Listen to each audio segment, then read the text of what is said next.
If you want to be a wise guy, you can do it anyway. If you want to be a strong man, you can do it anyway. If you want to be an Indian chief, cowboy, you can do it in the ring. You can't do it in the mall. The most electrifying line in sports entertainment today. If you smell what the Rock is cooking, hate me if you can survive if I let you. I'm figuring and thinking that nothing's gonna stop the Macho Man Randy Savage now. I'm the man. I'm the icon. And yes, you can't bow. I am God. The number one show on the net that leads to the best in your head like Goldberg Net. For the punks and the perverts, this is not a work with Terry Funk and Knox Baker. Check Inchman and Barbie, they got the cheap heat, so sit back and have a seat. They got questions from the fans, in your head is the man from Australia to Japan. Take down the road, shit, man. Back strokes up the Mississippi. I have crossed the bridge and demons. We are bigger. We are faster. And we are all night long. All you idiots, punks, perverts, and fools, be sure and tune in and listen to this show.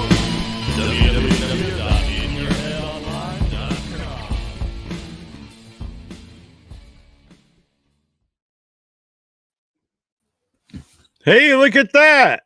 Yeah, it's Don Marie. Not letting it. What is she doing? She's taking over the show, isn't she? We've been hacked. Yeah, we're live here once again at In Your Head Wrestling Radio. I'm the internet icon, the pride of the pilgrims, the most honest man in all of podcasting, especially compared to this man, the one, the only, the enforcer of the Headyverse. 1 inch biceps, the power goat. I'm the boss baby, the man who tells you what to do, the king of all the marks. Goat man. Bah! I am the goat man. There you go. The goat. Boom. I saw goats in the new movie Him. It's produced by Jordan Peele. Him. Oh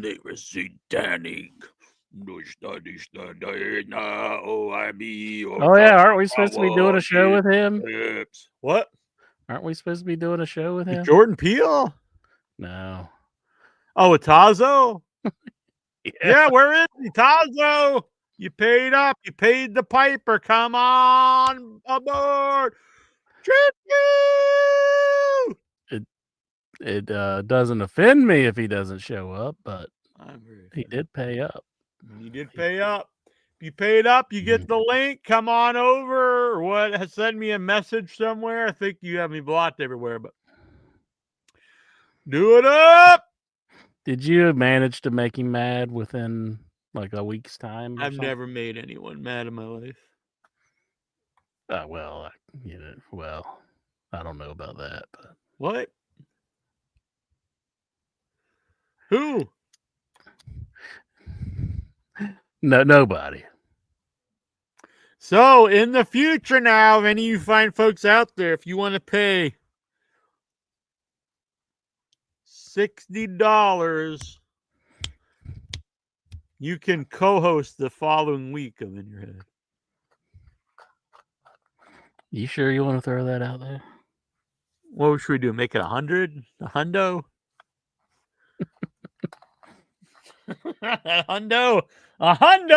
$100, and you can co-host In Your Head the following week. $100. All right, Inchman. Ricky Jones. How's it going, my man, my pal, my buddy, my amigo, my compadre? It's going pretty well. Happening in wrestling this week. There's a lot of freaking wrestling. We had Wrestlepalooza, which I have not seen. Galgo13 was asking in the chat room if we've watched it. I have not. Yourself? Well, I have to say something here at Furniture. So there's just so much wrestling, and then Saturday came around, and it's like you got to pay $30 to see Wrestlepalooza, and you got to pay I think it's $40 for AEW All Out. I was like, damn, that's like $70. Like, do I want to pay? And so what I did was I was like, you know what? I think I'm gonna go Boston and watch some horror movies. And so, in a weird way, and I hate to say this, I host a wrestling show allegedly, and I was like, do I get You one? better Do be I get glad you both? put Do I get those. one or the other? It made me be like, you know what? I don't think I want to pay for any of this stuff. So I didn't watch either show. Either one? No. You know what this is about. What's that? I'm about to do it. Here it comes. I've been shamed. You know what that meant. Shame. I think it's the first AEW show to buy. And the thing is, you know what? I was like, well, I'm going to go to Boston. There's some stuff I want to see, some stuff I want to do in Boston. And I was fully prepared. I was not going to, I'll just be honest, I had no intention of watching Wrestlepalooza. But I was going to buy All Out the next day. I was like, that's fine. I'll be home tomorrow. I'll watch it. But I'm on the bus on the way home, and I'm not going to get mad because it's cool that people, I do it too. I would talk about wrestling I was watching. And so I found out who won every match, basically, at least the ones I want to see. And then I started to think about it, and I'm like, honestly, besides Fletcher and Hangman, which now I know I already knew Hangman won, MJF and Mark Briscoe matches, MJF match, the Moxley match, and the Hangman match. Do I really care about any? I hate to say this, but do I really care about anything else on that show? Not really. So I already knew who won. So I was like, do I want to spend $40 to watch it now? And I thought, no. So, not seen either one. I did not. Terrible. Jeez.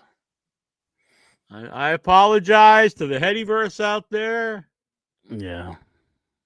But I don't I've know if seen he's the being highlights. sincere. I don't think he's sorry at all, honestly. I am sorry. I think he's Fuck taking you. How about he's this? taking pride Fuck in it. you, bitch.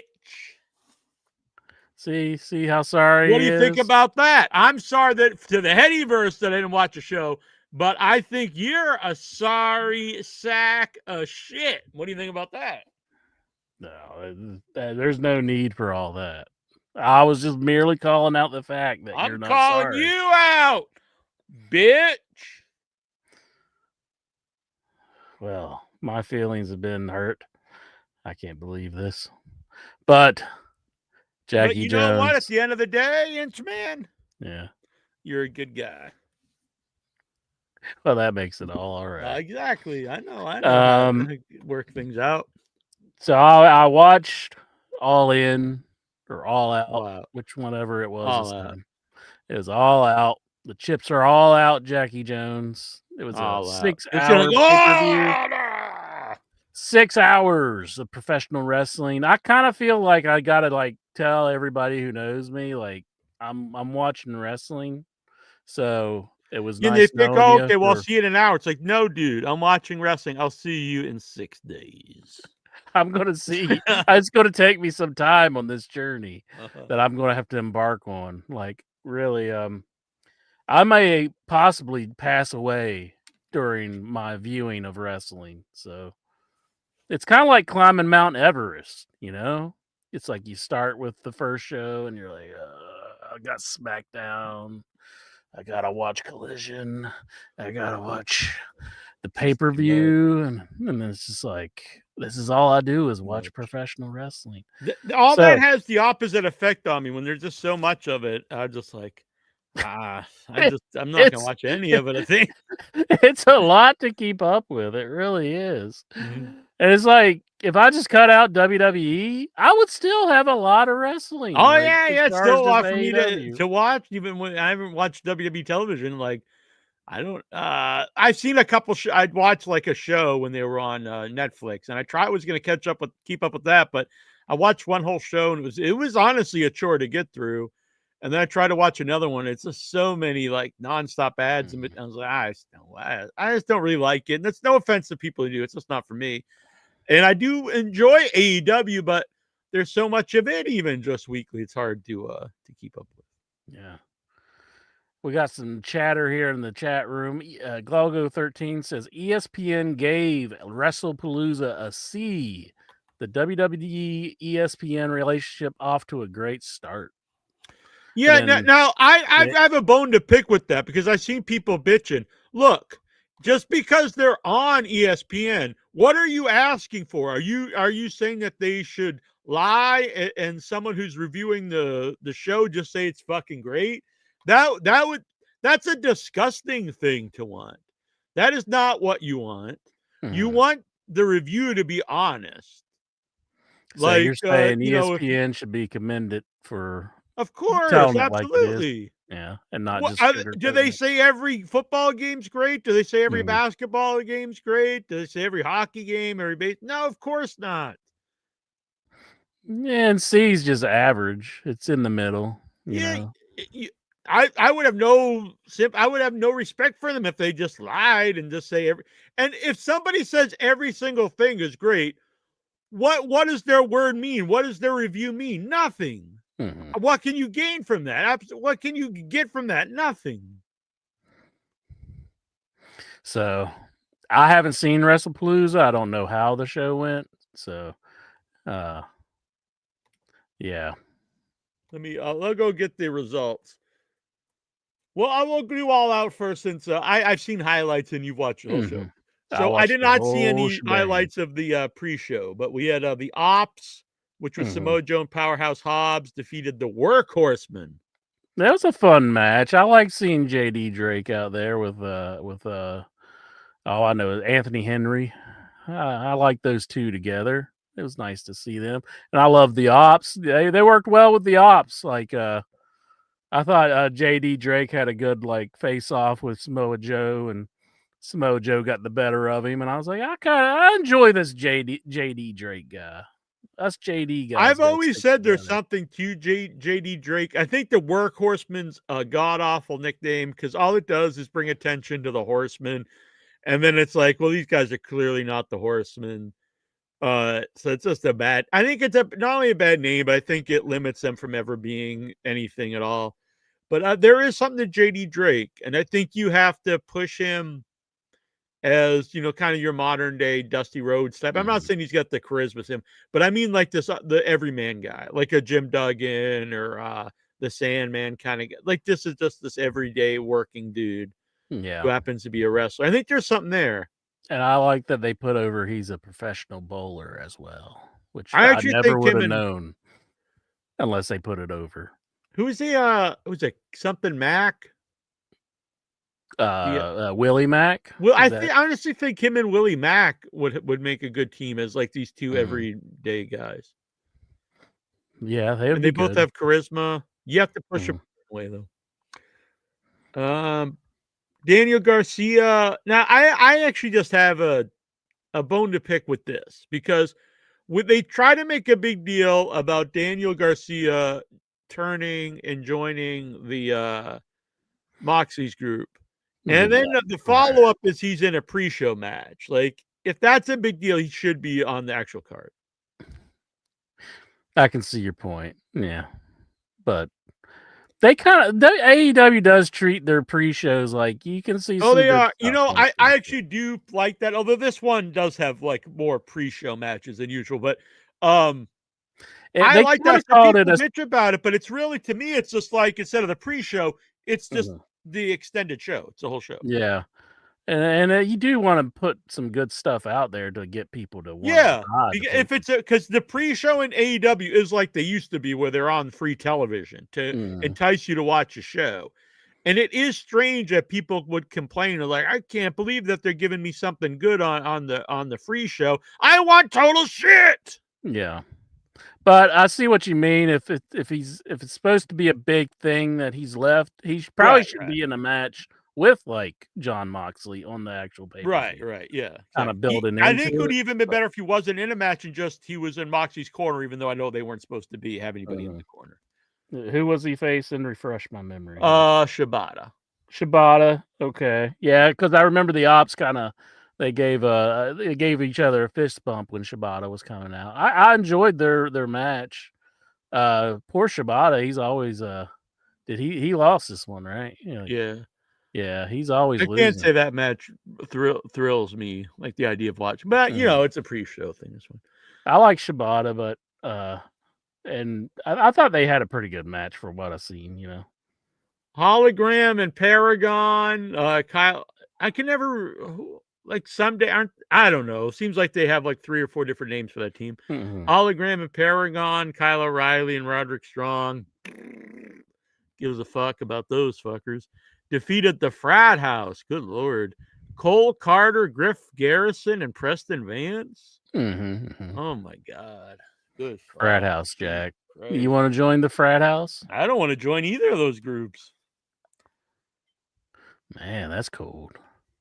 The Frat House, Cole Carter, Griff fucking Garrison, and Preston Vance. And I remember, for all you assholes out there who argued with me, it was a year ago or maybe even more. They bring in Adam Copeland, and one of his matches is versus Griff fucking Garrison. And I was like, why would you waste one of this old frail has-beens matches versus fucking Griff Garrison? People are like, oh, well, Griff's the Edge was his hero. Blah, blah, blah, blah, blah, blah, blah, blah, blah. What good did it do, Griff Garrison? 2 years later, he's still Griff Garrison. What if he was somebody else, like he transformed into somebody else? Then maybe you could say, well, see, that catapulted him from nothing to, a little bit more than nothing. But he went from nothing to being even less than nothing. He's in the Frat House. That's a step down from Wrestling Edge. Griff fucking Garrison. Now I know why I decided not to get the show. Because of that match. Hologram and Paragon versus the fucking Frat House. Cole Quarter. No, you can't. You're not putting it on this match. Just stop it. Stop it. You didn't even know it was a match. No one did. Who would have ever, you know what? I really hope to see Hologram and Paragon versus Cole Carter, Griff fucking Garrison, and Preston Vance. There's not one person in the world, alive or dead, who thought, you know what, I would really like to see that match. Is this There's a no C? one. There's literally no one in the world. Or is this a D, F? Where are you at here? C, D, F? What? Without even seeing the match. You're ESPN. I just say, I mean, who could give a flying fuck? No one could even. You're giving it an F? I'm giving it a what's like what in school, like if you were just like absent too many times, you're just like unfinished. You don't even get a grade. This doesn't even deserve a grade. At least I see it was 3 minutes. Yeah, it wasn't very long from what I remember. But was this the last one before the actual pay-per-view started? Then we had Harley Cameron, Mina Shirakawa, Queen Amanada, and Willow Nightingale. And they beat, which I'm pissed about, they beat Megan Bain, Penelope Ford, and the Triangle Madness. Now, that group has a lot of potential, Megan Bain and the Triangle Madness. This match was kind of all over the place. It was kind of just a mess. Like, it was basically a hardcore kind of match. And I'm gonna call out Gogo here. In fact, I hate to do this to Gogo. He's a friend of mine. I like the guy, but I'm gonna call him the bitch here because this is a bitch take. This is the bad take.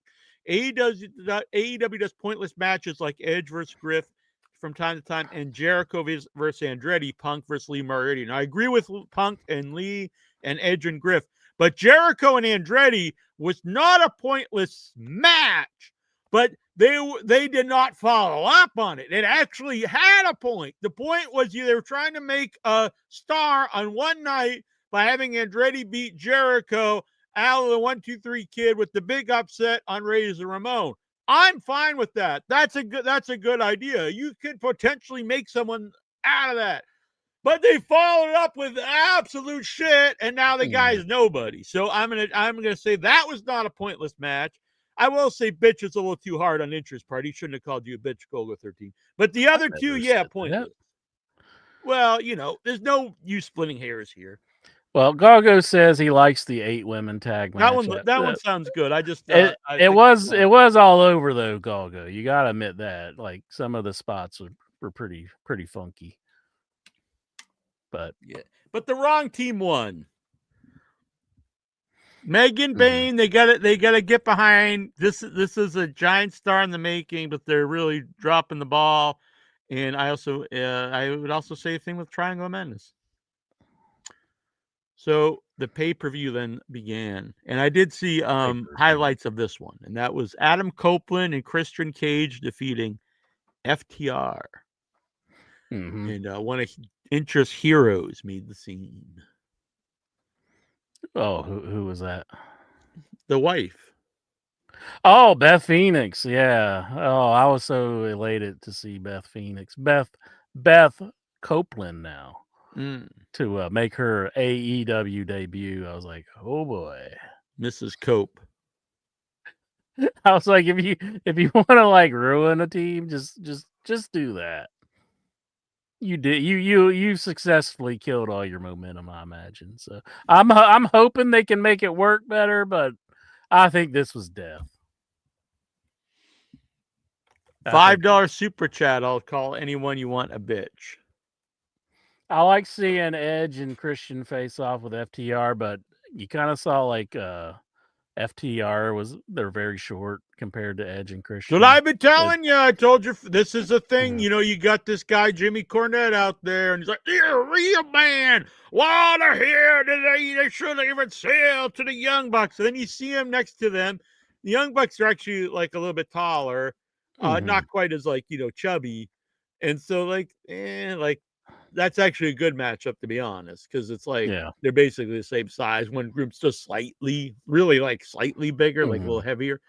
But then when you see FTR, I remember when they wrestled like Aussie Open, and they were like a good foot taller than them. And Edge and Christian just friggin' tower over FTR. Yeah. I did like seeing them go back and forth, and the bald one, he had one of the nose strip things on his nose because he got his nose like busted open. Yeah, do you think that would really help you if you had your nose busted? You just put like this breathe right strip on it. They do kind of help. They do open up your airways. Is what it is. It's two like pieces of metal. If they don't snore. It's two pieces of metal that like I've got one. Is he gonna snore in the match? Well, it's to open up your airways. Didn't it just fall off? Well, there's the adhesive on the metal is really strong. It clings to your nose. Not if you're getting punched in the face. It's pulling it the whole time because there's two magnets on that strip. You don't have metal in your nose. No, but the metal's on the side of your nose. Do you want me to show you? You have a metallic nose? No. But that sounds kind of cool. You want me to show you? All right, let's see it. All right, let me get it. Is that like -1? -1? Beth Phoenix. FTR means foot taller revival. Yeah. All right. Let's see. I want to. You just happen to have this here. No, I was. Are you like Carrot Top? You always just have like all these like props just hands reach. I was purchased this because I'm a pretty bad snorer, I guess. Okay, so you see that? Yeah. Those are magnets. So you have to. So that's the part that goes. You have to like pierce your nose. That goes over your nose. Okay, now let me show you the other half. So you stick like metal shards up your septum up in your nose? No. Let me show you. Okay. So after I beat your ass and I just start punching you in the face like Raja, you just throw that on, you'd be okay? So these are like little metal pieces. They look like Band-Aids. Yeah, they're like Band-Aids. You put those on your nose. And then you put the strip on, and it flares your nose out. So Makes it's it if you flare get a out. broken nose, you put that on, you're okay. Well, it makes the passages like open up a bit, so you don't have to. Didn't he like bust his face up or something? What? So he Yeah, just he did. so he's like, He I probably don't broke wanna, his nose in the process as well. so I don't want to snore. Snoring is because you have an obstruction in your airway. So this kind of helps that, I guess. So Where's Booker T to back me up on this? bunch of bullshit. Booker T used to always wear one. You don't believe in yeah, it? he just wore it to look cool. Do you think it made him look cool? 5-time. Do you think he ever thinks, Cena stole this from me? That you can't see me, but he was doing 5-time. Well, he's going like this, I guess.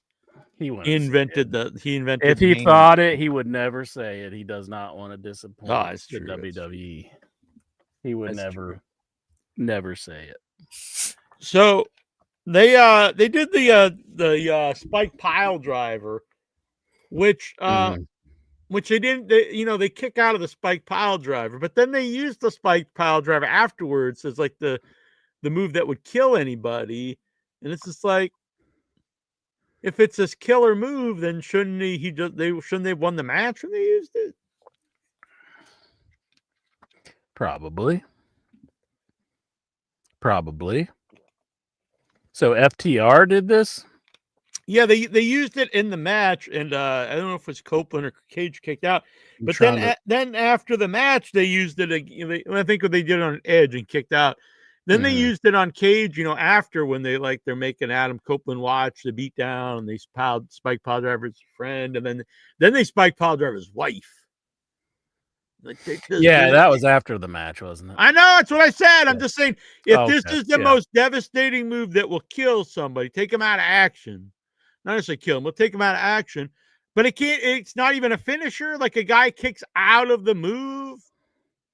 At least they have the foresight to be like, well, let's not do this in the match and have a guy kick out of it. We've seen Beth get beat up too much. I mean, they did that in WWE even, haven't they? And it's just like, okay, Beth's getting beat up. Edge is all like, oh, don't you do it? I'm all locked up in the on the ropes here. She gave him like a kiss goodbye because she knew that she was going to go in and fight him. And she's like, I love you. It's like, oh, good. So, yeah, then they did I think it's a beautiful display of no, you don't. You're changing your story of love between a man and a woman. But my suggestion is that they should have one of the kids come out there and get pile driven. They pile drive. What are they? It's like 3 or something. That'd be pretty sweet. No, I think they're older than that, but they're always getting them like involved somehow. Yeah, why not? Pile driving wise. Fuck that. Yeah, we've seen that too much. Get one of the kids out of there and pile drive them. Hell yeah, pile drive his mom or something. Yeah, is Edge's mom still alive? I don't think she is. I was going to say one of the dads, but I don't think they're pile driver. Yeah. I mean, Christian had the thing about like being people's fathers. So exactly. Yeah. So yeah, that was. I'm sure. I don't know. I just saw highlights. I don't know if it's good or not. I liked the match. I didn't like the part where Beth came out. I was like, oh no, not Beth Phoenix, not Beth Copeland. Excuse me, so many retreads. Yeah, it's just like, do we really need Beth Copeland? I mean, I'm just not that much. Would it be better if they called her Beth Edge? Beth Edge? Should Adam come out with his shirt saying "I'm Beth's husband," like old CM Punk? Mm-hmm. He wore a jacket that said "I'm AJ Lee's husband." Yeah. And she skipped to the ring, look at Adam like she was like 12 or something, and I was like, man, that's creepy. I mean, it is kind of creepy seeing with her. I mean, I know there is a legit age difference, but then it's even amped up because she acts like she's like a preteen. Yeah, it is strange. It's really strange. I don't like her promos so far. She's always just like yeah, because she's supposed to be this like killer. Like, she comes in and destroys Becky, but then she acts like she's like a middle schooler or something. Yeah. What I've seen, I haven't been that crazy about AJ Lee so far. No, but people are going nuts. They're throwing babies in the air. Yeah, I I guess I This is can't. the greatest thing that's ever happened in the history of wrestling. I guess that's all that matters, but I really don't understand it. But It's bigger than Andre versus Hogan, I think, the return of AJ. that's just sad, isn't it? Yeah, it's a modern day Vince McMahon versus Austin. Like, wrestling fans, would you just like try to be like cool a little bit? Because like That's a good point, because I always say, oh my God, these loser AEW fans and liking the wrestling. Then they see AJ Lee skipping like, yeah, woo! I mean, at least just play it cool a little bit. Because I mean, you guys are just. It's pretty obvious. I mean, what's going on here, guys? I mean, she wasn't that great of a wrestler. I mean, she was fine, decent. I'll give her that, but we know why you're so excited. I can't remember. I don't even remember even wrestling, to be honest. I kind of forgot she was a wrestler. I just thought she was like a manager and like a GM and stuff. I thought she's just a character on the show. Yeah.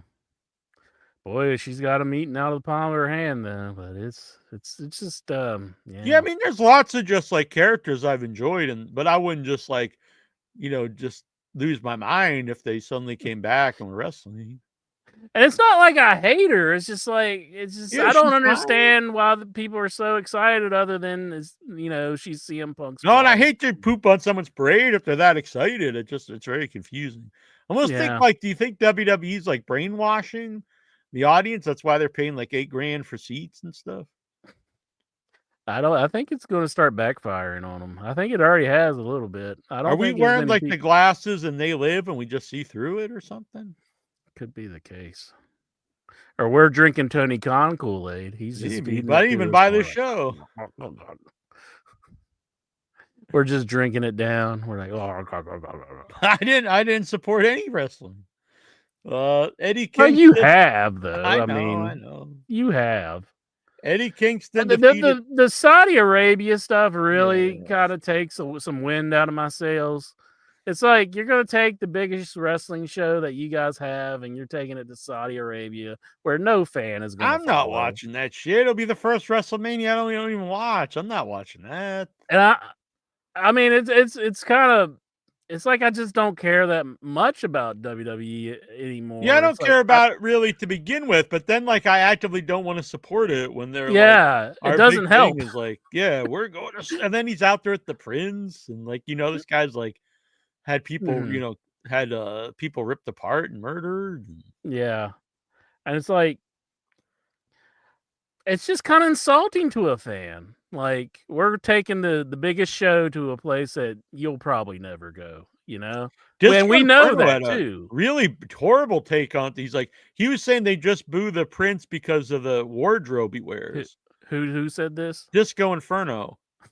Yeah, they boo the Prince just because of the wardrobe. Because he's wearing like Middle Eastern garb, and then like I think he's too like in the wrestling mindset, and he knows that's like the bad guy.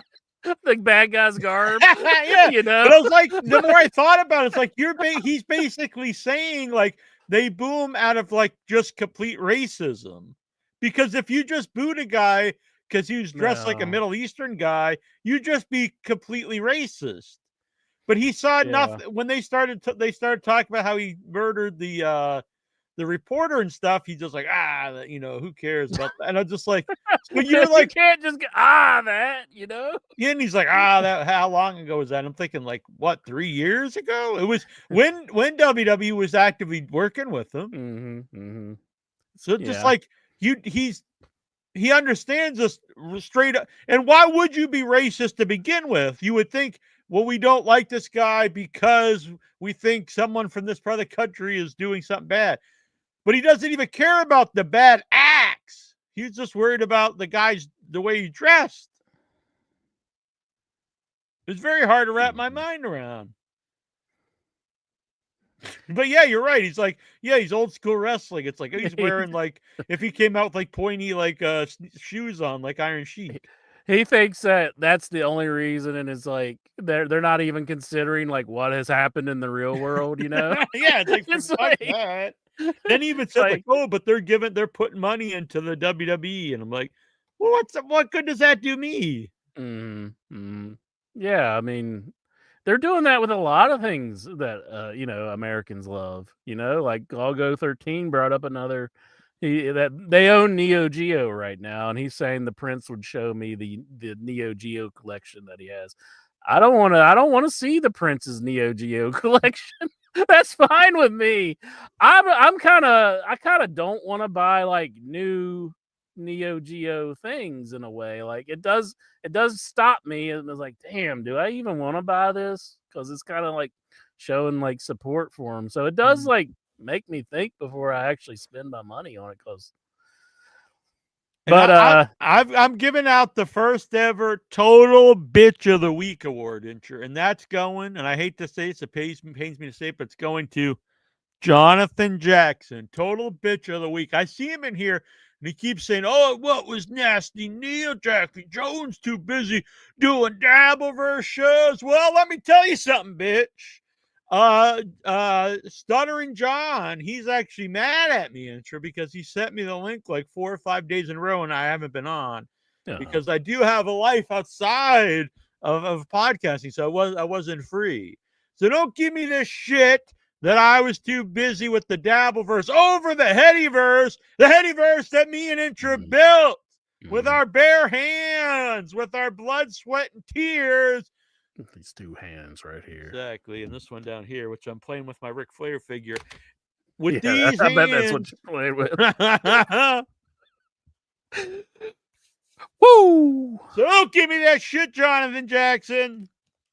Mikey B, he's a beautiful man. He's in the chat room. He wants to know, what would OIB prefer, a 3 DVD set of AJ Lee best matches or a breakfast wrap from Tudor's Biscuit World? I've never actually had a breakfast wrap from Tudor's Biscuit World. We're getting the breakfast, getting the sausage. Oh, not that kind of wrap. No, not that kind of wrap. No. So I would I'd take the AJ Lee thing first. A tasket. I don't hate AJ Lee. It's just I'm not understanding all the love. Like why people are so. Well, I do understand it, but it's like, don't be faking. Gonna get the bacon, a tisket, a tasket, a biscuit in a basket. Yeah. The wrestling fans just can't contain themselves for like a good looking girl to be out there. But it's a little weird. I don't know. It's kind of strange. Wrestling fans try to stifle some of that excitement. He prefer what? Anthony Uberstar. That's Goosey. Don't let him fool you with the alternate name. That is Goosey. Damn. Mikey B's over here. He's eyeing that bacon wrap. Brian or whatever. I'm going to get the Capcom vs. SNK, but only play as Capcom characters to stick it to Saudi Arabia. All right. Honestly, Capcom was always more quality than Neo Geo or SNK.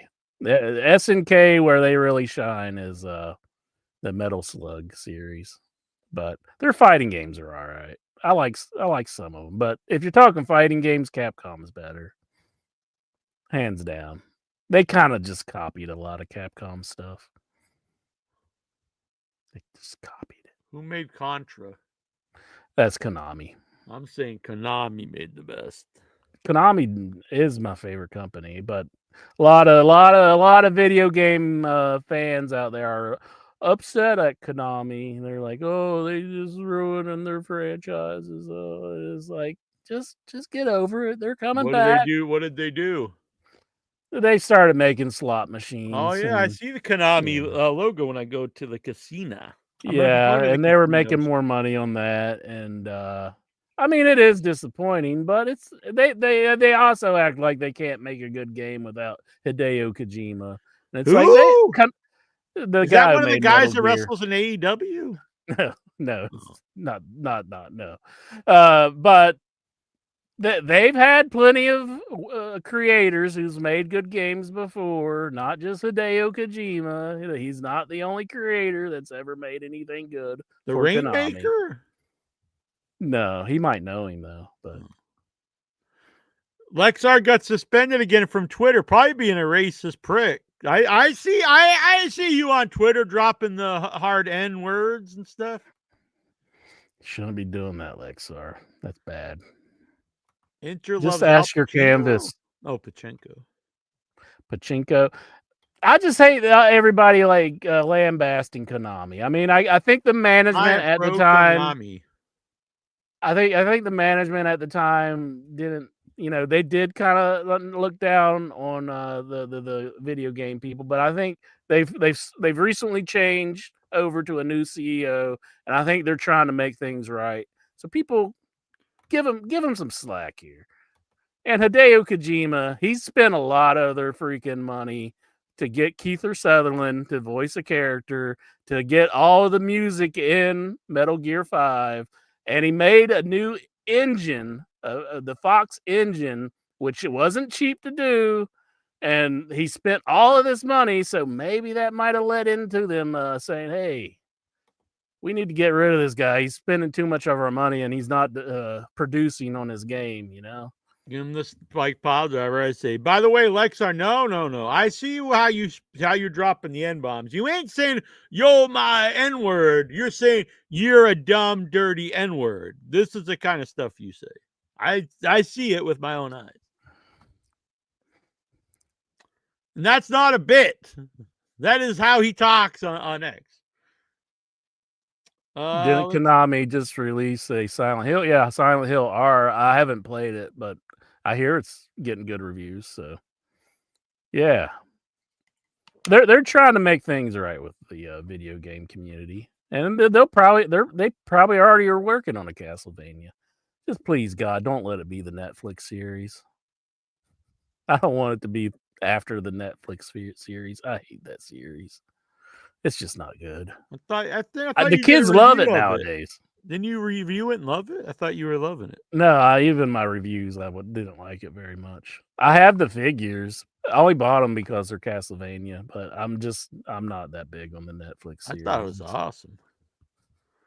The kids love it though. There's a lot of kids out there that are crazy about it, which I'm glad for that. I think it's better than the games. No, you don't. I've never watched it, to be honest. Yeah. Are they going to re-record David Hayter's with David Hayter in Metal Gear Solid 5? I don't think so. Is that Jamie's husband? No. There'd be a big age gap if that was her husband. That's all right.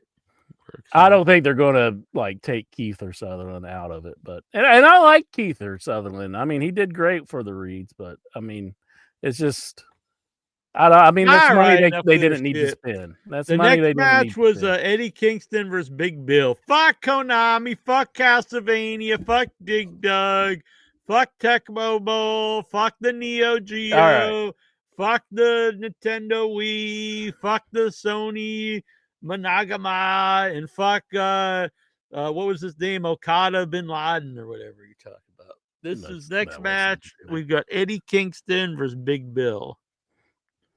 But no, that was interesting. It was all interesting. I said it before this match happened. I was like, I don't think this is going to be a very good match. No, I know it's a bad. I'm kind of baffled why they like put it together. But I'll say this about this match: it was a decent match. It wasn't great. It wasn't bad. It was just decent, passable match. I was shocked that Big Bill lost, right? Yeah. I was shocked that Big Bill lost. Are you really? I thought there was. Are you being facetious? Did you really thought Big Bill was going to beat Eddie Kingston? It seemed like they're booking Big Bill as like going to be there's absolutely no way in my mind that Big Bill was going to beat Eddie Kingston in his return. I thought he was going to do like like Hacksaw Jim Jim Duggan the one did person Berlin. in the entire world you thought Big Bill might win. I thought Big Bill was going to win because it seemed like they've been pushing him. No, pushing him where? Out the door? No, they've been building him some, I think. They've been kind of trying to put him over. This is his first match at pay-per-view in like 8 years. No, he's got to have another match than that. I'll say this match was passable. I didn't think it was going to be very good at all. Didn't he completely miss the finish? Yeah, the finish wasn't that great. Yeah. But wasn't he blown up like a minute into the match? Who, Kingston? Yeah. Yeah, I mean, what the hell was good about it? It was just, I'm not saying good. I never said good. I said passable. Eddie Kingston, there's things I love about Eddie Kingston, and there's things that really annoy me about Eddie Kingston. I mean, like, I think he's a great talker, but it's just like, I don't know. He's just not all there for being in-ring kind of stuff. I think he's better as a manager. No, I actually think he's a really good wrestler, but I think this is a bad guy to put him in the ring with. Yeah, it's not the best, but I think they did what they could for I don't know why they put this match together though. It made no sense. Like Doggo 13. He says here the storyline would have made more sense. Eddie Kingston needs to confront Gabe Kidd on Dynamite tomorrow. I'm not a big Gabe Kidd fan, but that is the guy who took him out. So yeah, storyline wise, that makes more Maybe sense. you should just come in and destroy Gabe Kidd, but I mean, if you put Gabe Kidd in a feud with somebody like that, is like no buys. Is someone out there? It doesn't do much for me either. No. But they're already set it up that that's the guy who took him out. So if he came in and just squashed him, I'd be fine with that too. I mean, just get Gabe Kidd out of there. I mean, I'm just not a very big Gabe Kidd fan. No, fuck the Gabe Kidd. Where are we next? Mark Briscoe defeated MJF. Unfortunately, I really didn't see anything of this match. And this is the match I was really looking forward to. I think I actively did not watch anything with the thought that I might eventually watch the show, which I did not. Mm-hmm. So Mark Briscoe, MJF were up to? Yeah. This is crazy, man. He goes out there. Do you want? I'm going to tell you. Anything you want. I'm a huge fan of both guys. I think they're two of my favorite guys in the whole company. I'm actually glad that Briscoe won, even though I think MJF should be like their top guy. I think Briscoe really needed a big win. I think that's good. If you think about that legendary time, the Hell in the Cell match where Mick Foley comes out and he climbs the cage and gets on top of it to start the match out. Yeah. This is probably like one of those moments. Mark Briscoe to start out the Tax and Tables match.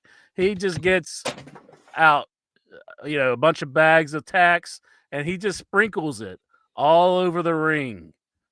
So the whole ring is covered in thumbtacks the entire match. Damn. And I was like, this is something that I hadn't ever thought of before. So they're wrestling on thumbtacks the entire match. And it was good stuff. I mean, when MJF had Mark Briscoe down and he was just like burying his head into thumbtacks. And then he comes up and he's got thumbtacks stuck out of his head. He's got thumbtacks in his back and everything. It was crazy. I mean, it was bloody, but they did some good stuff. That first backdrop that MJF took to the tax, that did get a big pop out of me. So I thoroughly enjoyed the match. Definitely some legendary stuff. It's up there. I don't know if I'm going to say match of the year, but it's definitely up there. I still think that Dustin Rhodes, Kyle Fletcher match was really great. His retirement, well, not retirement, but going to get knee surgery match. This loser, he's got this real weird phobia about the floor. Yes, my phone fell on the floor and I picked it up. No. What would you do if your phone fell on the floor? You just like, well, now it's just there forever. I got to go buy a new phone. Maybe that's why he has so many phones. Like he just, he just fall on the maybe floor. He won't pick them up himself. He makes somebody else pick it up and then he'll use it. Maybe they're like, once they touch the tranny porn, you can never use them again. Do you think like when food falls on the ground, he just stares at it? Yeah, that's probably why he's got all the mice and stuff. They're just around eating like the pizza and stuff on the floor. And he won't pick it up. He just stares. He just goes and gets him some more. Yeah, and he gets a new wrestling canvas and just throws it over it. Mm-hmm.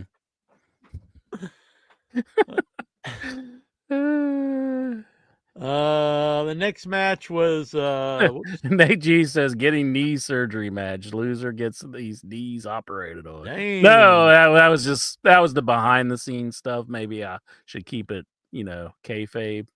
But yeah, that's why he was gone. The Demand. That's the new name for the Ricochet group. Ricochet and I like it. The Demand. I like the Demand name. I thought that was good. So they beat the Hurt Syndicate, and I heard people say, "Yeah, see, the Hurt Syndicate, they're finally doing the job." Blah blah blah blah blah. Shut the fuck up, dipshit. They didn't do a job. They had their fucking manager get pinned. Give me a friggin' break. That'd be like if Bobby Heenan was in a match with the Heenan family and they pinned Bobby Heenan. He'd be like, "Oh my God, Andre the Giant got pinned." No, MVP got pinned. Give me a freaking break. I'll say this for MVP. He delivered a hell of a punch on Ricochet. And then I thought, MVP. this was on Collision, I believe. He did like a hell of a punch to Ricochet. And I was like, damn, he's really beating the hell out of Ricochet. Shouldn't they keep him strong? He's the manager and Ricochet's the wrestler, And he was like really beating him down. But then Ricochet beats him here, with the Demand, the Gates of Agony. And I thought, okay, that's good. But I did think MVP was coming off too strong against an active wrestler. But I like that MVP took the fall. I can see what you're saying. They kept the team strong by MVP taking the fall and not. Yeah, I mean, it's better. They shouldn't lose. I'm saying Lashley I'm glad that they won the Demand, but I'm not even saying anything against that match. I think that's probably the right way to do that. But people trying to spin it as like the Hurt Syndicate. I think they could use the win more. Oh no, 100%. And I like the Hurt Syndicate. I know we've been rough on them. I think they are good for AEW. I don't. I completely disagree. I would say they're not. I mean, you listen to the crowd; they're all chanting. That means very little. I think they cheer them, but if you have people that will literally not lose titles, that's not good for your company. I think they're saying that they will, but it's just they don't. They already lost them, and they didn't even get pinned. They want to be sparingly to lose them. They don't want to. They don't want to lose them like all the time. They want to make it a reign happen. They had them for months. They want to go out there and keep them for a while. I mean, they did. They never were even a feud. All they did was beat people. It sucked. There's nothing wrong with keeping a team strong. I mean, they're definitely over. There's a big difference between keeping them strong and they literally won't even drop the titles. They have to do some bullshit. They didn't. They didn't even get pinned. That was the way team got pinned in the match. That was the way to keep the team strong. But they aren't the champs. They're now the non-champs are stronger than the champs. The champs will never be even over because they want them in bullshit. Well, I say fuck the Hurt Syndicate. These are the exact kind of people you don't want in the company. You don't want them. You don't want Rusev. You don't want Keith Lee. You don't want these guys that won't do shit. What do you mean by these people? The people that will not lose matches. You think that they think that they're sounds like you and Lex are. They think they're bigger than everybody in the company. I don't see color. I see bullshit, and they're bullshit. That they won't even drop the belts to a team. They won't even lose to drop the belts to a team. Fuck them. This is not what you want in the company. I mean, I'm kind of with Golgo. I like the Hurt Syndicate. I kind of like seeing them on top. I do think they're not even on top. They're not even the champs. Well, they're not now. They're bigger than the champs because they won't even drop the belts to somebody. Strong is what I'm saying. But I'm saying like there's a difference. It's not being buried. But when someone else is giving the tag belts, they have to beat the strong team. They to get the momentum. If they don't even beat the strong team, then why even put the belts on them? That's what I'm trying to say. Is that I don't think they should be refusing to lose to FTR because I do see they FTR. Are, so fuck them. I do see FTR on their level. I mean, you have them lose to anybody. It doesn't even have to be FTR. Why not just have them lose to the Gates Agony? But I could see why they would say they don't want to lose to Jet Speed, you know. Yeah, but I'm not. Look. That's not what I'm saying. They should lose to every single team in the company. That's not what I'm saying. When they drop the tag belts, they have to actually get pinned. If not, I say fuck them. They're not doing the right for the business, for the company they work for, and they shouldn't even be there. Now you included them with a lot of people who aren't even working. Now they're still working. I mean, they're still coming out. Yeah, but the only reason they're not working is they won't do anything. Rusev wouldn't lose to anybody. Wouldn't get thrown out of a battle royal. So what the hell can you do with the guy? He wants to go back and get. And I don't think they're bad for AEW. Over and over and over. I think they're very bad for the company. I say they're fuck stars. Who cares? Yeah, they're stars, and then they'll be stars in the company. And then they'll leave the company with never losing anybody. And then they're not exactly in favor with WWE. So when they're going to leave? At least MVP is not. I don't know about Lashley or Benjamin, but I know MVP doesn't like WWE. Especially Triple H. So what? Neither did friggin' one of the guys who started the company. He's there, Cody Rhodes. Friggin' CM Punk talked about it for 10 years. Now he's back home. Yeah, that is true. I mean, that wrestlers. We'll see him back at WrestleMania saying we love you, Prince. We love the Prince of Saudi Arabia. Jack, I'm trying to make a callback to our show here. Some could say that wrestlers are like seagulls. But I am a big fan of the Gates of Agony. It was always mind-boggling to me that they treat them like jobbers almost. It's almost too late, I think. It's not too late, but just think how big these guys could have been if you just brought them in as a big-time deal. Like, you know, you had them win all the time. But I think they're trying to build them up. I think they like working. Yeah, but you spent years just treating them like shit. Well, I think the Hurt Syndicate likes working with those guys, is what I'm saying, and I think they're trying to help them. Yeah, That's what I'm my getting. point is they should have been doing this all along. Well, that's more on the management part. I know. Mercedes Moné defeated Rio. Not a big Rio fan, but I heard this was good. I did not see any of this. I like when Rio did the Mercedes Moné kind of dance. Like she kind of mocked her dance. I was like, oh, that's cute. That's cute. The difference here is, okay, if you have the Hurt Syndicate not lose, I'm not saying they should go out there and lose all the time, but if you put the belts on them and then you want the belts on somebody else, they have to lose. If not, you actually hurt the titles themselves, and you hurt the new champions, because the new champions look like bullshit because they couldn't even beat the last champions. They beat somebody else who can't beat the champions. So all these other teams are just guys who can't beat the former champions who aren't even the champion. The champion should be the best guy on the show or the best team on the show, and they're not. These guys are more important to them, and that does not help the company. It hurts the belts. But I don't think you've got the Hurt Syndicate to the level they can get to be. Then don't even take the belts off of them. That's what I'm saying. Keep the belts on them because I think they have star potential here. But you can't have them lose well, they already are stars. You can't have them lose the belts to a team that they don't even pin the actual team. Yeah. I mean, they're not gonna die if they lost the match anyway. Well. Let's see. And you have to have feuds. You can't just have these guys squash everybody. And I mean, it got really boring. You just knew they were just gonna always win because they always put them with. They also put them in there with like guys that like had no business like being in the match, like Jet Speed. They're fine, but it's like, dude, we know they ain't gonna win. They never had matches with like the Young Bucks or, you know, most of the established teams. The one established team they completely destroyed and made look like complete idiots. The Acclaimed. Yeah, now they're trying to get them back together, and I don't understand why Jerry Lynn. I don't know why they broke them up. Yeah, that was a big like what the hell? Like they were so over, and this has only like hurt them. I mean, that was one of their huge big tag teams. It made no sense. So yeah, I'll go 13. He brings up that Shelton's done some jobs. He's lost. Shelton has lost. Fuck Shelton Benjamin. You don't mean that. You love him.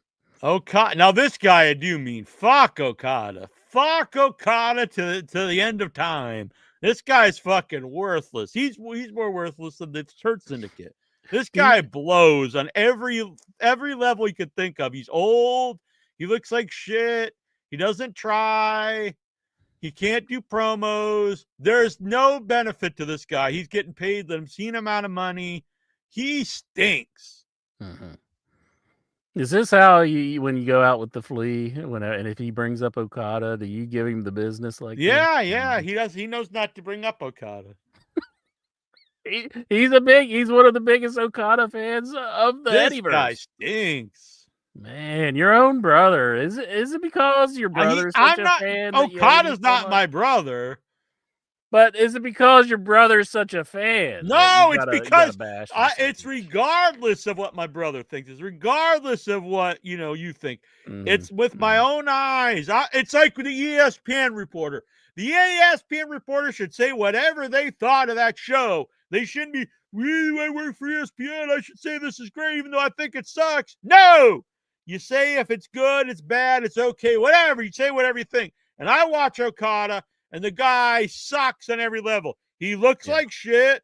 He never tries. Well, he tries a tenth of the time. Every 10 matches, he'll try. He can't talk. He has a punch card where he's like, yes. Yeah. No one gives a flying fuck about him unless you know him from New Japan. Like if you don't know his work from New Japan, you see the guy, you're like, who gives a flying fuck about this guy? This guy sucks, and they have 2 belts on him, which makes both these belts completely meaningless. He beats like actual stars of the company, like Kenny Omega, who is like their legend, the guy that built one of the guys that built the company, and now they're beating one of the future legends of their company, one of the guys they should be building around, a guy that is better, that looks better, is younger. Everything about Takeshita is better than Okada. And he gets paid a lot less. Throw to Okada, take him out back, put him out of his misery, figuratively, and put Takeshita in there. He's the younger, better model on every way possible. Well, I wish I could stand up for Okada a little bit more, but I'm not a huge fan of him either. He is a bitch. I like Takeshita, and I do think he can be like one of the big stars. He's way better in every way. Name me one way that Okada's better than Takeshita. I can't really name one. Exactly. He stinks. I kind of miss his old music too. I liked it better. Mike B says, why is Mascara Dorada in the match? Who the hell is he? He's just probably a CMLL guy. So. You're like, well, yeah, let's just throw this. And then AEW, look, I'm an AEW fan, which you probably can't tell from the show, but they treat their luchadors like job dudes. You're like, let's just throw some random lucha guy in there to take the fall. Well, Bandito's a tag champ, and and he couldn't even beat the actual tag champs. That's how much you think about him. Maybe they'll have a rematch and they'll beat him. They won't. They'll have a rematch and they'll drop the belts to the Hurt Syndicate. You never know till it happens. I know. You never know till it happens. I know. And where they were on the show. Mike B, he says, I wasn't expecting Angry Jack to make a strong showing tonight. You're shocking Mike B. His glasses are flying. It's time for some shock value here. I'm bringing back old school Jackie Jones. I think it's time. What's your opinions on Awesome Kong? Haven't?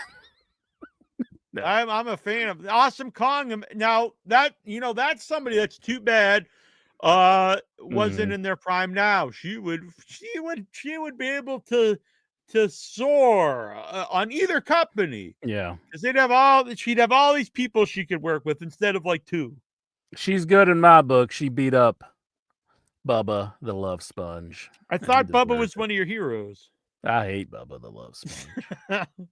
Could you imagine giving yourself the nickname the Love Sponge? I don't know what's the origins of that, but yeah, I Sounds don't just know. gross. It sounds like something that like it Cleans soaks up the like peep house. jizz or something. And what the hell's with Brooke Hogan like being buddy with him now? And now Nick's suing him, and it's like you gotta go. Like after like after Lexar, he goes down to the strip club, and his jeans are just covered in jizz from like the waist down to his feet, and they're like, you know what you can do now, Mr. Lexar, and they're like, boom, use the Love Sponge, and it absorbs all the cum all over him. That's what I think of a Love Sponge. I'm gonna make this commercial. Oh no, this doesn't need a commercial. But yeah, I don't understand Brooke Hogan. She's all about Bubba the Love Sponge now, so that's just mind-boggling to me. I think she's better. John Moxley No, I think in she's the awesome. coffin match versus Darby Allin. I like this match. We kind of Rio took the fall. Mercedes beat her. Yeah, so, good. Yeah. Rio, I want to like her, but it's just there's not a whole lot there other than she comes out and just does her thing, and it's not. I don't know. It doesn't really do a whole lot for me. But I'm not a fan. I used to kind of like her in the early days, and people used to really rag on her. But I thought she was one of the highlights of the women's division back then. But over time, when she'd come back, I'd be less and less interested. And now, like, I'd rather just not see her. Just no Riho. I don't even hate her. I'm just not really a fan. I don't hate her, but it's just like there's nothing there for me to be like I'm a fan of. Yeah, I've seen her enough now. Like, I don't really like these random people coming in every once in a while. I think they should focus on their own people and not bringing in random. Some of the stuff in the match was a little sloppy too, so it wasn't. I think she was trying to keep up with Mercedes. I don't think she's on her level, honestly. So. It's because that's really all we know about you, Lexar, is we know that you come a lot in your pants, that you have a phobia of the floor, that you watch TNA on the smart TV, and you love The View. I mean, that's pretty. And you burn people up. And your ring canvas talks to you. Exactly. Yeah, there's like a handful of stuff we know. But jizzing into your pants is high up. I mean, you talk about it quite a bit. I don't know. Let me ask Grok. Do you think Grok will know if Lexar is known for jizzing in his pants? You want to ask him what Lexar is known for? Yeah, Grok. Is this the Heady Bot? Is it that who you're talking to? No, it kind of sucks now. I think they really tamed up Heady Bot. It just gives you like these real lame ass answers. So we're gonna go to Grok. Grok is the X. Is Lexar of the Headyverse known for jizzing in his pants? Do you think they'll let me even ask that? Yeah, they might. Gloggo 13, just while you're looking that up. I did not realize Riho was out for a year with a fractured arm after a match with Lady Frost in summer of 2024. Let's see. Lady Frost was asking Maven what he thought of her match, and he was like, "Oh, I didn't watch it." It's like just lie to her. I should have took the cue whenever Otis looked at me and he said, "Are you going to the matches?" And I should have just said yes. But I said, no, I didn't have the money. I should have just said yes. So that's what Maven should have done. Let's ask both the Heady Bot and let's ask them both and see which gives us a better answer. How's that sound? Okay. So we're seeing which one's got the better answer. Exactly. All right. Mike B said, "Why does anyone ask Maven anything? I don't know, but they do." Yeah, why is he the expert? It's like, well, I won a contest, a television show, and then I was on TV for a year. Should be asking Bob Holly about it. And I'm thinking them not asking Bob Holly really pisses off Bob Holly. I saw something like Bob Holly's daughter beat Brock Lesnar's daughter in an amateur wrestling match or something like Really? that. It's like bringing up the old feud when Bob Holly decided to stiff Brock, and then Brock nearly killed him. It didn't end up good for Bob. Did What not the end hell? up. Then it just says, I asked Teddy Bot, and it just says there's products designed to help individuals have a more enjoyable experience at strip clubs, such as liquid lap dance pants. These pants are designed to provide comfort, stimulation, and containment during lap dances. They have features like moisturizing and lubrication. Is there such a product? There's pants that lubricate like your genitals and stuff. Comfortable erectus allows for a full erection without discomfort. There's lap dance pants. Yeah, so you can walk, so you can get a hard on easy and won't. Did Lexar invent this or something? Like, why is it associating Lexar with this? Containment designed to minimize mess and work. So these pants, they're made out of love sponge, I think. Did Lexar make this? Like, why is Lexar associated with this? I think we should just call them Lexar pants. I'm gonna tell Headybot to refer to them as Lexar pants. Please refer to these pants. You know, this is how you help. You help. AI. Yeah. You know? Yeah, I think. I think that's why the WV's out there. Yeah. There we go. I'm just trying to help AI, so it's a little more knowledgeable. So, let's see here. Grok says the name Lexar or similar variants like Lexar show up in limited context, primarily tied to a wrestling podcast called In Your Head Wrestling Radio. I think they don't want to answer about, like, does this guy jizz in his pants? Where a contributor named Lexar provides strip club reviews as part of the Headyverse segment, a fan community or inside joke for the show's audience. For example, one episode recap mentions a bonus strip club review from Lexar alongside WWE discussions, but nothing about any personal mishaps or embarrassing incidents. No stories, memes, or discussion links him to premature ejaculation, pants-related accidents, or anything of that nature. Damn. The broader trope of jizzing in his pants at a strip club is a common and often humorous anecdote online, where anonymous users share first-person tales of accidental orgasms during lap dancers or grinding. It's also a cultural reference in media, like the Lonely Island's Jizz in My Pants, or the TV tropes entries on premature ejaculation scenes in shows like Californication. Huh. Well, Grok had a pretty detailed answer then, I guess. Huh. Vic Schiavone here. He says Jack is looking up lap dance pants, and then he wonders why he gets such strange ads. Man. You know what? The problem might be is I put Lexar, not his name, Christian Calero, because like he talks about it a lot on social media under his real name, not to dox him. Oh, are you looking up his real name now? Yeah, of course you are. What? We have to. This is a news program. What match were we up to? I don't know. Lexar, Darby Allin and John Moxley. Yeah, talk about it. Why match. Up. I love the spot where they set up the coffin. John Moxley did on the outside, and Darby Allin did the dive into him, and it kind of like knocked them both into the coffin, and it didn't quite shut.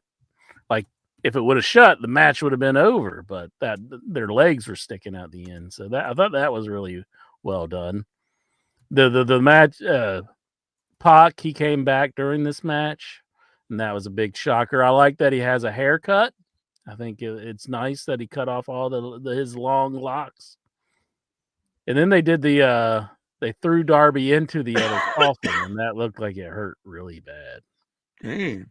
They did like the razor's edge into it from the ring to the outside of the ring on top of the coffin. That looked quite painful. And when Darby did the drop kick on the stairs, the like hard stairs, in the bleachers, that looked painful. He did like a drop kick. Kind of like Samoa Joe did that one time. I'll say Samoa Joe's look better because it's like that's one thing you wouldn't expect Samoa Joe to do, but that was back in TNA days. It just tells me that Christian Calero is a high school social studies teacher and former basketball player in California. Yeah, I think you got the wrong one. Yeah, I think you got the wrong one. All right. John Moxley, he won the match, and it was good stuff. He got the basically they did the whole thing where Danielson wasn't going to help out during the match to kind of get his revenge, but then Danielson put out a bag for Darby, and he's like, "Here, take it, Darby." And then Darby pulled out a plastic sack. So I don't know why he needed the huge duffel bag if there was only a plastic sack inside of it. But then Darby pulled it out, and he was like smothering John Moxley with it. They're doing another murder spot. Which was interesting. But Moxley broke open the bag, and he was just laying, and Pac came out and beat up on Darby and put him into the coffin, and John Moxley kicked it shut. So he got an assist, a pretty big assist. That sounds good. I like both guys. I was actually kind of surprised that Moxley won. I really thought Darby would win after his big comeback. Yeah.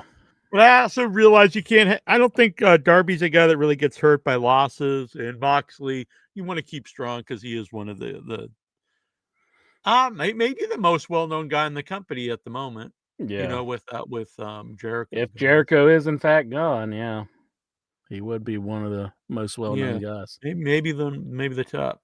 Chris Statlander. This one, I didn't see the match, but I'm not a fan of the outcome.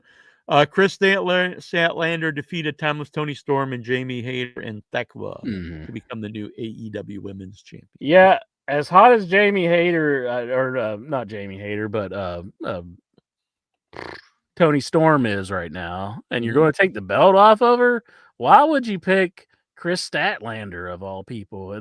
She is like so cold right now. Like, there's nothing good about Chris Statlander. I don't think anybody's interested in this whole thing she's got going on with the Death Riders, or maybe she might join the Death Riders or not. I don't think anybody cares about that. And it's like, damn, is this a storyline you really want to be telling right now? Chris Statlander as the champion? Yeah, so if you are, I can see the idea of Timeless Tony Storm is she's clearly like the most over woman in the company, one of the most over people, I would argue. And so I get the idea if you just have her nonstop champion, it can get a little tiresome. You could have her drop the belt, and then you have her feud with someone else to get another title shot, and then get the belt back. So I can understand that, but I don't think Statlander's the person. Because she's not over right now. Last time she got the title, it was kind of a dud. Yeah. And she was over then. So and right now she doesn't have the momentum behind her. I think if you were going to do it, I honestly think Thekla would have been the person because she's new. She does have some buzz behind her. Yeah, I agree. And I think it would be I think would benefit her too. Like it would she's be way like, more over right now. Yeah, be like, maybe this is a new star here, I'd say Jamie Hayter's way more over than Statlander. I think that was the worst one of the group, and I don't think she sucks or nothing, but I think it was the worst choice of the group. Well, I think she they is. have something in Thecla. I hope they don't, squander her. So, well, just I hope everybody in West Virginia, if Statlander's on the Collision show that's happening this weekend that I will be attending, I hope everybody gives her the appropriate response because she said nobody cool comes from West Virginia. West Virginia. So everybody in my state, my home state of West Virginia, make sure you boo Chris Statlander. For one, she doesn't deserve the title. Mm-hmm.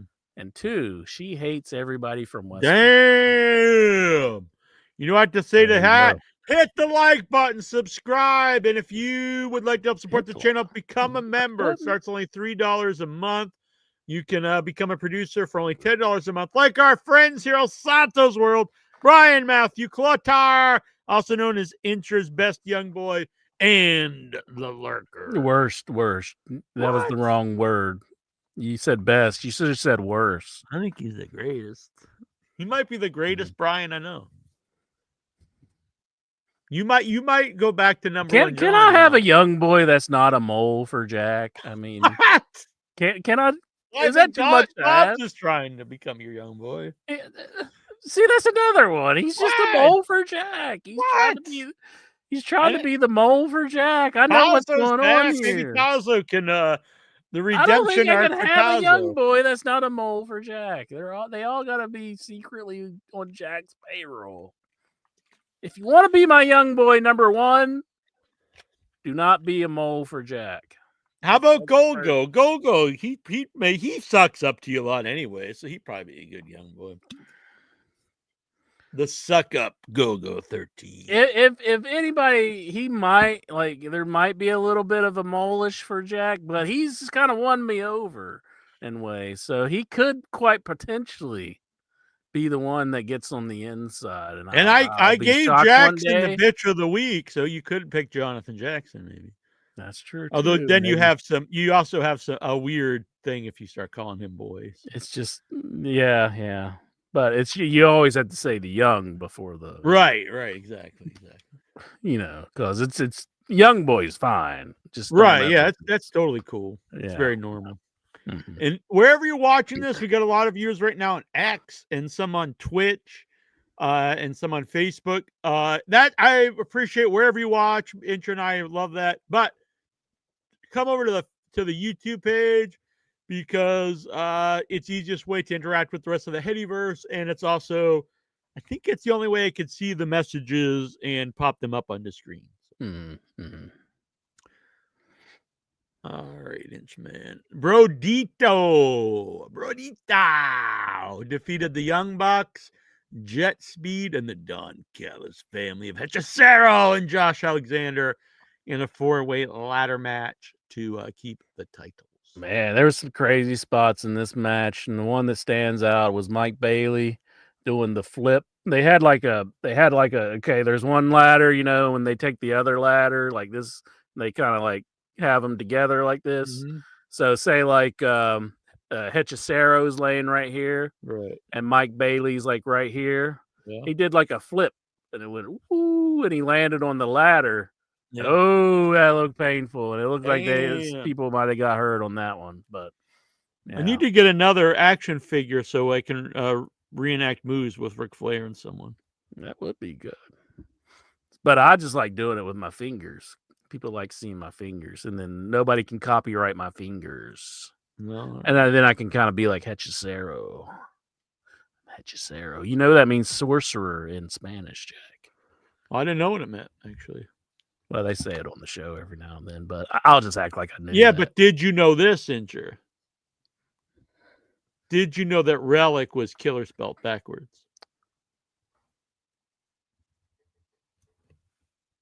Where did you get that piece of information? From my fucking mind. From my mind. Oh, he's doing the beat. Oh. I thought that was the Mind Games thing, though. It is. Oh, okay. But that's also the from your mind thing. Exactly. But yeah, that spot was crazy. They also did the spot where I think it was Michael Keith. What's his name? Michael Keaton, the guy played Batman. No, he's not involved with AEW. The new guy. He was up on top of the ladder. The guy from Twilight. I have trouble with the man's name. I apologize, but he was on the top of the ladder, and they walked him over and kind of tilted it, and he just fell off onto 2 tables. That was pretty insane. Josh Alexander? No, not Josh Alexander. Mike Bailey? No, his partner. Kevin Knight. Kevin Knight. There we go. That guy. Yeah. I keep wanting to call him Michael, but I know it's not right, so yeah. it throws me off. I keep forgetting we're not in love anymore. I'll keep forgetting things will never be the same again. I keep forgetting. Kind of Don't say that. Don't say that. And then in the main event time, I'm sure. So just the name Michael, put Michael McDonald into your head. Hangman Page defeated Kyle Fletcher, which I really would have liked to see in this match. I might have to go buy it to go watch this. It was a good one. It was good stuff. Long match, 30 minutes, I believe. 38 minutes and 10 seconds. 38 minutes and 10 seconds. Right. Wow. But yeah, they really went all out. I was surprised. Like, it's like you don't want to beat Fletcher, but you don't want to take the belt off of Page, you know? So it's I really didn't know who was I really didn't know who would win then. Mm-hmm. And it kind of does take a little bit of steam from Fletcher that he lost. And wasn't the that he has to forfeit the TNT title? Wasn't that one of the stipulations? Mm-hmm. So does he have to relinquish that now? No, I don't know. I think if anyone interfered, if anyone interfered, he'd be stripped. Oh, okay. That was my bad then. Yeah. Nobody interfered. It was all on the up and up. So that's not the case. But all right, a great match. Good main event, and Taz got a little pissed off at the fans during this match. Do you want to hear, Jack? Yeah, let's hear it. The fans started saying to Fletcher, "You're not ready." They did that kind of chant to him. And then Taz was like, and enough of this ready beast bull crap. He was really pissed. Yeah, I could tell the fans got on his nerves. He's like, these performers go out there. And so Taz definitely got mad at the fans during that part. He didn't like that the fans were using like inside terms like ready. Don't use ready around Jack. Not Jack, like John Taz. Reddy. Don't use Reddy around Taz. And I don't know what he would do around John Reddy. Who knows? Are you ready for John Reddy? Mm-hmm. All right, Brian Danielson really needs to step up on the commentary. He's not. Yeah, I'm not a fan. It's not been that great so far. I would have thought he'd been great on commentary too, but it hasn't been the best. Nigel's really set the bar, man. It's kind of.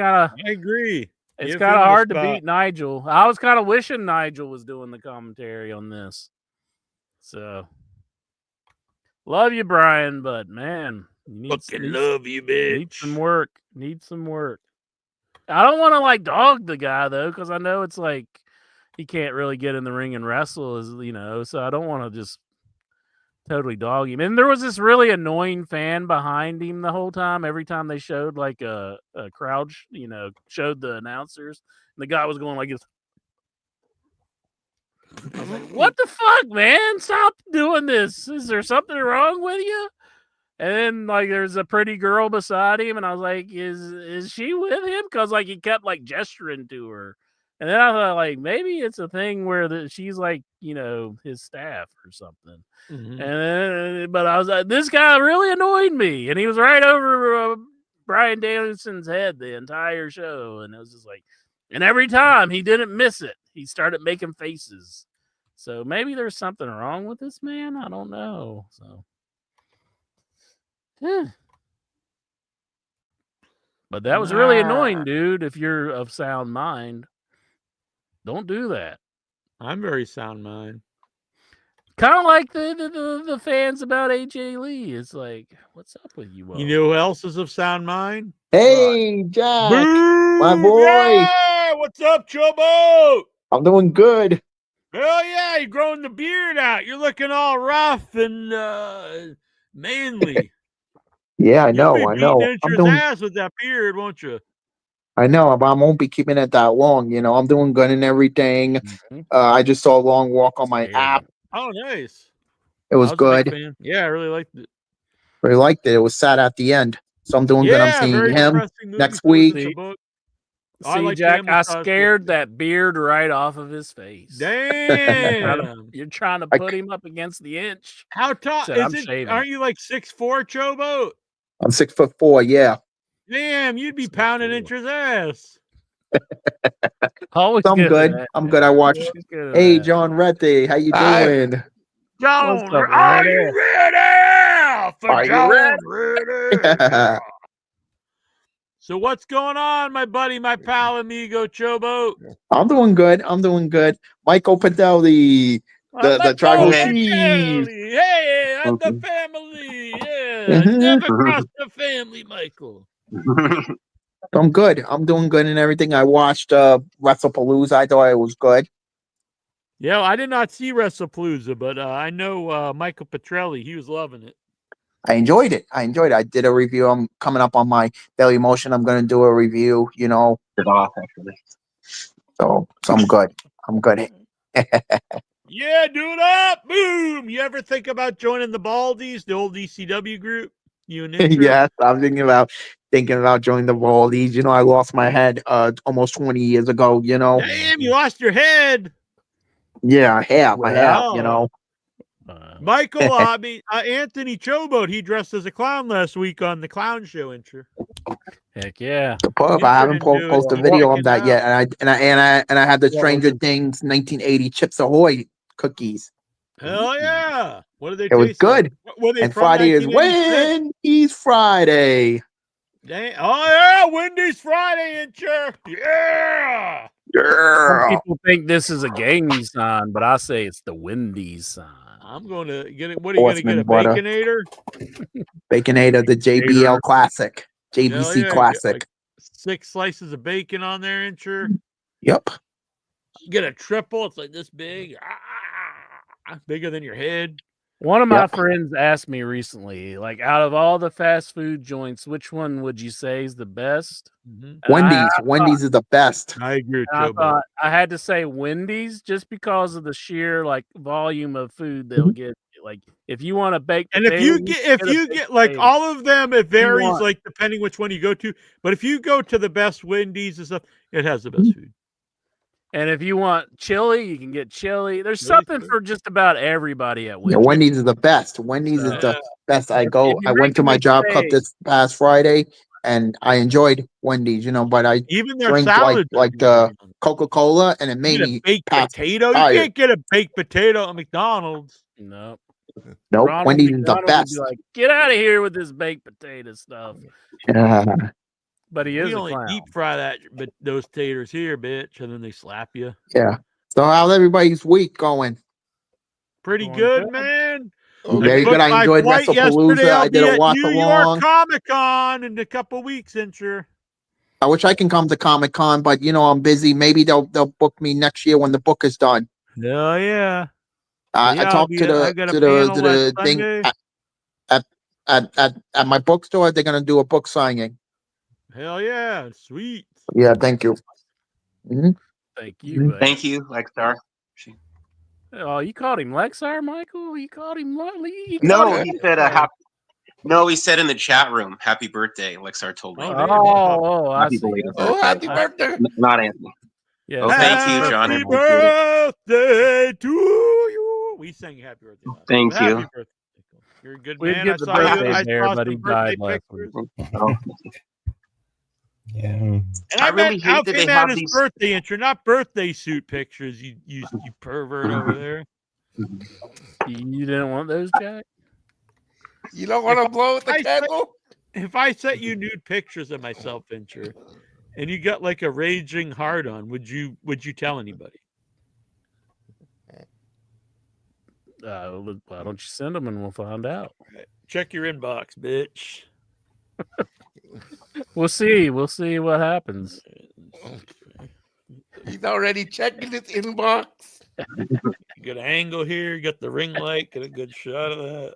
I'm gonna blackmail Jack. I'm gonna leak these if you don't give me $1,000, Jack. Ooh. There you go. You can see my turtle head poking out of there. My big friggin' balls. Let's big heavy ball sack there. Turtle head poking out. Oh my goodness. I ain't lying, bitch. Oh my goodness. You Booyah! think I won't show it? Yeah, You think I won't show it? You give me $1,000 We might right get now. kicked I'm off showing it. YouTube. Hey, I'm showing it. What? No, YouTube will be. The YouTube won't kick us off. You're too scared. They ain't gonna do nothing to us. Yeah, but Vic Schiavone's here. What's he gonna think? I think Vic Schiavone needs to see it the most. Damn, show it. I'm proud. You want to see it, Vic? Show it, bitch. You don't have the balls to show I it. missed what you were saying. What are you showing here? Jack's heavy turtle ball head and my turtle head poking out. Uh-huh. You want to see it, Vic? I'll go for it. Why not? All right. Let's see. Damn, yeah. Nice. Sketchy stuff here on It's the actually my show. brother's tortoise. Oh, what's his name? That's a big animal. Wow. Right there. Hal. Hal. Okay. Me back. Hal's a good tortoise. I bought him some food the other day. Did you? What'd you bring? He eats. I usually get him. I bought him radish tops, which is radishes. So Yeah. you can buy the tops, of just all the big leafy greens. You can get beets too. They don't sell them at our store. So, but no, they don't sell them at my normal grocery store. But this other one I go to, and every time I buy them, not every time, but 80% of the time I buy them, the either the person, the cashier, or someone behind me, they'll be like, I just have to ask, what do you do with these? And then I say, I feed them to a tortoise. You didn't say mind your effing business? Fuck you, bitch. What do you think I do with them? Huh? Shove them up my ass. What the hell do you think I'm doing with them? What's with all the questions? He does not like mustard greens. Mm-hmm. I don't think he's big on the collard greens either, but he likes I don't think he likes collard too good either. And he eats the radish tops. There's two of them that he likes best. I forget what the other one is. But there you go. Yeah. How old is he? Don't they live to be like 100 years old? Yeah, he lived to be like 150, 200 years old. So when Troy got him, he actually had to, him and his girlfriend had to will the tortoise to someone. So they willed to his nephew. Oh. I think maybe his nephew then when they will have to will it to someone after that. Yeah. Wow. They live so long. And he'll keep getting. It was like it fit in the palm of his hand when he got it. It was like this big, and now it's about this big. But they'll grow like very big. Eventually, you can like ride around on it. Like, yeah. So when Troy's an old man, he can ride around on the tortoise. I need to make a takemytortoise.com, like where you can will your tortoise to someone. Oh. They There's do have reptile sanctuaries and stuff.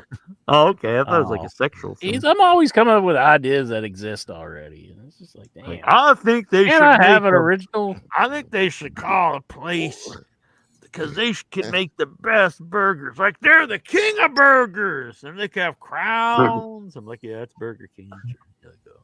Damn. That was a money idea there for a minute, but no, the helps. You can make one anyways, and just make it my own. There's a Yeah. place up the street from me, the Shipwreck, and they have two giant tortoises out in the back. They have a fence around them, and they live under the house or the building that it is, and they come out every once in a while. And they're huge. They're like a Probably. I mean, I wouldn't say they're bigger than me, but they are probably like 5 feet. They're very big. That's cool. Around I was very going to slow. make a restaurant called the Shipwreck, but yeah, what were you going to serve? We're going to have tortoises there, but I can't do that now. Damn. What would Angry Jack say if Okada asked him what he was doing with the radish tops? I'd say, you know what, fucker? Instead of worrying about these radish tops, why don't you worry about not being a worthless hole of money for AEW? You're like the Money Pit, the old Tom Hanks movie. You're just this big void of charisma, of talent, of interest. You lack everything that goes in to what makes a wrestler worth watching. I look at him and look at this stupid looking dumbass. He's got no muscle tone what to speak of. He has no personality, no aura of any kind. He's just this guy. All right, maybe he's like friggin' Bobby Eaton. Bobby Eaton, you could look at him and be like, you know what, this guy, he's got kind of thin arms, kind of flabby dude. But then you watch him, he's fucking amazing. Yeah. But Okada, no, he's got the looks of Bobby Eaton, but he's got the talent of I don't even know who. I don't think Okada looks anything like Bobby bullshit. Eaton. So he's got no look, no talent, can't speak. He's people think it's funny because he says bitch. This is a very outdated WWE thing. Let's make the Asian guy say bitch. And people start dancing a jig. Look at that, Martha. Look at that, Martha. The Japanese guy said bitch. Let's pay him $15 million a year to be a stupid comedy act who can't wrestle for shit. Fuck Okada. He doesn't try for shit. He's worried about my radish tops. Fuck you, Okada. Jack, I must stop the show right now. Do I not exist? R.I.P. Sabu. Welcome back, David Howe. David Howe. Wait a minute. This is a He exists. Howe. He exists. He exists. He exists. Ask The other Rock was if he Patrick Howe. exists. This is a fake one. I bet this yeah. is Jackson under an assumed identity. Is Jackson trying to pull one on us? Is he To pissing on prove our you're back the and real telling us it's deal, rated? Super chat right now, $50, and I will believe this is the real Patrick Howe. That'll be another thing. If you super chat $50, I will believe any lie you tell us. I didn't know your name was Donald Trump. We're Samurai. Nah, if you're gonna do a samurai character, give it to somebody worthwhile. But I don't know. I think a samurai character today, that'd be like so outdated. It's like, when a guy comes in and he was like a living barbarian or samurai character. Yeah, I mean, like Lord Tensai or something. Nakamura was a samurai there for a bit, but I don't know what he's doing right now. What if they did a John Belushi samurai? Yeah, he's just waiting to get cheeseburgers or something. But I'm combining two characters there, Belushi. Cheeseburger. But who was I thought Nakamura was just like a pervert. Like I thought his character was he's just like this sneaky pervert guy who he was like a Michael Jackson who he always looked like he's a guy that sniffed like toilet seats or something. Just a dirty what a pervert. toilet seat sniffer would look like. Yeah, if I think of that, it's like, oh yeah, Nakamura. Okay. I'm glad AEW didn't bring him in. I know this. They don't need more washed up, broken down, has-beens from Japan. And I'm not Vince Russo. I'm not saying all Japanese guys suck, but you don't bring in these old, washed up guys who are cripples. Takeshita's awesome. He's way younger. He's better in every way imaginable. So Takeshita's worth all the other Japanese guys they have in the company. You could take them all out, throw them away, and just push Takeshita. That guy that moves like this, who can't even bend his neck. Then they got that guy with the stupid haircut. Yeah, this 80-year-old man with this stupid haircut. Suzuki. Yes, fuck all those guys. Then on the last show, they had this blonde fat dude who looked, I don't know, he looked like Wildfire Tommy Rich if he's Japanese or something. I don't know what the hell was with that dude. And he sucked. He stunk up the joint, but they threw him in like a multi-person match, so you don't really notice. Exactly, John's exactly what I did when he's out there. Like, Oh, sorry. No, you're all good. David Howell says, "This is Patrick. I am Patrick." Who is your favorite Japanese? I mean, Great Muda. Yeah. Probably, you know what? They brought back Muda even with a walker. He'd probably be better than Okada. At least he would try. He'd be like, I can't walk, but I could try harder than this guy. I like Masato Tanaka. I like Tanaka too. Yeah. Yeah, he was good in ECW. Good. Mm-hmm. His matches with Mike Awesome, they were always very good. Those are great. Those are awesome. So, Tajiri, I like Tajiri. I'm a big fan of Tajiri. Actually, Tajiri a friend was of mine who's part of the In Your Head group, she wrestled Tajiri last week in her first tour of Japan. Oh yeah? Yeah, something That's Water cool. Love. She's been in the group for a long time. See, David Howell here. He's saying Yoshihiro Tajiri. Yeah, Tajiri's great. I would have liked to see him and Mikey on the ECW arena shows with Sinister Minister. Yeah, It would have yeah. been cool to have them in. I'm a big fan of the Sinister Minister. I talk to him every once in a while. He would come back on the show, but I think someone doesn't want him to. That works for unless we just talk about baseball cards. If you catch my drift. Oh, that fucker! I thought he was with NWA. Sinister Minister last time. I remember he got in trouble. I think he's with both. Honestly. Oh, okay. Yeah, when I stopped watching, he was still with TNA. So, So here, she wrestles as Succubus. She's in the In Your Head group as Mackenzie. What a love, and I say your last name, but she wrestles as the Succubus. She's from the United Kingdom, and she just did her first tour of Japan, and here she is wrestling Yoshihiro. Who did we just mention? Tajiri. Tajiri. All right, here we go. Who got the worst of this?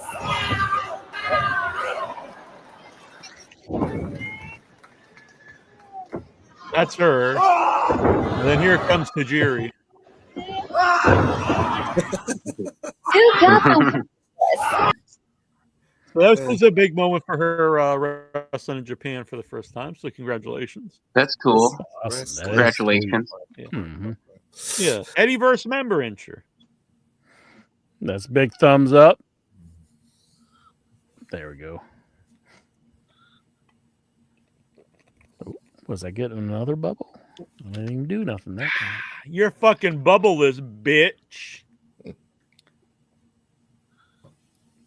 The bubbleless boy instead of the bubble boy. Let's do this one. That's That's why Tazo's not coming on the show. Are you guys upset that Tazo didn't show? Satan is good. Satan loves Tazo. Calm down. I expect Sada showed up, that's for sure. Yeah, I don't understand why he didn't show up. Yeah. That is strange. Had a fish emergency. Did He's he a good forget? man, though. If he would like to donate again before the end of the show, we'll let him come back next week.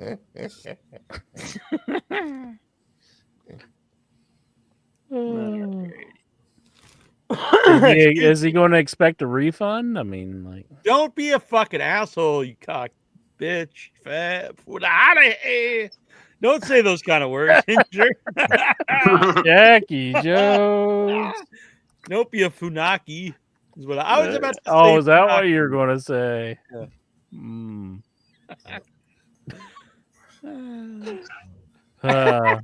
Well, it's nice knowing you, Jack. But What? anyways, no. The new world. You can say all this stuff. It's fine. Oh, I see. All right.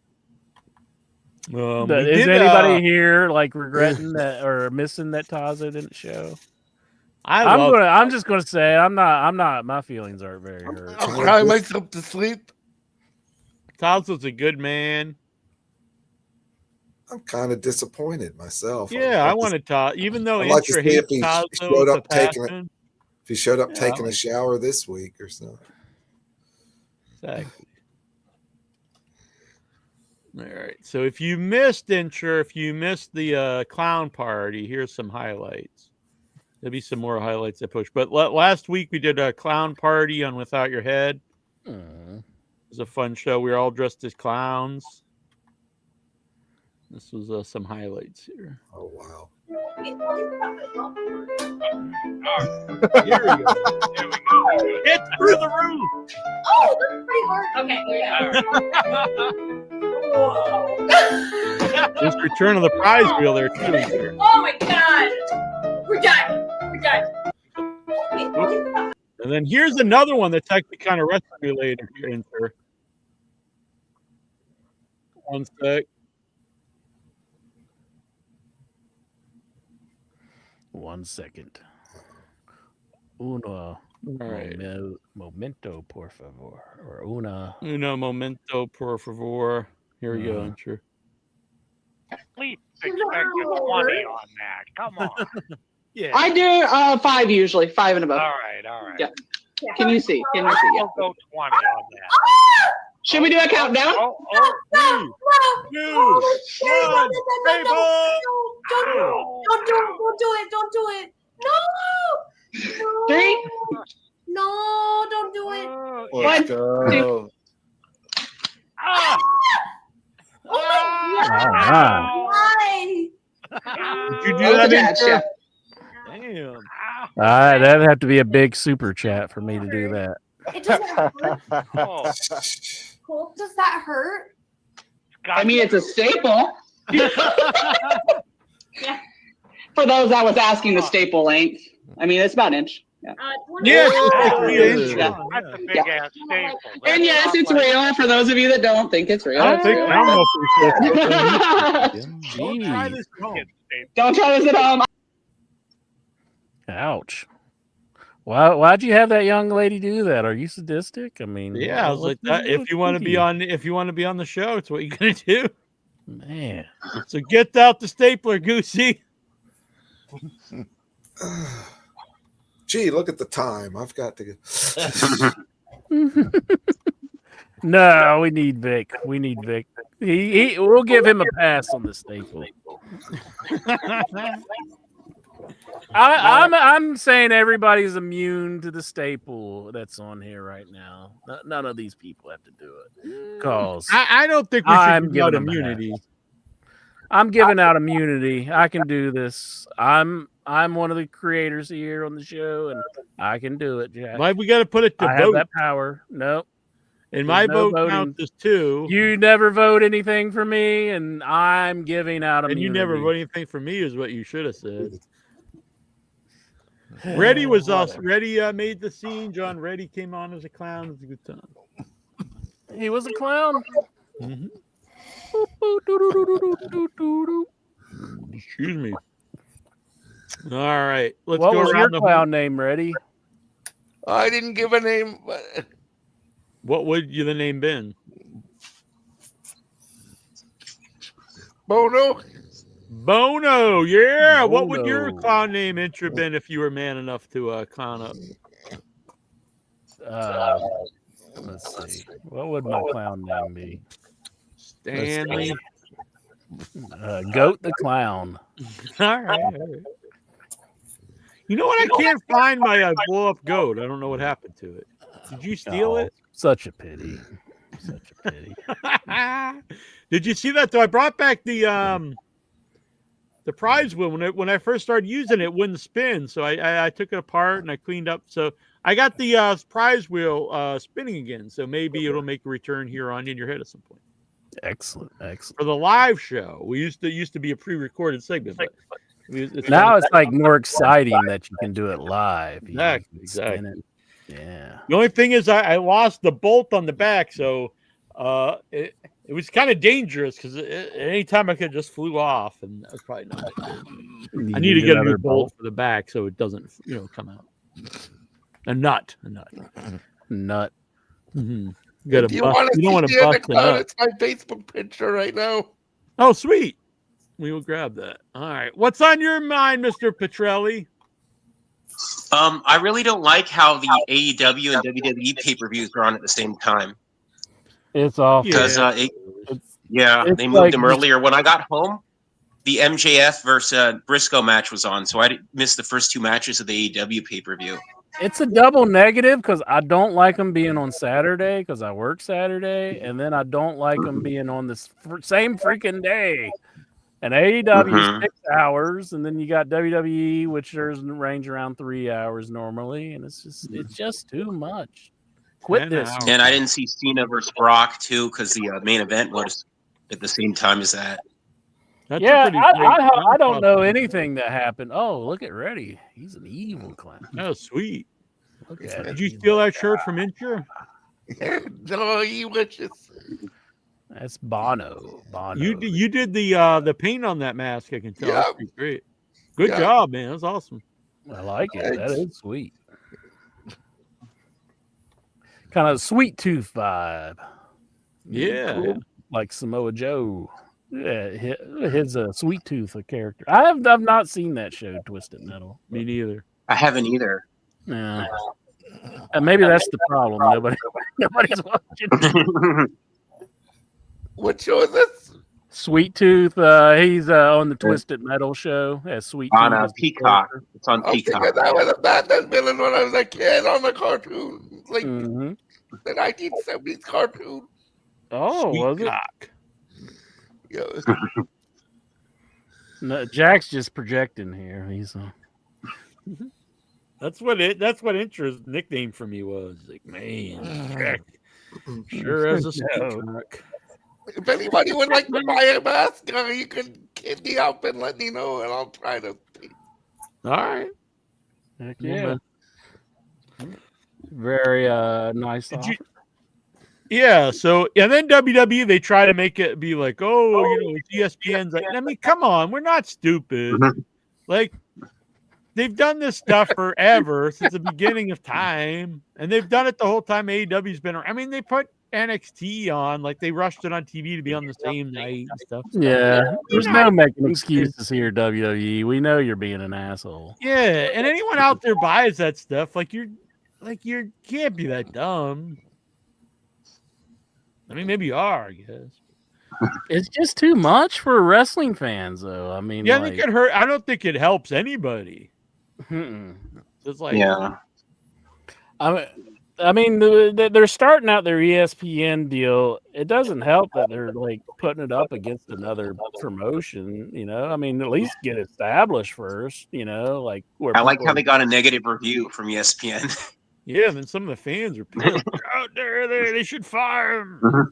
Was it a bad show? Like, what would you say? Yeah, I thought it was. The only noteworthy thing was the return of AJ Lee. Other than that, I didn't like it. I actually left because I had to go do something. So I saw like 75% of All Out and then like 25% of WrestlePalooza. What I saw was like a Saturday Night's Main Event episode, I thought.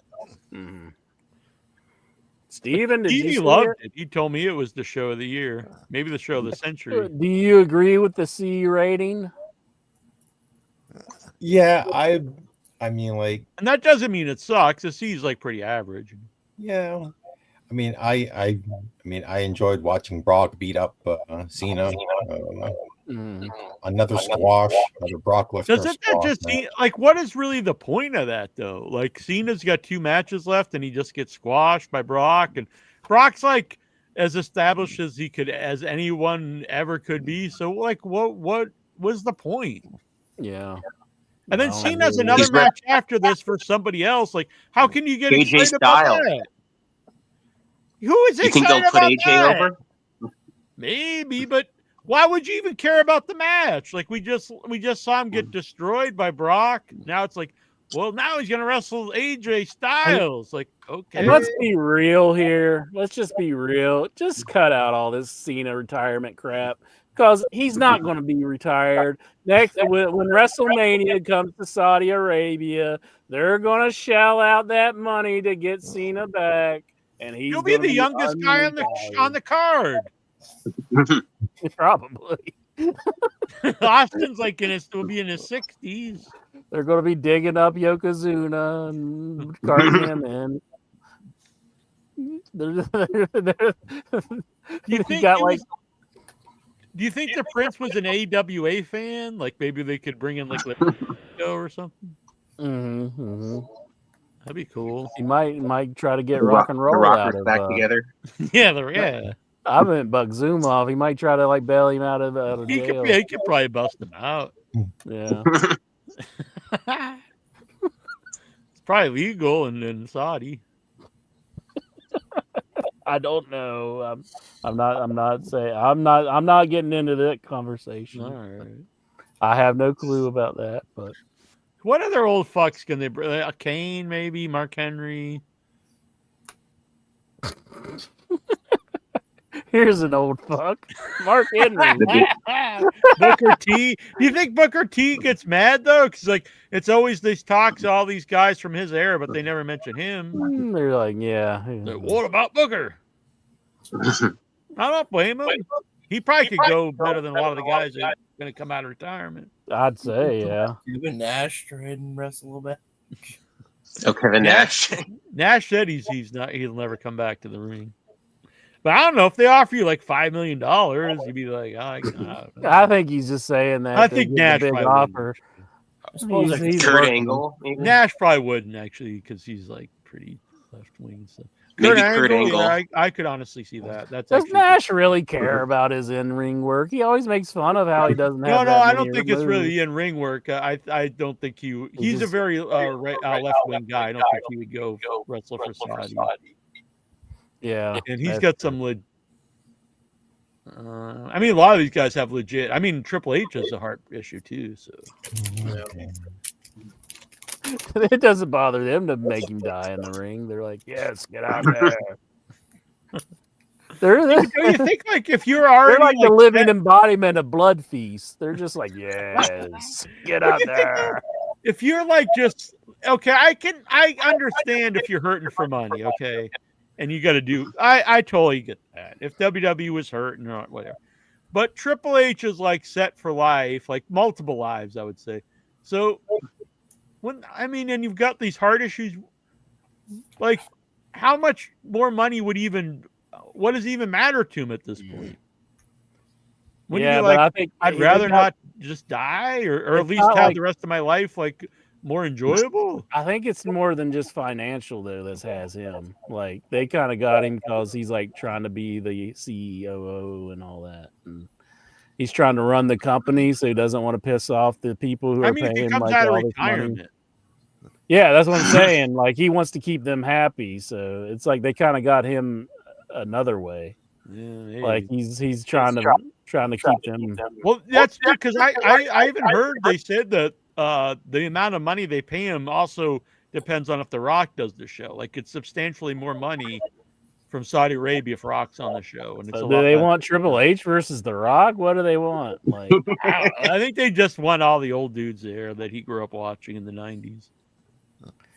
Are they going to get Austin? Are they going to get that's a big one that they want. I guess they offered him like $2 million when they're doing that. One match. Jeez. And Shawn Michaels versus Bret Hart. I knew Austin was older, but I didn't realize he'll be 62 by that WrestleMania. I didn't think he was that old. 62. Yeah, I mean, well, Rick was doing it, wasn't he? How old was Rick when he was wrestling? Yeah, but that's like I don't know. I wouldn't go by Rick. Like he's kind of a phenomenon. It is amazing that Rick could go like he did for so long. I mean, people got to give him credit. Into his 50s, he was still like very good. Like he was. It is amazing. I mean, that's pretty awesome. Like the last match is different, but up in, like when he up to his retirement match in WWE, I still enjoyed watching him. Yeah, and even a couple of things he did in TNA were pretty good. Yeah, even TNA. Good stuff. So. Gotta get him credit. Rockwinkle wrestled into his 50s, and I always thought he was really good. 50s in wrestling today, like there's guys that do it, and like I know some people pick on Jericho. I enjoy Jericho, but I mean Copeland, like there's stuff I like don't enjoy about him, but like he's not really embarrassing or anything. No, he's not bad. I mean, I think he's really good in tag matches because then you can kind of hide him a little bit more. Yeah, for sure. I thought it was really disingenuous. I saw a thing recently, and it's not that they don't have a point, but they were saying that like, they won a lot. The live link's right there above you, Tyler. That guys that are like either that are retiring early were people that like that Dave Meltzer really praised, and it was proof that like the kind of wrestling Dave Meltzer is bad for you, and so they had a point, but the people they gave as examples was Kenny Omega, who still actively wrestles, Will Ospreay, which is yet to be determined. Like, I mean, if he comes back and has a long career, I mean, and one of the people though was Brian Danielson. I was just like, I mean, the guy had a really long career, and like he's in his like how long did they think he was going to wrestle anyway? Yeah, I don't think that's a good example of a guy that's like retired early. And I kind of think he's going to come back every once in a while for a match anyway. Probably so, yeah. And people have always had injuries throughout the history of wrestling. I mean, Ox Baker had a lot of injuries, and like he barely took a bomb. So. Yeah. Hulk Hogan destroyed his back doing the leg drop.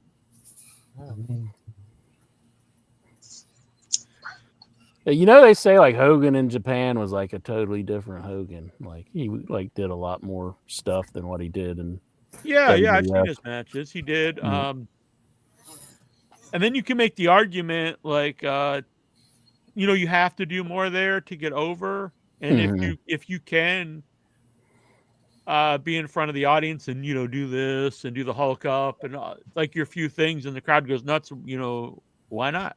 Yeah, really. I would like to kind of see some of that stuff, but you can watch it. It's on YouTube. It's even like a more recent match versus Great Muta. I think that's from the 90s, and that's pretty fun to watch. I think I'm realizing how much of a fan I was of Hogan now that he's gone. Like, you're friggin' ball washing the Hulkster. I kind of want to get that Legends of WrestleMania. He's like you're God among men to you. The WrestleMania pinball machine where he signed it, the Legends version. It's like I kind of want one of those now. That'll be your first tattoo. You're like, can you transfer this signature onto my arm, onto my forehead? Then you'll change your opinion on face tattoos. You get like Hogan face tattoo. I'll look like Hogan. Is that what you're saying? Like what expression of Hogan should I get? You should just grow just like what hair like can grow it out and bleach it blonde. That'd be cool. Do a Fu Manchu. Yeah, get a Fu Manchu, and if you can't grow one, just like glue like a rug on your face or something. Enters a T-Moo Hogan now. I think that'd be good. Don't you guys think that'd be a good look for entry? Yeah. What do you guys think? You think that would be good, Michael? Sure, why not? Steven, you think that'd be good? Do it. I suggested it years ago, and you got that. Yeah, see? Yeah. Well, so you're still for it though, ready? Yeah, why not? You are a real American. But oh, the right. Lucy, should I do it? Yeah, hell yeah. Vic? Well, I'm not going to do it. What? So. And you it might come crashing down. If you do that, no, Vic's gonna get like a Ric Flair robe, and he could be the Flair in your head. You could be the Hogan. What? Why you say that about Rick? About the Vic? Why is that bad? He would wear a Ric Flair robe, and he start going woo. He'd be Vic Flair. I mean, he'd always have the job for me, though. You know. I'd always be Chief Wahoo. We got Chief Wahoo Stevie. Ooh, Jesus. What? Who's Michael Petrelli? He could be our new Bruno. Michael Petrelli. Yeah. I'll be the champion forever for like 20 years. How long did Bruno have the belt? He's like Andre Hart of the Giant, Bruno. 7 years and 2.5, I think. Yeah. Like the casting was so crazy in that movie. No offense, Mike. Who's Goosey gonna be? King Kong Bundy. He's like gonna the demand a boss 5 man. count. He's the big boss man. Yeah, the big goose Big man. Bubba. You'll only wrestle me in the big blue cage. Yeah, you can superplex Goosey off the top of the big blue cage. Oh, yeah. That was a great spot. Now you admit it. No, that was a good spot. It was one of the only good spots ever in a big blue cage. Superplex from Hulk Hogan to Big Boss Man off the top of the Now cage. you're showing some love for the big blue cage. Just imagine how cool it would have been if it was in a real cage. No. You can't do that. You can't take it back. You said it. Boo. There's no take backs. See, you met the man live, and you were Incher's being love like, for the BBC knows no bounds. The big blue cage. You met the man I'm gonna live. make that, I'm gonna make that a shirt. Incher loves the BBC. Big blue cage. Big blue cage. That's it a good would be shirt. a true statement. Yeah, I know it would be. Yeah, in many ways. Like the broadcast company. Exactly. Is everybody sick of that joke by now? I mean, I know everyone would wear that. Michael would wear that proudly, wouldn't you? Incher loves the BBC. You'd be wearing around town. Nobody's going to be wearing that. They would probably just wear it like if I'm going to be somewhere, and they'd wear it then, but they wouldn't ever wear it normally. What? You know? I'd wear it on my walks, on the pizza place. I dressed when as the a clown. train's running you over. That would be good. Like, it'd be like the one last dig at me. I'm like, yeah, We'd all wear it. There he is with that shirt on. Troy and I dressed as clowns at the pizza place. You better hope you don't see that guy who saw you with the pink Amoeba Records Hollywood shirt. Yeah, exactly. Remember that? Yeah. That was a great store, though, Amoeba Records. Yeah. It was fun. It's still there, isn't it? I think it was going to close, but I think it's still there. Yeah, they moved it to Hollywood Boulevard from Sunset Boulevard. Oh, okay. Yeah, because when we went, it was on when I went, it was on Sunset. Yeah, I like the Sunset one better. Now it's an apartment building. Yeah, so I've got a tour coming up, Incher. So not Jackie this Jones on tour. Not this weekend, but next weekend, I'll be at ZombieCon 2 in Rhode Island. I'll be hosting the festival. Then the week after that, I'll be at New York Comic Con, which is a pretty big deal. I'm sure. That is pretty sweet. And then in October, I'll be at Broom Dance in Salem, which is kind of like Sundance, but in Salem. Get it, Broom Dance for witches. And I'll be the MC of the film festival there.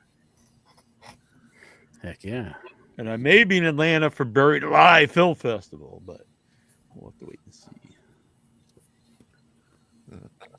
Yeah, it is quite the tour. Awesome. So book. Is that all in October? No, Buried Alive's in November. Okay, cool. Yeah, so if you'd like to book Jackie Jones, Nasty Neil at an event, you can email me at withoutyourhead@gmail.com. And sure. You're gonna book me in the WV. What would I book you for? Like, okay, I can be like looking so good. Could I have like a dunking tank, like where you sit in a dunking tank and you just insult people and they could throw balls and see if they can dunk you? I probably, to be honest, I probably make a lot of money doing that. Yeah, especially just off you. You'd like, can I buy a new pinball machine, or am I just gonna spend this all? I'd spend my hard-earned money on just trying to dunk Jack. Yeah, but you probably like make it like a vat of acid below me or something. Ooh, that's a good movie idea. Yeah, dunk you in Oh, ass. we were even talking about doing a clown movie. That's a good idea. I'm gonna write this down. A dunk tank of acid. Mm-hmm. And I could be like, beg for your life, Jack. Beg for your life. Any minute I'm going to hit that target and you're going to be I dead. think it's in a bit. All right. So, what's on your mind, Steve, in Toronto? Oh, like I said, I enjoyed Wrestlepalooza. I enjoyed John Cena getting beat up.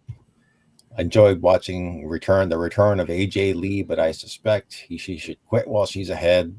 I'm not exactly wouldn't exactly look forward to she having a program with Becky Lynch.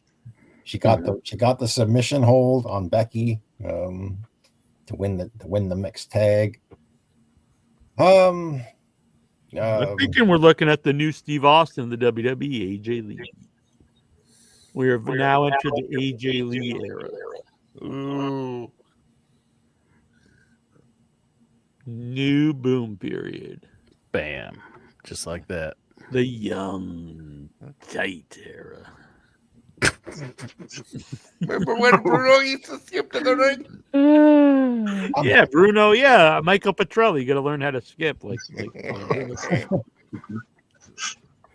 So to go with the fans, I know that I couldn't just walk to the ring like any normal guy. I gotta really pep it up and do like a skip kind of thing. That's what I did to the ring, and so I was skipping. Didn't you guys down see to the Bruno ring.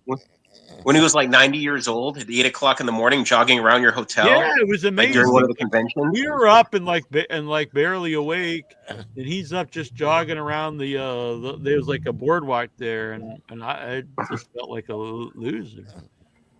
Like, dang. Wow, that guy was amazing. He's amazing. He was on In Your Head too. Wasn't he on like more than once? I think. Yeah, He? twice. Really good interviews, honestly. Mm-hmm. There was a Yeah, long-time listener actually who left the show because of Bruno being on. Like he got all mad about it for some reason. It's very strange. Why was he mad Who's at that? It wasn't Lover of Beers, but someone like that. I don't know. I remember he just got really mad, said that we just kissed up to Bruno, and I don't know, and he like left the show. It was very weird. This was like pre-social media thing. We needed to be hard on Bruno, like what? Yeah, it was a very weird guy to have that chance with. Like we had ever just like buried Bruno Sammartino. Yeah, how dare you? Like we never had a guest on and like was like rude to them, but especially like Bruno, like this like legendary dude. Hey, like, Bruno, you know what I think is bullshit? You beat Ivan Koloff. You fuck. It's like, oh, what's the deal with this guy? Why do you boys let you this way? There, you beat the Russian bear. He had a lot of integrity too. He didn't go kissing up to WWE like a lot of other people do. Yeah, that was one of the first things that like Triple H did that I thought like, oh, there's seems like a good guy. Like he mended fences with Bruno and the WWE. Yeah.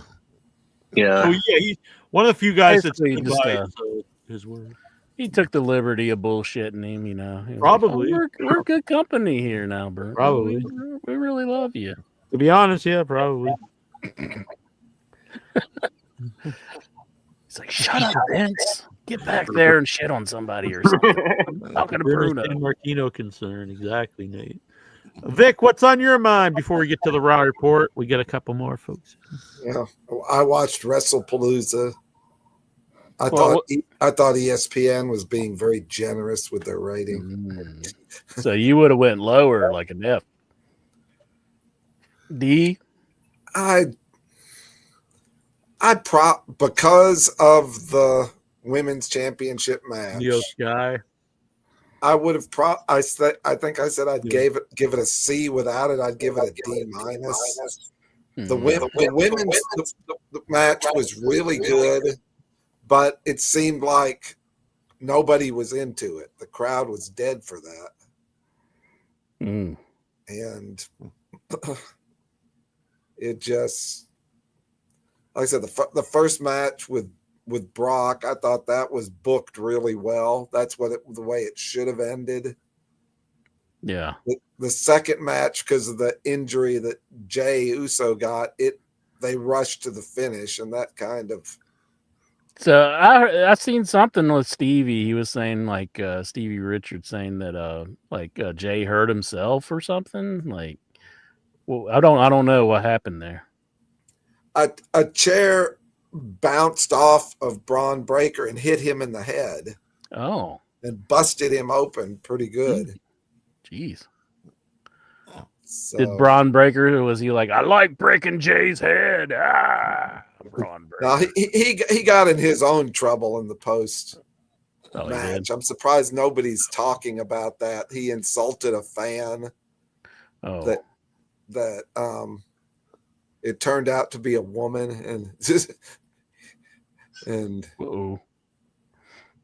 I'm seeing a lot of stuff online. He wasn't like going like his dad did, was he? He wasn't insulting the fan like that, was he?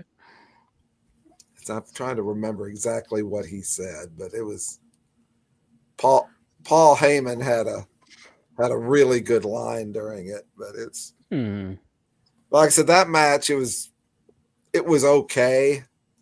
The women's championship match, it was a great match, but I didn't see where anybody was into it. Like that was the one match they put it right in the middle so everybody could take their break. Then I thought because yeah.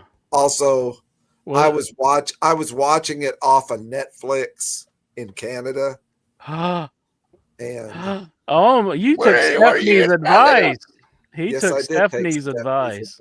I hope it's okay with the tribal chief that I was Canadian for one night. So he's gonna call the Mounties on you. Do you feel better? So, but the match was the mixed tag. Did you have some poutine or whatever that was? Did you make you some that night? The what is it, like fries with gravy and cheese or something? Like the poutine. That's a big Canadian delicacy. It's mostly Quebec. Oh, mostly Quebec. We've all learned onto it for the last couple of years, but I don't remember having it when I was growing up. I didn't hear about it till 10 years ago. Steven has it for breakfast and lunch and dinner, from what I understand. So he's on the poutine diet, like the Wendy's diet from Chobu. Yeah, right after I fucking Eskimo in an igloo. I've never had poutine myself. I would try it someday. I'm sure it's great. I mean, it's like everything that's like ungodly, unhealthy for you. So it's probably excellent. Yeah. Well, if it wasn't like wow, I'm eating this pile of shit, but it tastes bad, like that would be kind of.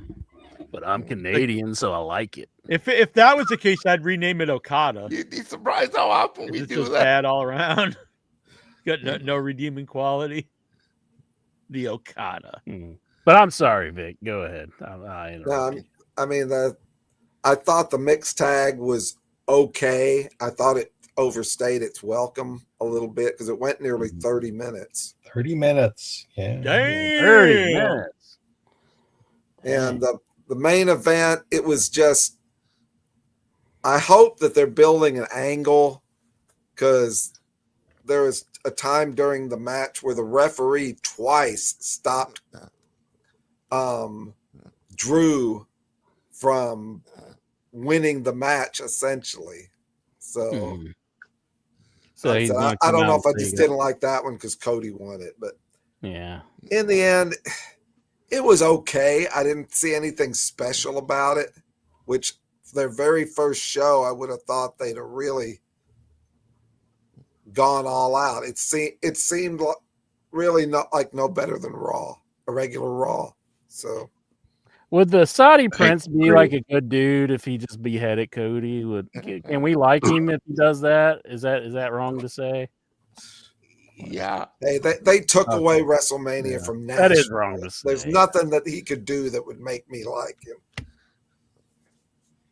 So yeah, I'm not a fan either, honestly. I know it's kind of cliche, but I've never. Well, I can't say never. I actually really enjoyed him the first few years. Then once he kind of became, after he did like the throwback stuff and just kind of stayed the same John Cena forever. I don't know. I was always just very bored with him. So what movie is he going to leave to like go and do WrestleMania? Is it 43 in Saudi? Yeah. Yeah, 43. The Marine 15. Yeah, the Marine 15. He's like, I'm sorry I can't be John Triton today, but I got to go to Saudi Arabia. I'm John Triton. It's like, I got to go apologize to China, and then I got to go wrestle for the prince. Yeah. Maybe we'll have him as a peacemaker or something like that.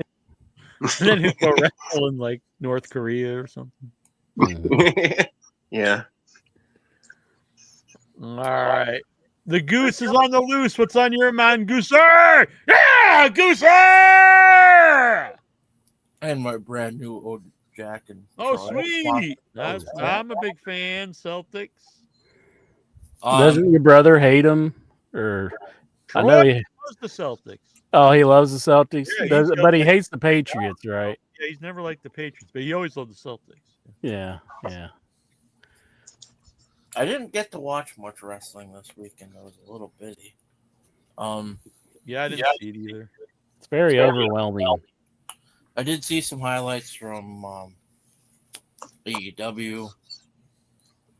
The Briscoe MJF match was fucking awesome. Yeah, that was pretty great. And I'm glad that they're finally giving Briscoe a big win. Yeah, win over MJF. That's pretty crazy. I think with some of the guys out, I think you could get a main event run out of him. He's got all the tools. He's really over. He has a natural charisma, super likable guy. He's actually really good talker. He's unique, a great wrestler. He has a cool look because he's a really different looking dude. I think the total package. The tag match was pretty cool with the Young Bucks and they had a lot of great stuff in it too. And Jack Perry coming back and I forgot to mention that. Yeah, Jack Perry came back, and he's back with Luchasaurus. That's good because I don't think his heel run was really. I mean, they could still be heels, but I don't think the whatever it was, not the loose cannon, but whatever they were calling him, was really working. It was kind of nice because, like, when the Young Bucks was getting the EVP or whatever they call it now, the fans was chanting at him, "You deserve it." But then, like, when Luchasaurus was like brought back to life and that they realized they were together, the fans just totally turned and they were loving some Jack Perry. So that was interesting to see. They played the Baltimore song too. Mm-hmm. At the end. But, whoa. Did I do it right? Is that close? I remember Vince Russo went on a rant about that once. How annoying he thought it was. Oh, in that case, whoa. Listen, bro. That's a human being out there. I'm just going to call into Russo and just do that over and over. Just whoa. I'm going to get him back on the show now. Let me email him. So I'm going to castrate this mark here. I asked someone. I asked Hoovy last week on the show, but he never got back to me. Damn it. All right. Who would you like to hear back on the show, or someone like that we haven't had on? I'll try to get someone. I just haven't tried for a long time. I want Tony Khan on the show. I could try an EC That'd be cool. guy, honestly. I'd like to get Tony Khan, especially like. I'd like to hear Sandman. He has a podcast now. That would be cool. I'm friends with him on Facebook. Mustafa. Who? Mustafa. From the Gangstas? Yeah, that'd be cool. I don't know how to contact him, but if I could find a way. I'm sure he must be out there somewhere. Those are guys that possible. Because Tony does do a lot of interviews with like not like necessarily giant podcasts. So. And we're big as they come. Well, I mean, we have been around 20 years. So AEW though, I bet we could probably get like a guest before one of the pay-per-views anyway. I don't know who. It's worth a try anyway. I'll give you the hookup with the Minnesota Department of Corrections. Let's get Bucks off on our way. I don't know. We yanked the first interview off, so or are we going to have a follow-up? So, what have you learned from your time in prison from raping your daughter, Buck? I don't know what else I want to have. Rape is bad. That's what he learned. I learned that when I run, I gotta run faster. I'm surprised he hasn't been on Dark Side of the Ring. Probably next season. Episode, yeah. I just love that he tried to escape. He just tried to run. It's like, well, feet don't fail me now. And he just and they just grabbed him. They're like, what are you trying, Buck? Just had to make the attempt. What's on your mind, Mr. Reddy? Oh, you don't want to know. Some dirty, perverted nastiness. I get to the cream pie. That shitty party or clown movie. Who do you think's a dirtier pervert? John Reddy or Incher? What? Oh, John Reddy. Oh, yeah, probably. Yeah, I'm going with me. See, Incher? That was is that you could take now that? I'm offended that he won. What? Who do you think the dirtiest pervert in all the Headyverse? I mean, do you think it's just got to be Lexar, or do you think someone's really secret? I mean, Vic, I think, has a secret underbelly, but I don't know if he's as much of a pervert as Lexar, though. What about William Morey? He was always talking about Stephanie McMahon's feet all the time. That's a good one. That's a good one. They would have a definitely perv off, I think, Incher. I think it would probably be the person we least expect. Remember there was that stuff in the chat from Afro that you had to take down? Oh, Afro. Wow, I haven't heard from him for ages. Oh, man. I'm not as big a pervert as Lexon. That's really good.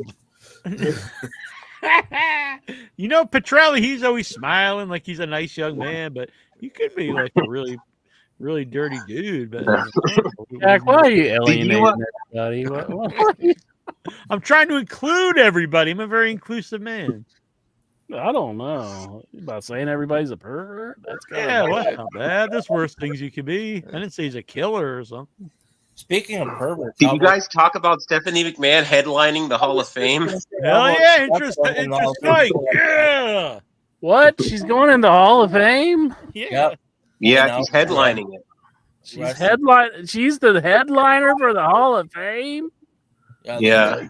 Undertaker. The Undertaker came out and made the announcement on WrestlePalooza. Hell yeah. No wonder it got a C then. I mean, there's far less deserving people, but there is just something off-putting about like you're like one of the owners of the company and you're the headlining like person in the Hall of Fame. It is kind of like very eye-rolling. Yeah, it is. I heard the other people are going to be the Rock's family members too. Wow, that's a shock. Is that how they're going to induct him as? They're like, and we got the cousin and the third the nephew. What about the Rock's family? Come on out. What here. about Black Pearl? Is he going to be on there? He's going to be inducted. Manu. That's you know how they always have one woman and one like the dead guy and like one like minority. They should also just have one Rock family member every year too. Like that's its own like they got the celebrity ward, then they got the Rock family. The bloodline wing. Exactly. The bloodline wing with the Hall of That Fame. could be their induction. Is he's related to the Rock? Right? Yeah. It's here comes George. He's related to the Rock. Yeah. He wrestled for Continental once.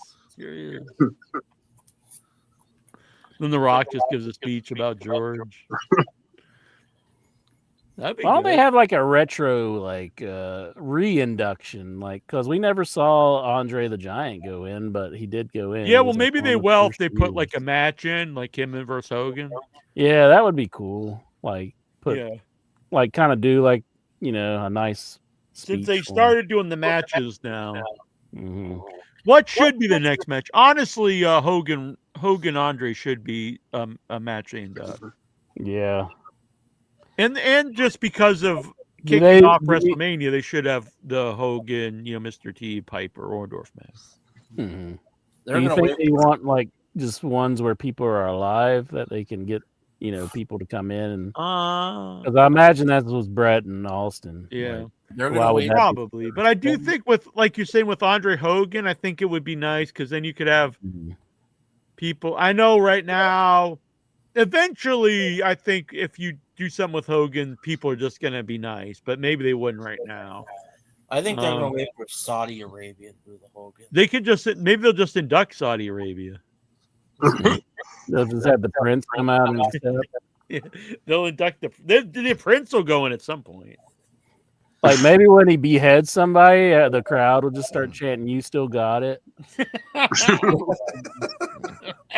If they inducted the Saudi Prince, if they inducted the Saudi Prince, you think he would kill Bill after?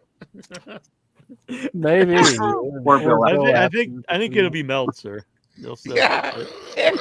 Or maybe the guy from ESPN that gave the show a C. Yeah, I'll bring him out. They're going to call him for a meeting at the Saudi embassy, and then he'll never walk out. He's like, "You're really into my life because I gave a wrestling show a C?" And they're like, "Yep, I'm the Saudi Prince. I plan on buying this shit someday." So, all right. I guess I know it's midnight. I'm sorry, Stevie. Do you have a Raw report in you? Oh, sure. I'm actually.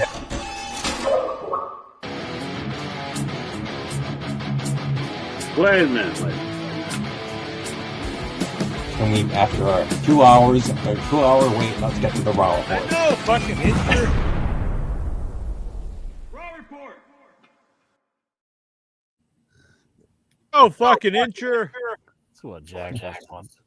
All of his dreams, that's what he has in his mind. He's like, yeah, gonna give it deep and hard to the instrument. He's like, if I could just get him to stay in the same room one more time. He's just playing hard to get. That's a noise his intro be making.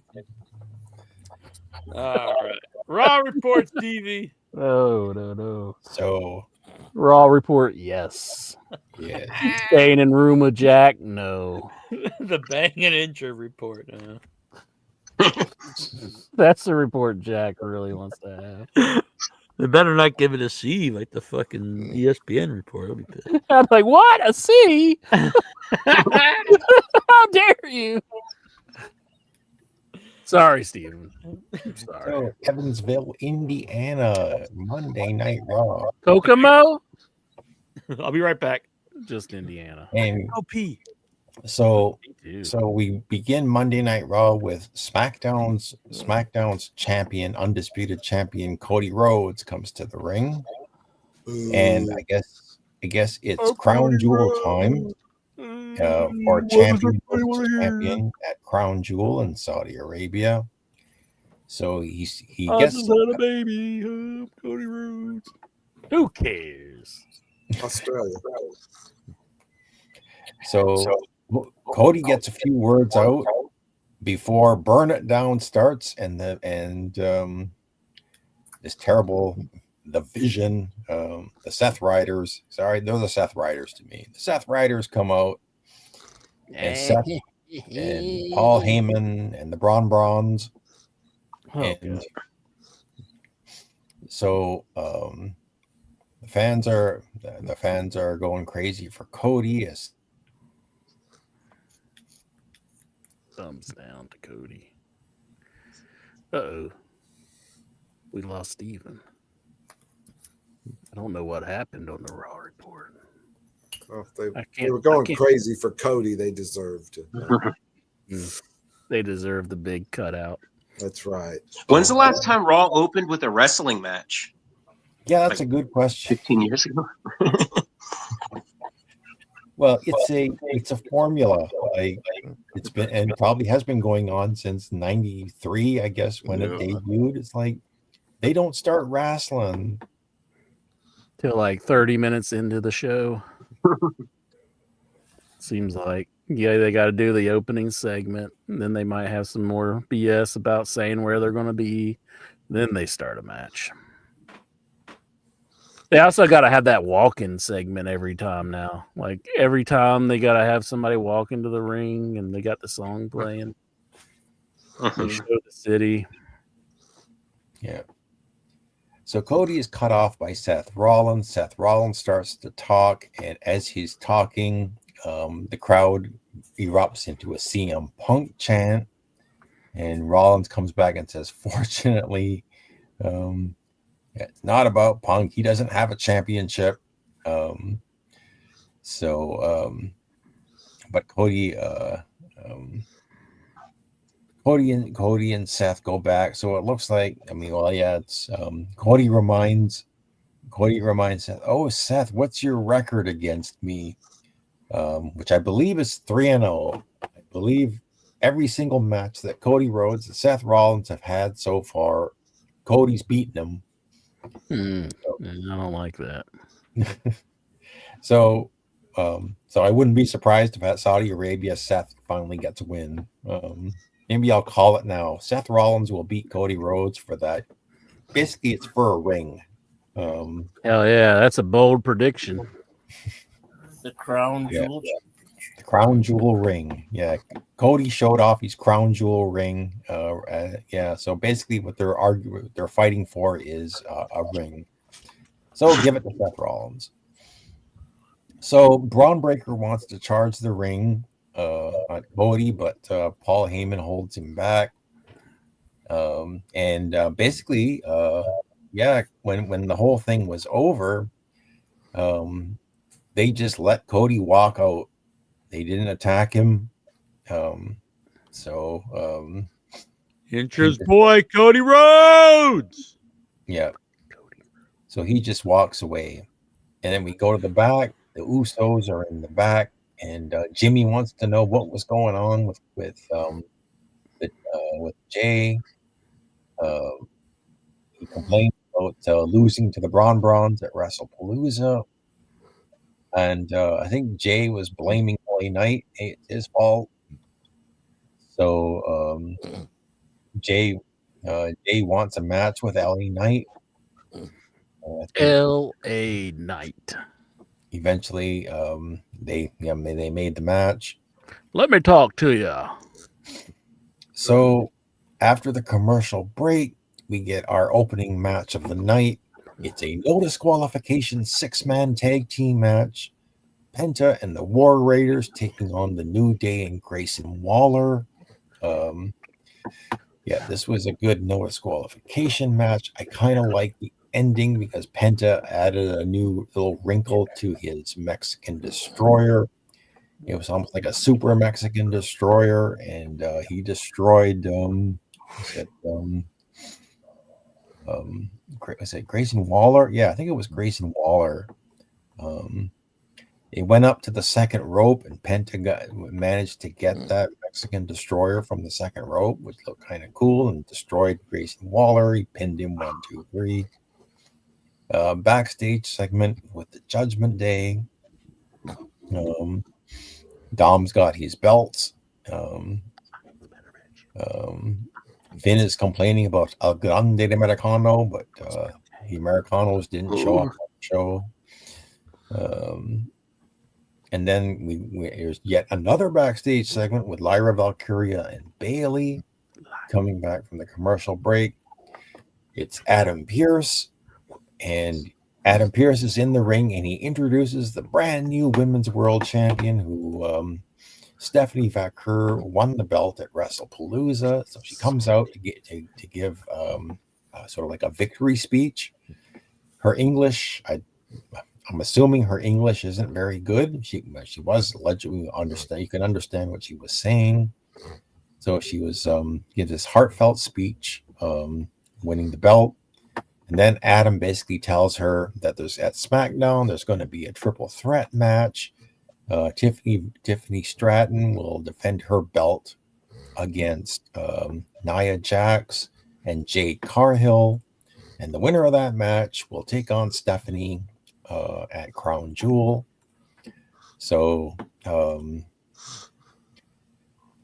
I guess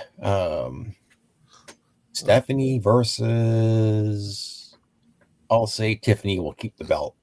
So it'll be Stephanie versus. I'm guessing.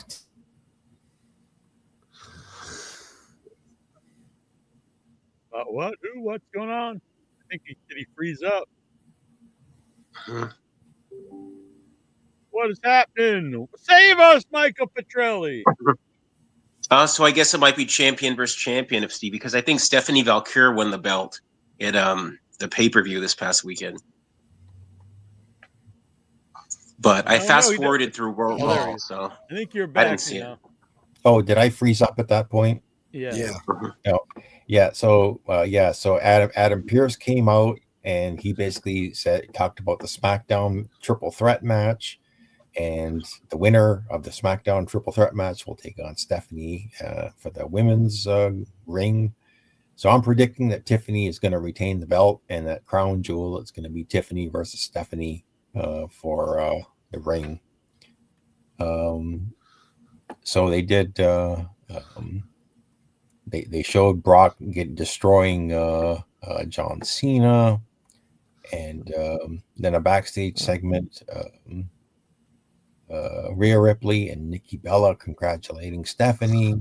The Kabuki Warriors come up, and Asuka. I think she was saying that Io Sky should be champion. They later made a match of Asuka versus Rhea Ripley. But later, for the main event, actually, of the show, coming back from the commercial break is Bayley with Lyra Valkyria in her corner, taking on Roxanne Perez with Raquel Rodriguez in her corner.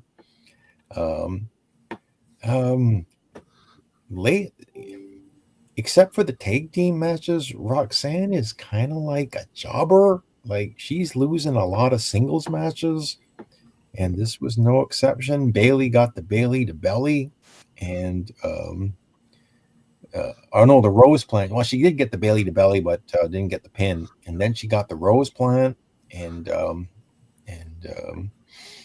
beat her in a sink. Beat Roxanne.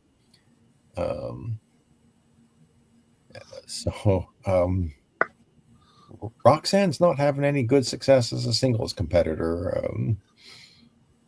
Coming back from the commercial break, Cody Rhodes and Jey Uso in a locker room segment. And then we go back to the ring, and it's Dominic. Dominic is at ringside for JD McDonough versus Rusev.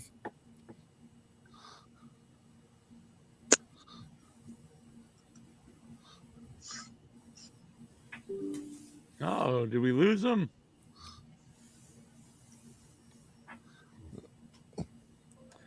Did we lose him again? I'm back. Yeah. Oh, there he is.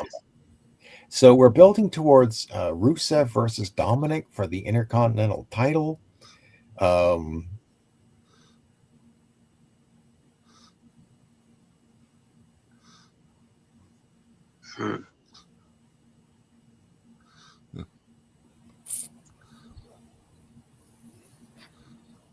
Dang.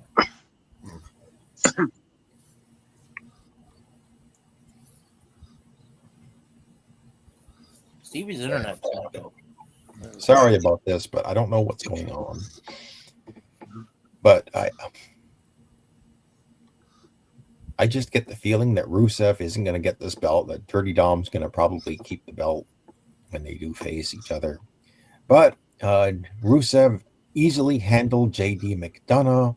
JD tried to do all of his flying moves, including going to the aisleway area of the ring and doing his moonsault. But Rusev came back and hit the accolade, and JD tapped out. Post-match,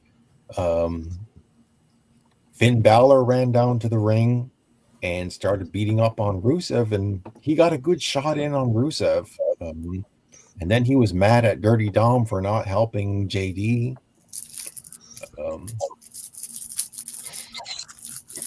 So we get to the back, and a woman named Jackie is interviewing LA Knight. And Well, gotta say it and gotta tell you, Jackie was looking good last night. Or I don't know. So yeah. LA Knight cuts a promo. Really wasn't paying attention to it. My eyes were on Jackie. Damn. So coming back from the commercial Need those break, liquid pants. it's Jey Uso versus LA Knight. Babyface versus babyface, and it was Jey Uso hitting the Uso splash on LA Knight to get the pin. And I think the post match. So the post match. Oh yeah, Jay walked up the rampway. And the Braun Brawns at one point the Braun Brawns came down, and post match they were beating up on LA Knight. So Jimmy went in to make the save with a chair. So then in the back, I think there was a backstage segment there with Seth Rollins and Becky Lynch.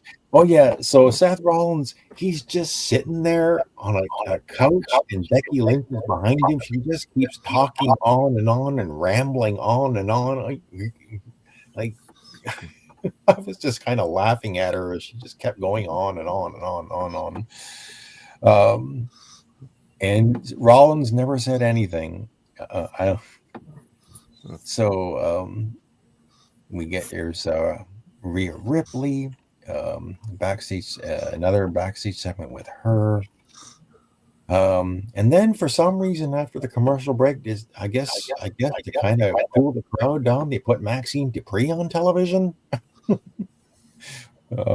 She's with Adam Pearce. I don't know what made me. This was just to kill time. Really. We get, and then AJ Styles and Dragon Lee come in. I guess maybe they want to take on all the El Grande Americanos. Uh-oh.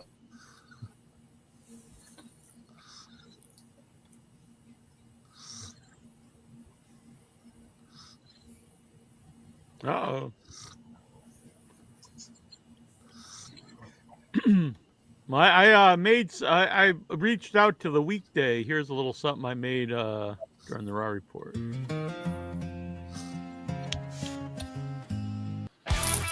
Whoops.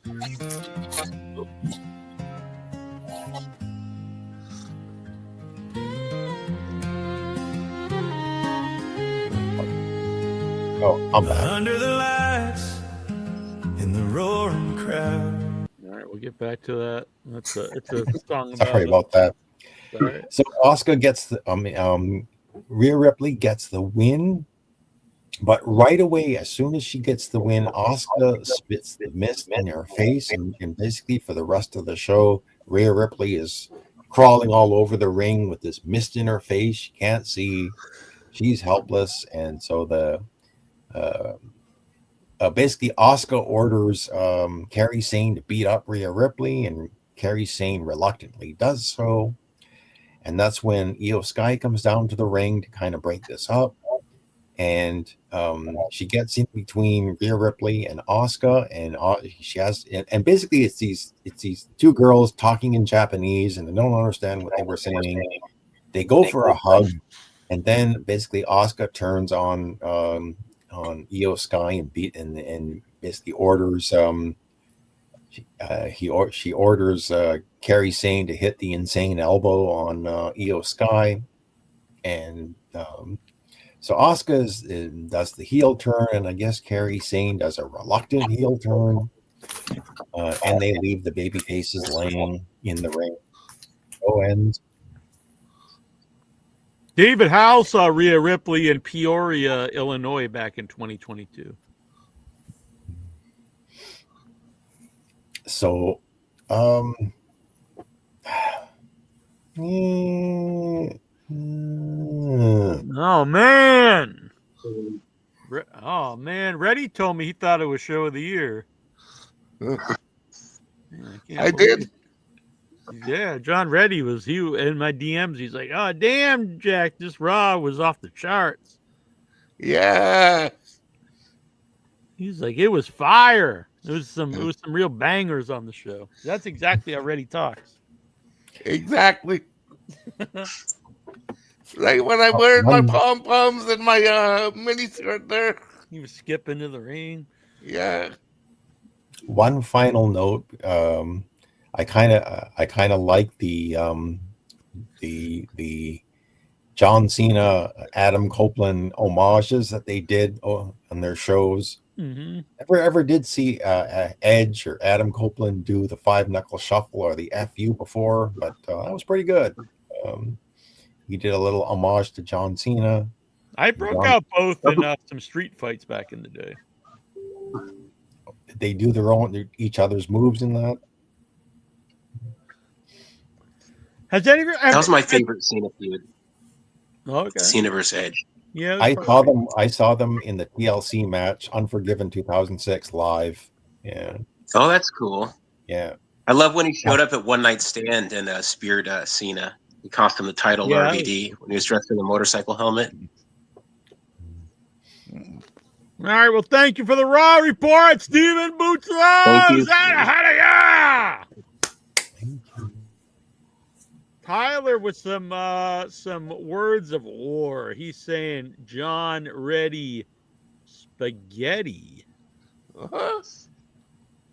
Tyler Meatballs. Reddy Spaghetti with the meatball eyes. Okay. We actually used to call a kid when I was in like kindergarten or something, Eddie Spaghetti with the meatball eyes. But it was funny when you're 6.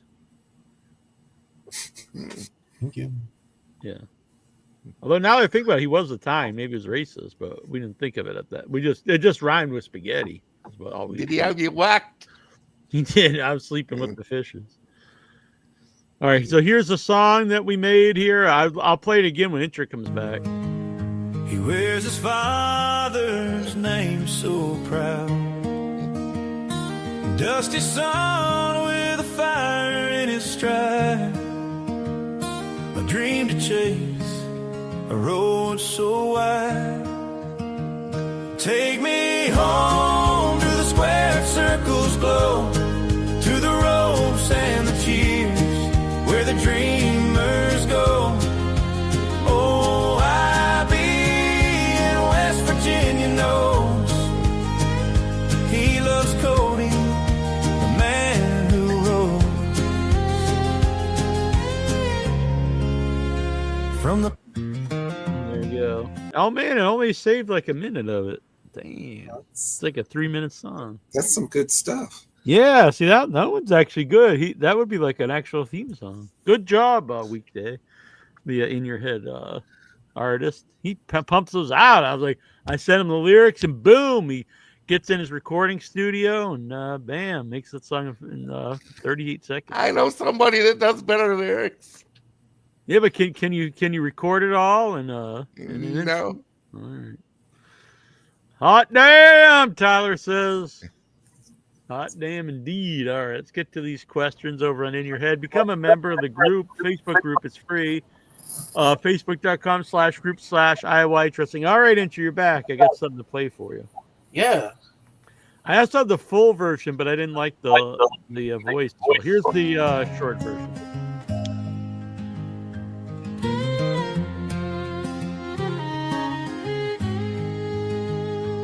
Under the lights, in the roaring crowd, he wears his father's name so proud. Dusty son with a fire in his stride, a dream to chase, a road so wide. Take me home to the square circles glow, to the ropes and the cheers, where the dreamers go. Oh, I be in West Virginia knows he loves Cody, the man who rose from the. That's a good tune, isn't it? Good. You better delete that shit right now. Here's the Because full I'm not one. having that ever again on this show. Here's the full one, but I didn't like the voice. Under the bright lights, the crowd begins to roar. The son of a legacy is walked through every door. With a suit of stars and stripes and fire in his veins, Cody Rhodes keeps rising, breaking every chain. You're ruining my ice cream. Take him home to You haven't ruined anybody's ice cream. where the stories are told and the glory's overgrown. Oh, I be from West Virginia, stands and loudly sings.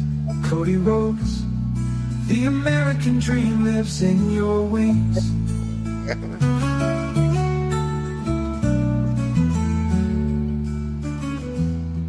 His boots hit the canvas, the echoes shake the ground.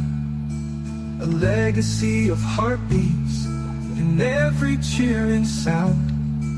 Dusty shadow guides him through struggle and through pain. Cody Rhodes, the American dream lives in your wings.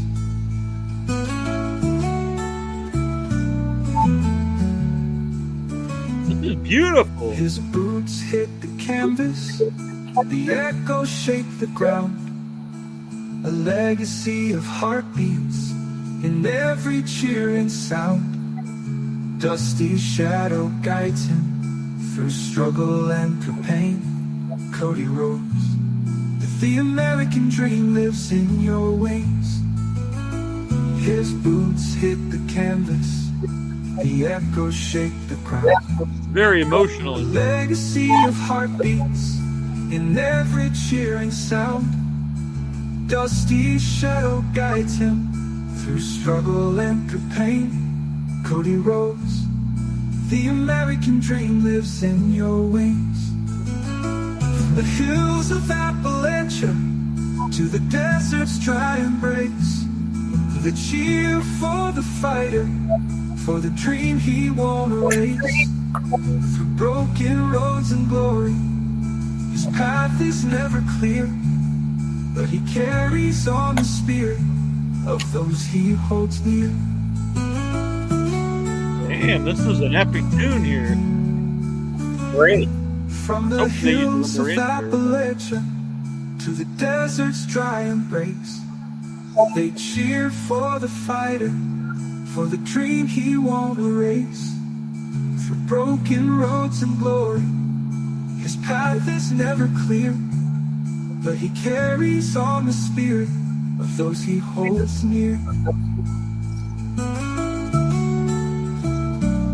Hope this goes on for another 10 minutes. Damn. Only one mention of OIB, though. That's kind of different. That's fucking great. That was beautiful. Have you ever heard a more touching song, Incher? No. That song makes me want to touch myself. Hell yeah. Awful. I can't believe you're just doing this to troll me right now. That's what? Listen, here's lyrics. You don't like Cody Rhodes. You're just trying to take him home to the ring he calls his own, where the stories are told and the glory's overgrown. OIB from West Virginia stands and loudly sings. Cody Rhodes, the American dream, lives in your wings. That's beautiful, Incher. You're not like honored that you were immortalized in this tune? No. Damn. The other one I liked even better, but it's asking me to pay $8 to get the full version. I think we know you're not doing that. No, sir. All right. How do they know that the other one's better though? Like they know that one. They knew too, because the other one did I think it was even a little better, but they're like, we know this one's even the better one. They gotta pay us $8.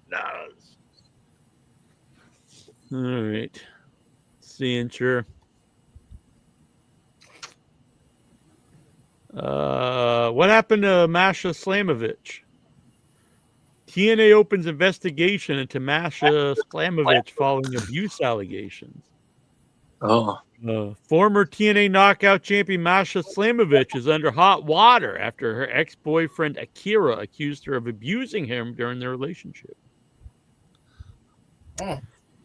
A friend of Akira posted several damning screenshots between the two from their time together to Twitter this afternoon. West Coast Pro and Wrestling Prestige have already pulled her from upcoming bookings.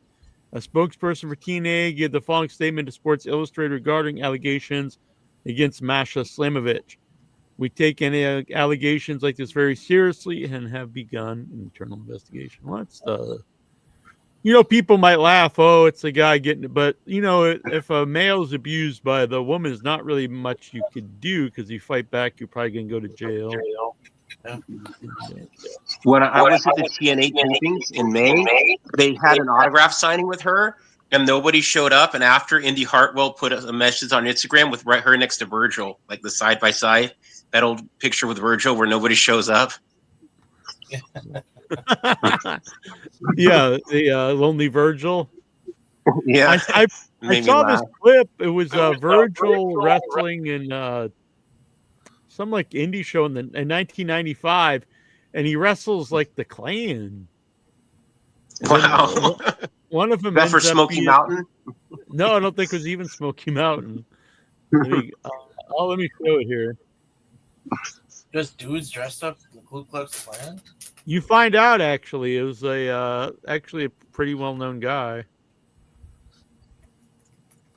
Intra, would you have done that gimmick?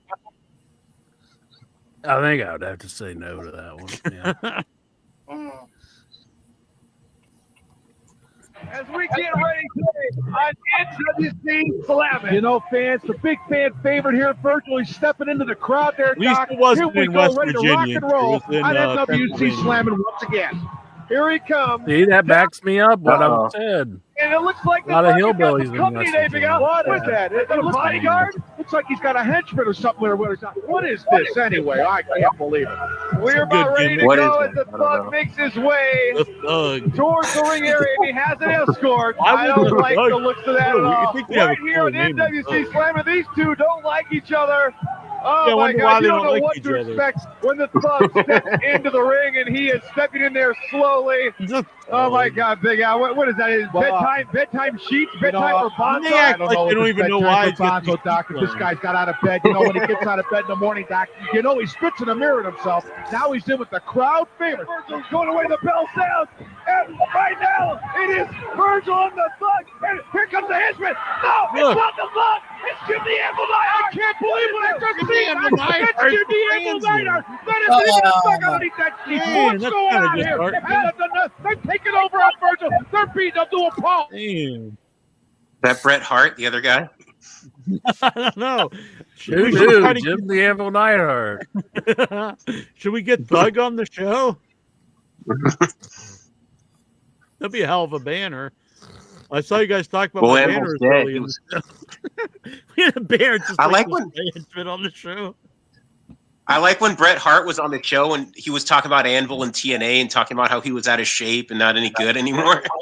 You remember that when he was on In Your Head?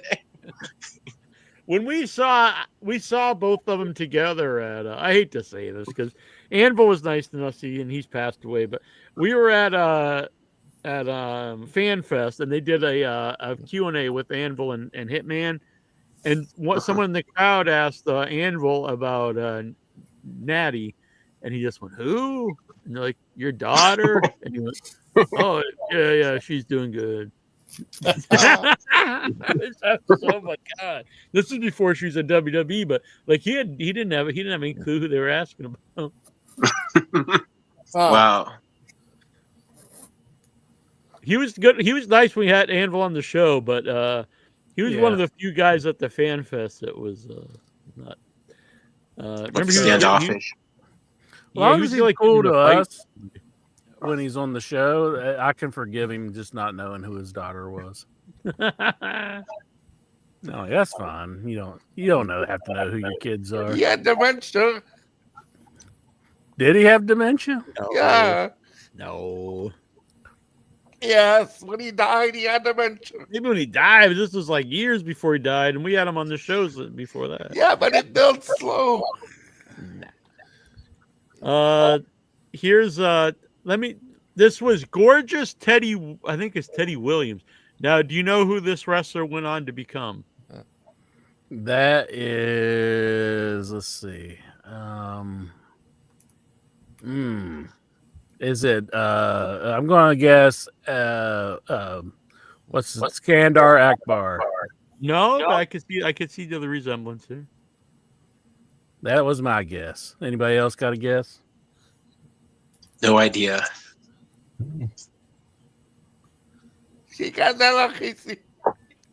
Nope. Bushwhacker Luke. Really? Yeah. Bushwhacker Luke. I would have never guessed that, would you? Mm-mm. No, that wasn't one of the names coming across my head. He shared that today. I was like, wow, yeah, gorgeous Teddy Williams. Oh, yeah. He is gorgeous. I read that in their book. Sean Green, PWI 500 has lost my respect. Apparently, they added Jelly Roll to the top 500. God. Who cares? Where's my guy? Is he on there? The guy that I look like?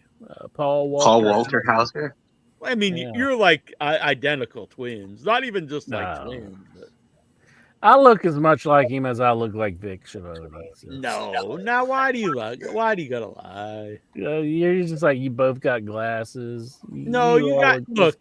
No, everyone will agree with me. You guys could be identical twins.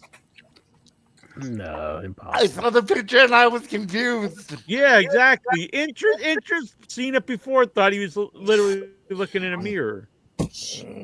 So when you go to Reigns AEW, say you're him, and you need to be let backstage immediately because you're late. I'm here for my match. How could Jelly Roll be on it, but not Roman Reigns? Yeah, that's pretty He's a better worker, I guess. Yeah, that is number very questionable. I'm going to start at 500 because we won't go over all 500, but I just have to name number 500 is Cereal Man. Cereal Man?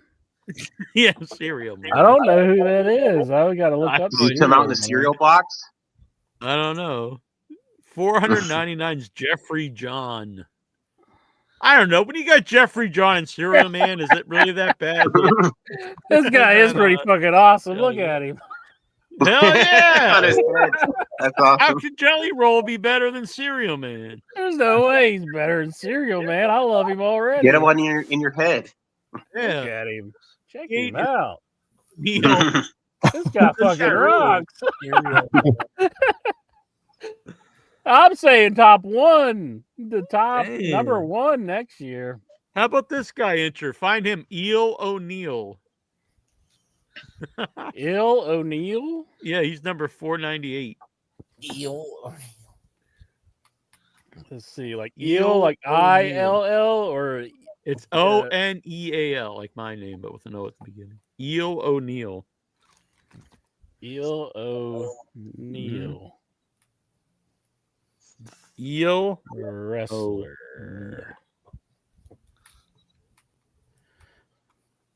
Like the eel, like the animal, or like EEL O'Neill. Okay, there we are. Oh, he's not as cool as I thought he would look. Yeah, he's not as. That cool looks as like Jonathan Jackson. There's Eel O'Neill. Is that him? Yeah. Fuck you, Eel O'Neill. If you're Eel O'Neill, you gotta get like an eel like tattoo or like eel. Electric Eel O'Neill. O'Neill made all the girls squeal. Satnam Singh is 493 incher.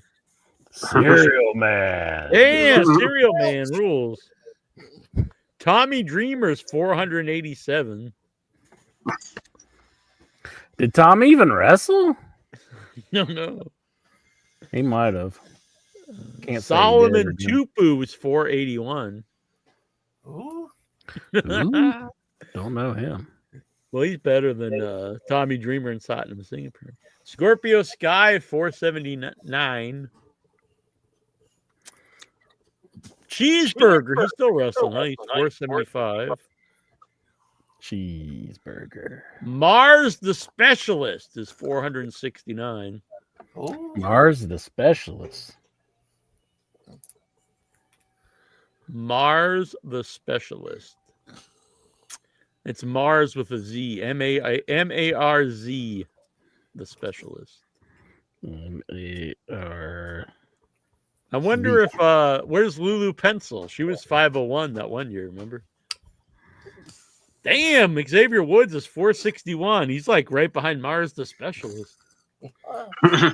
Yeah, I think you're going to be upset with Mars the Specialist. This fuck you, Mars. The Notorious Mimi is 460. This is weird because there are women on this. If you have women on here, don't you have to have like the top women, not just like some random women? Yeah. Mm-hmm. Don't tell me Ashley's on there. If Ashley's on there, that's gonna. Masato Tanaka's on here. He's still wrestling. Oh, he still wrestles. Damn, that's cool. 451.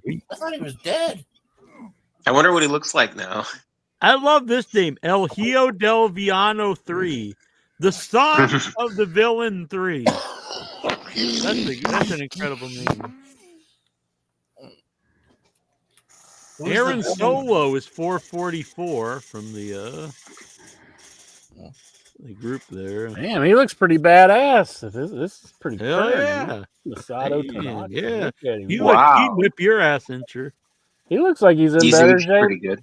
Yeah, than he was back in the 90s. Yeah, I know. Like, he looking pretty good. Our boy Madman Pondo is 433. Oh, yeah. Incher's boy Bear Bronson's on here. Why are you saying he's my boy?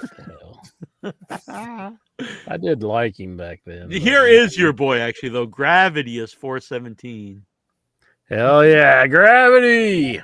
He's a real downer. Beef, just all capitals. Beef is 413.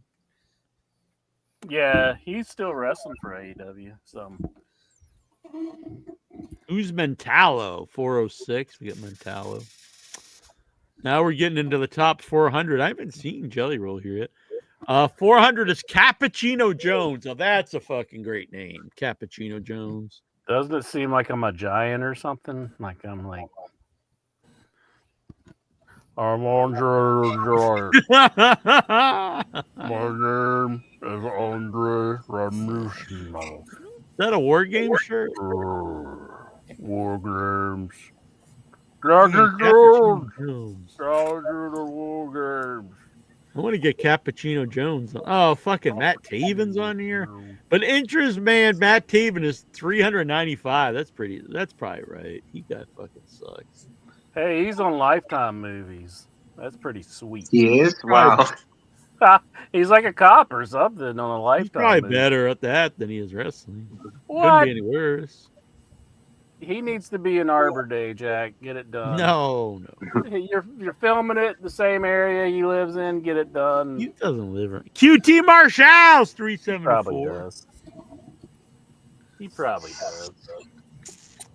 Shigehiro Erie's 369. Otis Kogar's 362. That sounds like an NXT name. Otis Kogar. Hoodfoot is 360. That's one of Alexa's. That sounds like a disease. Why were you working it? I got Hoodfoot. There he is in the Lifetime movie. Oh. I've hit something. Dang it. I don't even know how to say this name. Zitchian RT1. His name is ZCION. His Zitzian. Yeah, and his last name is RT and then the number 1. Zitchian RT1. What kind of fucking name is that? You Like fucking asshole? pound one or No, one. Like the number one. Just the number one. like you spell number one? Yeah, it's ZCIONRT1. That's it. Oh shit! I went back to that. Matt Taven. Motherfucker. Okay, let's start over. ZCION. ION. And then the last name is RT1. RT1.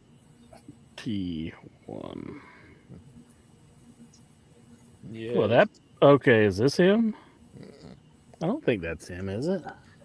That looks like El Gringo Loco. It's this guy.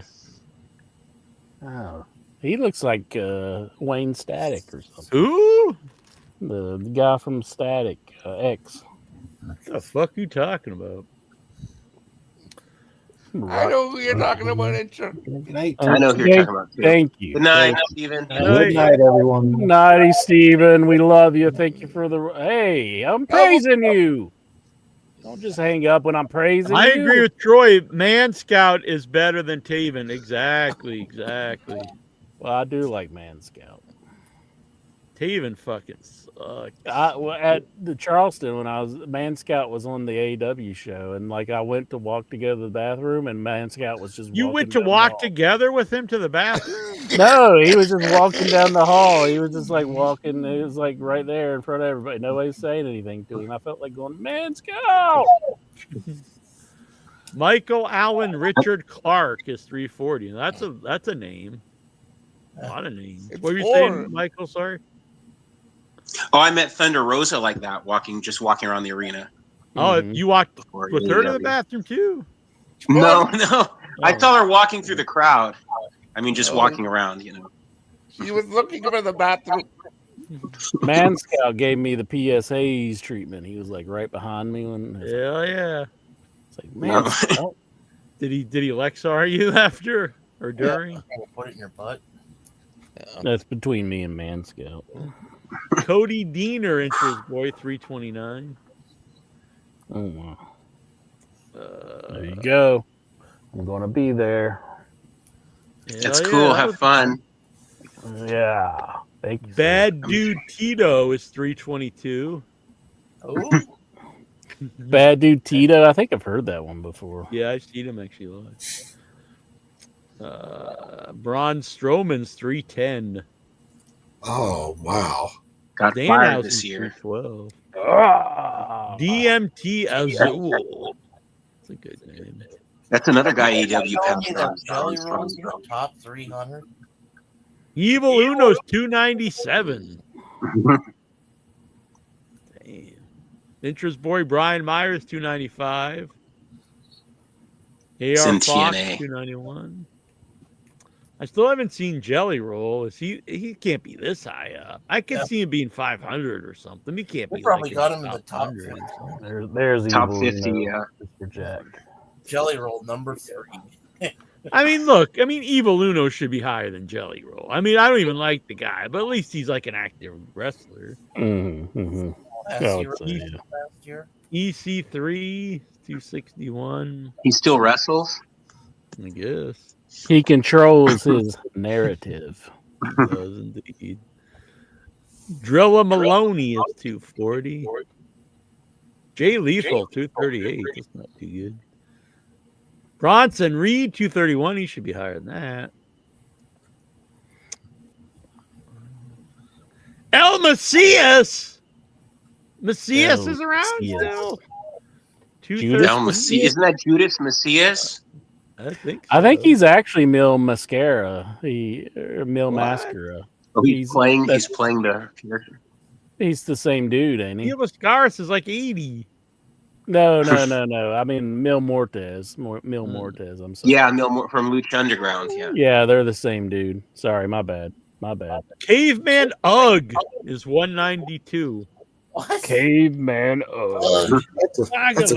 That's a great name. You know? Yeah. Wrestling Caveman. Captain Caveman. And it's Ugg, UGG. Here we go. You're gonna like this guy. Check him out. Oh yeah, this guy fucking rules. Yeah, Caveman He has a Ugg! club? He needs to come with a club. I bet he does, down between his legs. Look, here's he's got like a sexy pic, sexy caveman. Look at you. He's trying to be sexy here. I know. Have you ever seen a caveman trying to be sexy? Have I ever seen a caveman? Is where the sentence could have ended. I've seen Caveman both Ugg. in the museum. I want Caveman Ugg on the show. That guy rules. Does that pic get your dick hard? It does, actually. I'm all excited. Hammerstone is 185. I like him. Roderick Strong, 176. Dang. Zosiah is 158. Brody King, 155. Damn, that kind of blows for one of the tag champs. How could Brian Cage be higher than Brody King? That doesn't make any sense. 148. Shelton Benjamin, 149. That's pretty low for him. He should be higher. Mustafa Ali is 145. What is this, 1996? Yeah, that shouldn't be. That should Mustafa not be. Ali is higher. You know what? I'm thinking of Mustafa from the game. He's in TNA. Not the gangsters guy, Ali. I was like, I'm not that big on Mustafa Ali either, but no, me neither. I guess maybe he's been making his ways at TNA. Jake something is 133. He's higher than Sheamus. Wow. I still haven't seen Jelly Roll. I must have missed them. They can't have him higher than all these people. Attica Koger? Atticus Koger? Can you do the search feature? I think I will after. I'm gonna go through these 100 now. We got Orange Cassidy at 101. Mims is 100. Mims. Who the fuck is Mims? Who? MIMS? You got me on that. Mims. Davey Boy Smith Jr. is 93. I didn't even know this person existed. Darby Allin is 83. Shug D is 74. Shug D. Sugar Dunkerton? Oh, man. Let's get to the top 50 here. Adam Cole's. That's Mims right there. Damn. Well, good for you, Mims. Chris Jericho's 54. Shout out to Mims. Oh. Someone called Manders is 52. Who? I don't know. 50 is Mance Warner. I know him. 49 is Matt Riddle. Fucking Matt. Let's get to the top 20 here. Wow, MJF is 30. Damn. Wow. That's pretty low. Yeah, I think he should be better than that. 20's Jacob Fatu. They have Masha Slamovich higher. They have the female wrestler Masha Slamovich at 25. She's higher than MJF. Wow. Okay. Nobody was in line to meet her. 20 Jacob Fatu. 19 Trick Williams. 18 Damian Priest. 17 Takeshita. 16 Bandito. 15 CM Punk. 14 Oba Femi. Higher than Punk. You're not going to like number 9. I know already. 13 is Zack Sabre Jr. 12 Joe Hendry. 11 Okada. Number 10 Will Ospreay.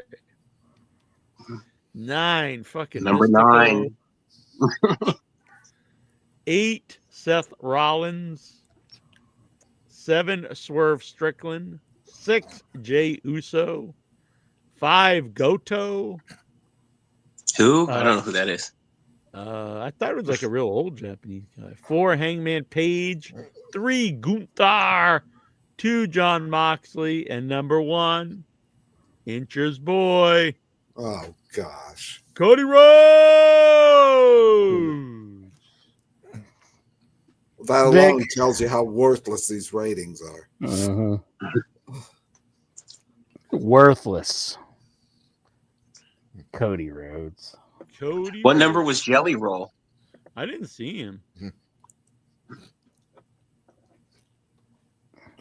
Yes, do the search. You should team with the Dig Roman Dog. didn't make the top 500.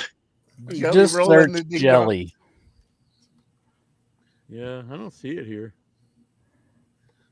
I think somebody lied to you.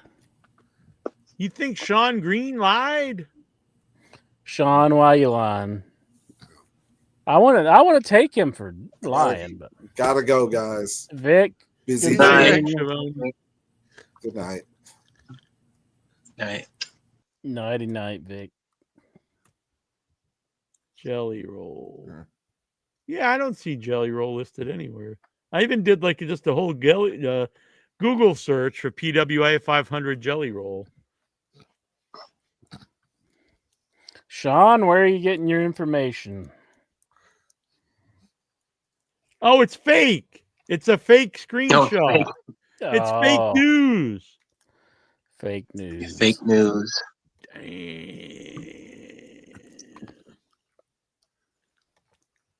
Damn, Sean Green, you're falling for the fake news. Let's have ICE gather up whoever made that fake news. Take them away. Damn, falling for the fake news, the fake media. All right, here we go. Insure. Let's find. I can't find the questions. I guess no questions tonight. I can't find them. Oh, such a pity. Oh, we'll find. Oh, I found them. Oh, good. There's only 46. Only. And one of them's probably 20 something from Nikhil. Daniel Shell injured. Daniel Shell. That's a new guy. How can Triple H improve creative to where it was in 2024? It has fallen quite a bit. But people are loving AJ Lee, so I don't know. I think he's just kind of stressed out. Maybe he's doing a lot of stuff. He's like, oh man, the Saudis want to bring WrestleMania. What am I going to do about this? If I say no, they're going to behead me. If I say yes, all the fans will be mad. So I could see where that would affect creative. Stop making excuses for fucking billionaires.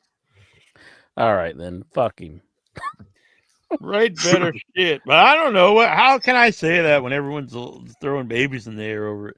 But I've starting to see some people not into the show as much as they used to. But there are people though.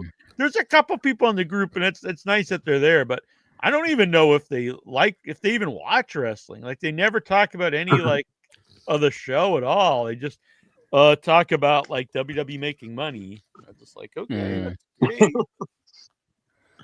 They're like stock market people. Yeah, I'm I don't stock really in get WWE. Nikhil Hangman was asked how much the locker room talks about WWE's constant counter programming. He says it's not even a topic of discussion among them, and they are focused on having the best show possible. If so, that's really what you should do. That's what you should do. So AEW doesn't talk about it? Or? Well, he said the locker room, which that's different than like the Tony Khan and stuff. They need to focus on themselves. Yeah. Yeah, I agree with that. That's the right. I'd love to see them attitude. counter program the Saudi Mania in 2027. Put on All Out at the same time. Yeah, exactly. Mm-hmm. And really hit home being it, on American soil. They should have it in Las Vegas, the same place they're having WrestleMania in 2026. Charge like $50 for tickets. Yeah, and fill it up. I agree. I think that'd be cool. I saw the Observer report backstage. Tony Khan is referred as the Snowman. Fortunately, he's a billionaire who they will be begging to work for eventually. So let it snow, I say thought.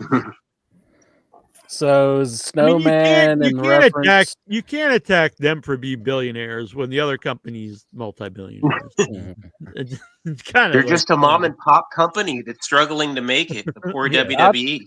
I took it another way. Is that a famous thing for somebody who's it can mean two different things. It can be someone who promotes something, or it could mean someone who does a lot of cocaine. That's what I think they're saying he's a cokehead. Yeah. That's what I was. A cokehead. It could also refer to Snowman, but that's probably how they're saying it. But I don't think they're saying that he's a good promoter. He's such a great promoter. I think they're saying he's a cokehead. Yeah. 6 years ago today, AEW revealed the name of their weekly TV show along with the official poster. Where does the time go? It is insane to think that was 6 years ago. Maybe Tony Khan's name for Triple H is the Juice Man. Joe Henry is in the process of being largely phased out of TNA programming and integrated more into WWE TV. Wow, that's I'm shocked. It's good for him. Yeah, good. But again, like strike while the iron's like cooled out. Like I think he's still popular, but like he was really like hot like a year or so ago. They should just bought him out of his contract.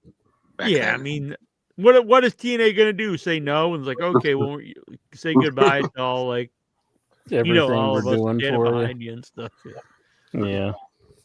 They kind of could have him over a barrel if they really wanted him.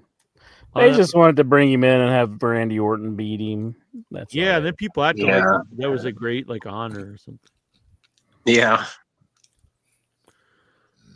On the Thunder in 1999, the NWOB team got 10 different segments on this 2-hour Thunder, culminating in Vincent, Stevie Ray, and Scott Norton losing in the main event to the Four Horsemen in 4 minutes.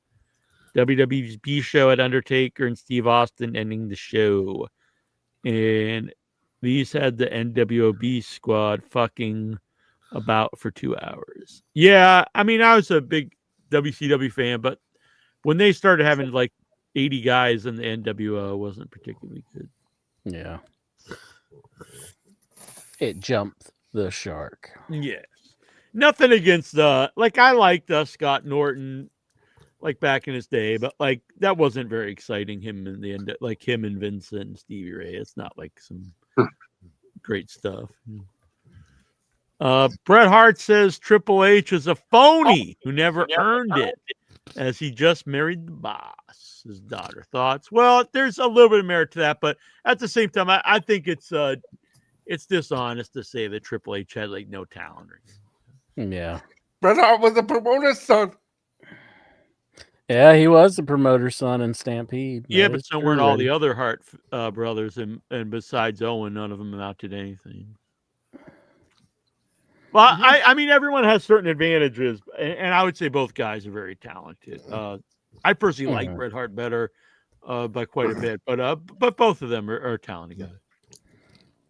Jack, I'm a big Triple H wouldn't have been like part owner of the WWE if it wasn't the company. He wouldn't be in the office, I don't think, if he didn't. I just said that to raise a point, right? Maybe be a promoter. I mean, a producer or something. But no, he definitely wouldn't be where he is now. But I don't. I can't say he doesn't belong there, though. I mean, I'd rather have a guy that was in wrestling doing that than just some guy to work for a soap opera. Yeah. All right, Incher. So here's the 2-day ticket prices for WrestleMania 42. So the cheapest seats you can get are $854.15. Holy cow. 800. It was 1,000 last year. Section little deduction. Section 300, which is probably not great either, is $1,174.80. Jeez. Level 100, which is still like up in the balcony, $1,495. And this is for one night only, right? Yeah. Section R 101 is $2,200. Section B on the floor is $3,868. $3,000. My gosh. And Section A1 floor is $8,998. I don't think that's even like front row. Or I think front row is like off the charts insane. Yeah, they can keep it. I was reading 80,000 for front row. That's what I had read too. $80,000 for front row at WrestleMania. The card is announced like 2 weeks before. Yeah. It's like an episode of Raw, basically. That's when you find out everything that happens on WrestleMania. So, are we gonna get tickets? Can we start a GoFundMe for like try to raise like 50 grand to get like some floor seats? In Las Vegas, you could do a bunch of other cool stuff than that for 50 grand in Las Vegas. Yeah, you could do a lot of cool stuff anywhere. Could you imagine if Like we buy got a house. like front row and like front row center, and we just made a big "in your head" sign, and we just held it up the entire time, and like the people behind us who's paid like all that money were just blocking their view? Yeah, because I'm seeing now. I'm on Ticketmaster now, and all like the front rows sold out. And this is what? Jeez. 1, 2, 3, 6, 7th row tickets are $13,000. Oh my goodness! Maybe they just hold them sometimes, Ticketmaster, to make it look like they're sold out. Then they release them like 2 or 3 weeks before. For a seat, they play all kinds of games. The first rows are sold out everywhere, according to this. A seat at a wrestling show. That's what you're paying. That's insane. For just one seat. It's not bad. Just one seat. Terrible. I will say, I think WrestleMania this year sucked. I agree with Dave Meltzer that Cena versus Cody was one of the worst WrestleMania main events ever. You know what? I never even watched that night too. It's not worth watching. I mean, as far as Michael Cole saying, "Hey, let's party with the Saudi Prince," and I went, "No, this isn't for me." Some of these seats you need a passcode to even see what the price is. So who knows what that stuff is? Jeez, they're like trying to put a hidden price on them now. Human The floor seats with the hard camera are completely sold out. You're not even privileged enough to see the pricing of these seats. It's Illuminati stuff. So these two sections on the floor that are not hard camera, and the first 6 rows are sold out. So 7th row, and they're $13,819, and then like the corner floor seats are $10,800. I don't know how much the front rows went for. Oh my God! Even like the the mezzanine or whatever, the thing up, $4,819, and all those, everything sold out that's on the hard camera, even way up at the top of the balcony. Did people think like you might get seen, like if you're like way at the top? I guess. I think they have a lot of production holds. How much did the front row actually go for? Because they're all sold out. 70,000? People with more money than brains. Sounds like it. Front row center was 70,000. A regular front row was 40,000. Rows 2 and 3 were 35 to 50,000. My goodness. Who even has that to like waste on WrestleMania? You wouldn't think there'd be that many like rich people to waste money on wrestling. Like the first 3 rows are between $35,000 and $70,000 a seat. That's insane. Yeah, that's so disgusting that they did that. So if you had you had 2 friends, it's $210,000. I feel bad for the kids. It'll never see pay-per-view or anything. Let's go to WrestleMania, and they look and like, oh yeah, that cost us like $250,000 for the. We could buy a house each day, like $500,000. We'll go into debt. We'll go into debt for like our whole lives. Well, kids, you're gonna have a future, but you wanted to go to WrestleMania. I was there when they battled over the love of Paul Heyman, CM Punk, Seth Rollins, and Roman Reigns. $50,000 for the seats. I'm just saying. No. One day it'll be the president. You know how now they talk about like let's forgive, people's like school debt. It'll be like someone can run as president, like we're gonna forgive everyone's WrestleMania debt. Yeah. Let's wipe everyone's WrestleMania debt clean. Thank you, President Dwayne. yeah, that Rock will run on that. Many of our young people are in debt for life because they went to WrestleMania. I smell what you're cooking. I'd vote for him over current stuff. But like, this is so bizarre because no other wrestling company has ever done anything like this. Like pricing that's just insane like this. It's just not like, even if people are stupid enough to pay it, I guess they'll keep doing it. They will keep going up. At some point, don't you just feel bad if you're the company? Like, you just like, let's just milk like, as much money as possible. They don't have any feelings. You don't ever just think like it would be nice if like some families could go to this. And even if you think in a logical way, it's like, well, if we price this out where families can't go, eventually like kids aren't going to watch us. Then they're going to grow up and like, I don't know. You'll eventually age out of your fans. That Nick Khan guy was calling the fans the subs, like in the submissive wrestling fans. It made me laugh. He's like, "Oh, they're gonna follow us to ESPN. The subs. Like you're calling your fans subs? What the hell? So it's weird. Subscribers." I'm happy to see Jurassic Express reunite. Are you? Yeah, I think so. I think they're both better off together. I wonder how well the ESPN Plus did. Like, I wonder if it. I don't know. I got it included with my cable, so maybe not that well. I wouldn't have paid for it. Yeah, it's not Xfinity, like they have no deal together. So yeah, I have no intention of paying for it because I don't watch any of the other stuff. So yeah, and it's not like $5, so $30. I know people are you cheap. I don't know. It's not worth another. You need to enjoy it to do that. If you enjoy it, it's fine. It would be worth it because I would pay that for AEW pay-per-views because I actually enjoy them and I watch them all.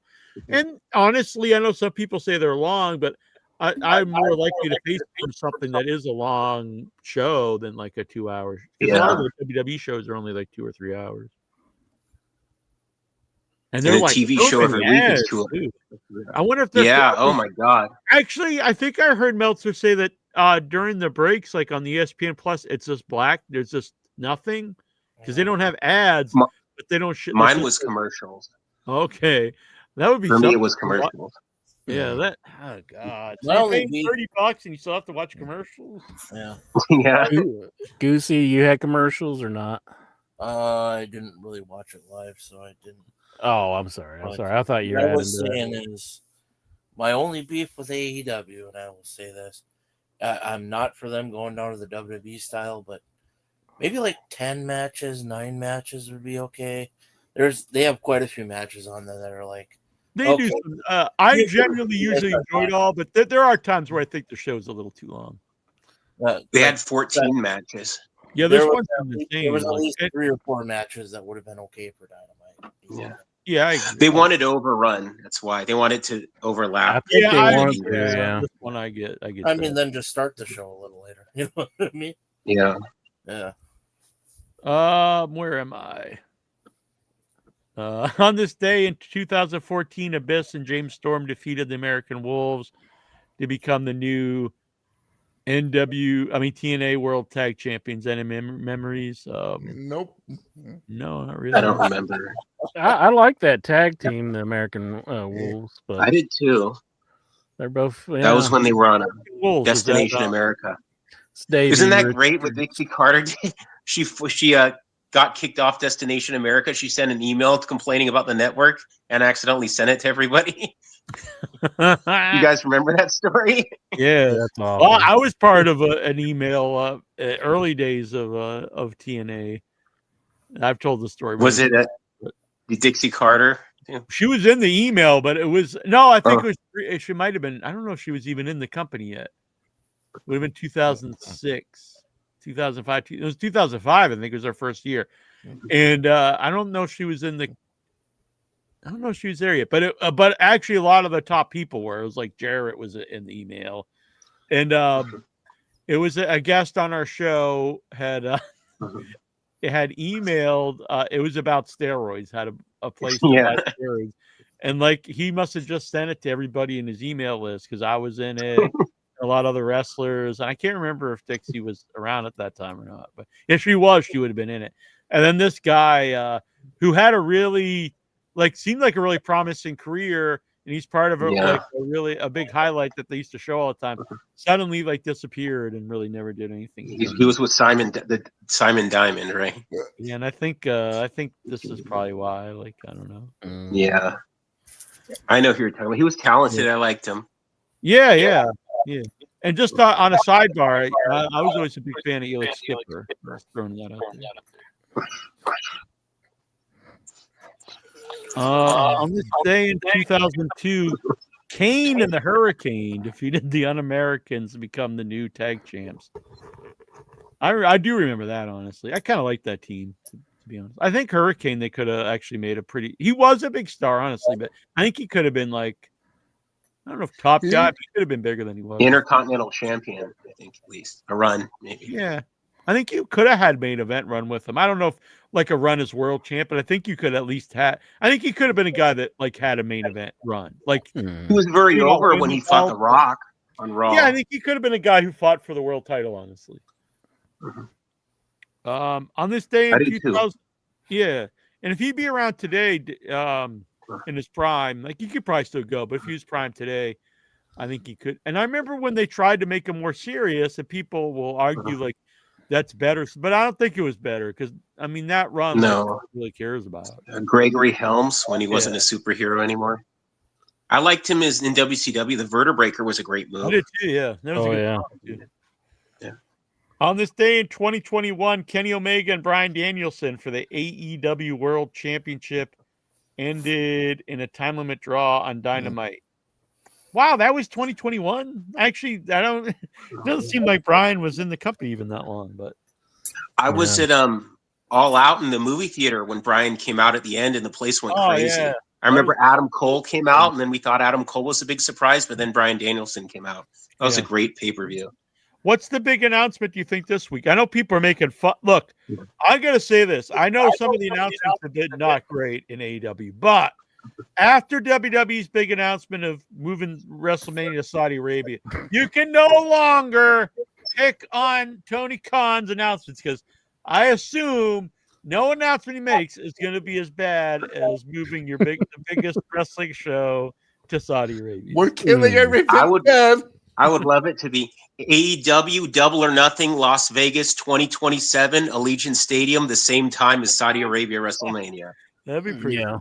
According to Meltzer, most within the company believe it's to announce a tournament for the women's tag titles. Yeah, I actually listened to him say this, and I will say he didn't exactly say that that's what it was going to be, but people do listen to him because I listen to Meltzer, and they'll take stuff that he just he doesn't even predict it. He just thinks maybe this will be it.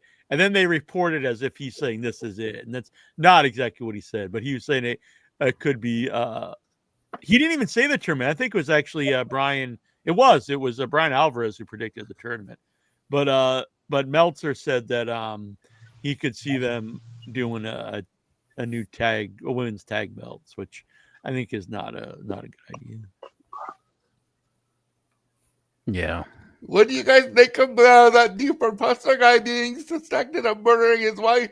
Yeah, it's not even just suspected. They're pretty sure he did it. They dug up his wife, and they found that he had lied about her being shot. There's no bullet wounds, and found that she was bludgeoned to death. And there's a lot of evidence that he did it. The guy that Walking Tall is based on.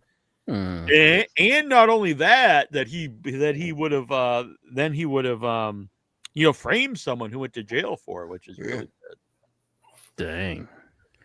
Is that I guess that guy's dead, isn't he? The guy Apparently, somebody came forward with information.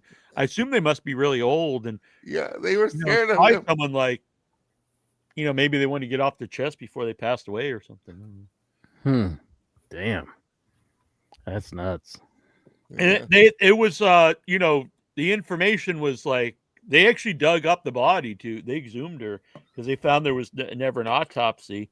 he just said like someone just drove by and shot her, and I guess people that were even at the time like were a little like didn't really believe it.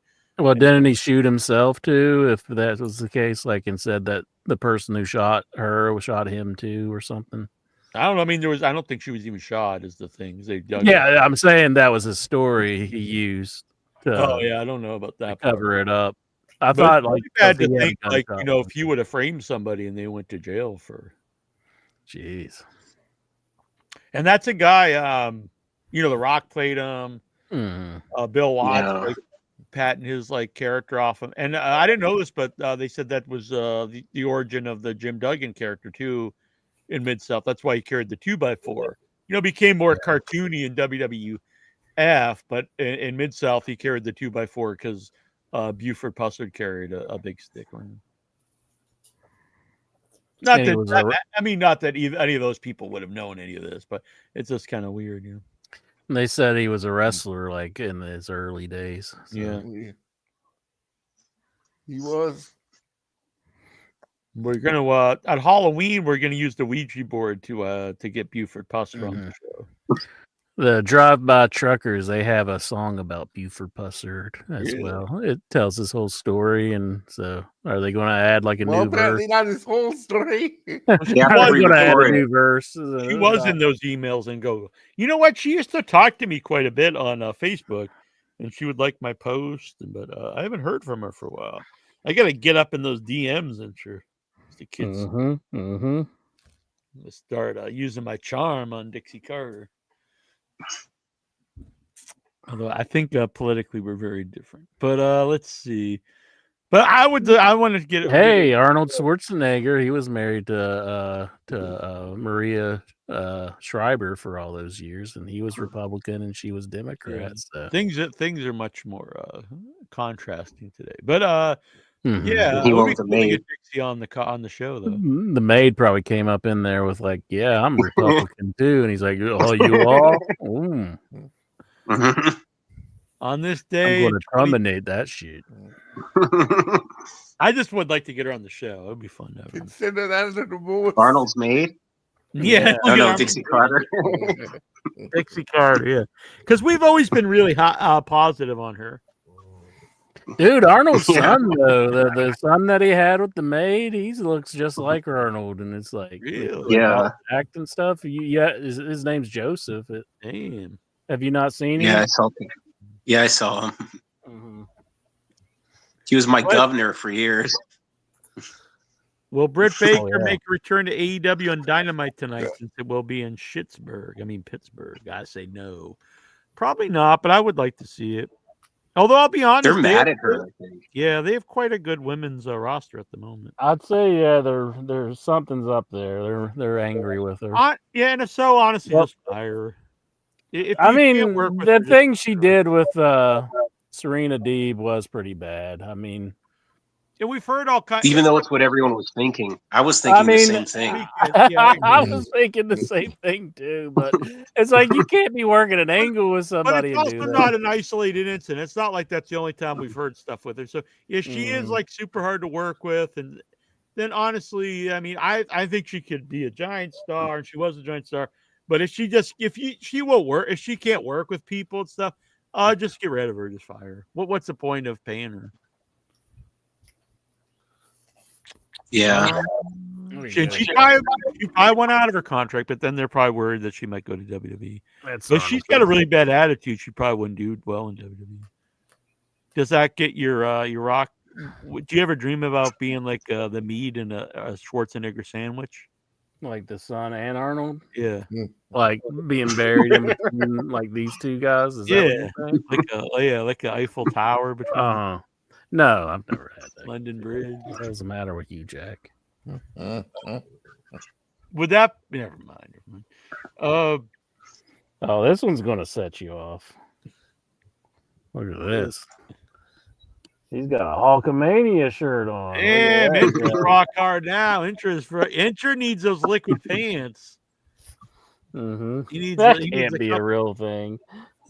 I'm going to get him as a sponsor. That cannot be real. I gotta look it up. Liquid pants. See, here he goes again, just like Vic said. He wonders why he gets all these strange ads.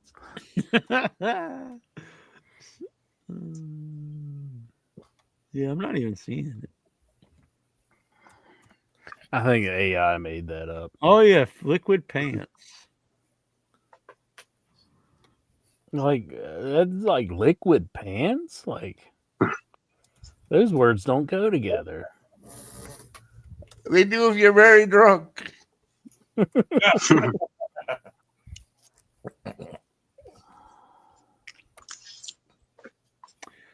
Liquid pants is a marketing term for garments with a slick, glossy, or wet look, often made from materials like PVC, patent leather, vinyl, or other coated stretch fabrics. I don't know. I think I don't know if they're made to like jizz in or whatever. I suppose you could do that with any pants, right?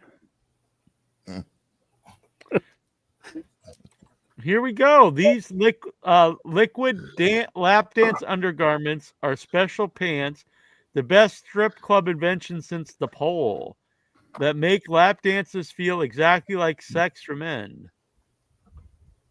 Well, we damn. You don't hear that every day. They also said that they store your jizz, preventing unsightly stains.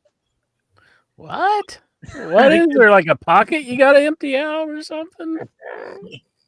Then when you put it in the washing machine, it all comes out. You go outside, you just shake them, and like they pop out. These sound like the grossest thing ever made.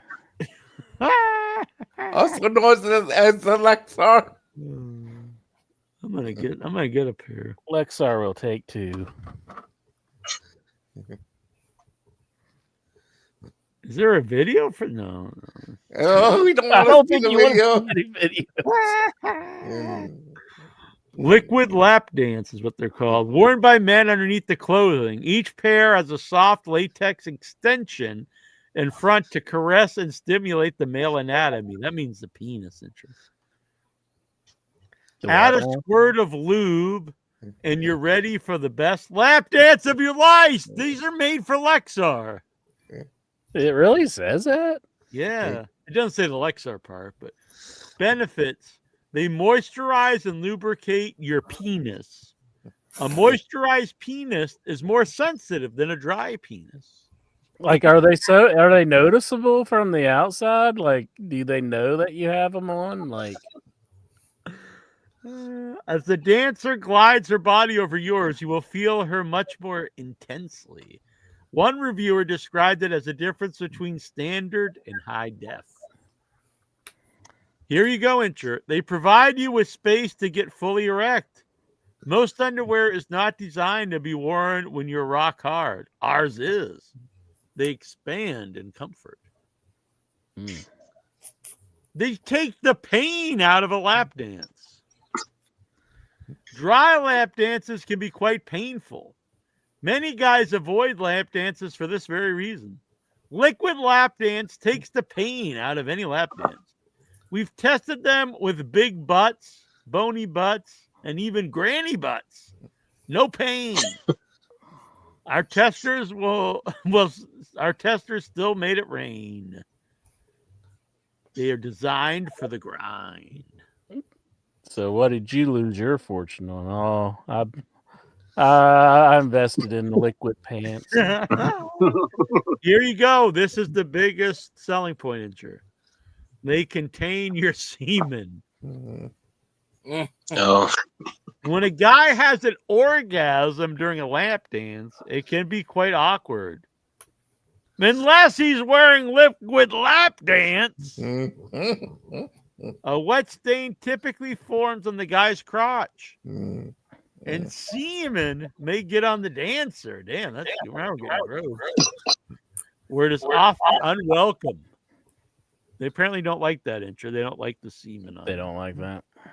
With liquid lap dance, you can relax and then fully enjoy the orgasm without worrying about minimizing or containing ejaculation as you might in regular underwear. See, they should do a cross promotion with the sperm bank. So, like, it stores it, and then they can go to the sperm bank and, It works for everybody. Win-win. Here's some user reviews, intro. Feels like lubed ass cheek sliding up and down my penis. Huh. Imagine a pair of oiled titties bouncing up and down your cock. What the fuck? Did we really have to go here with all the reviews, Jack? I mean, we're pretty disgusting as it is. Do we have to go to this level of depravity? It's educational. I don't think it's educational. I You're just wouldn't saying that say for YouTube purposes. We got 50 watching here. I wouldn't say it felt like sex, more like a blowjob, a hand job, whacking off, anal sex, and titty fucking all in one. I don't know if these are real reviews, to be honest. I think they're making it up. Then here's the last review, kind of like fucking a really loose pussy. Damn. So you've never been to a strip club. If they made you like a sponsor and sent you a pair of these, are you going to go to a strip club to see if they work or not? I pass 2 strip clubs every time I'm in Boston. And lately they're outside because I walk by at night. And they're back to back, and they always have like the doorman stand outside. And I walk and I just put my head down because they always try to ask you to come in, and I don't want to be bothered. Actually, the last 2 times I crossed the street and went on the other side of the. But now then I get worried because they might think I'm some kind of prude or something. Just watch the show and they'll see that it's not the case. Hey, if they think we're just playing that song about intro loving the wrestling for so long. The song that goes like this, it's like it's loving wrestling so long. In summary, liquid lap dance pants are like depends. How's that go? Sucking it doesn't even make sense how it's said. It's like I think it makes perfect sense. It's like sucking it so long, and it's like why would that be the next line? Like it has nothing to do with love.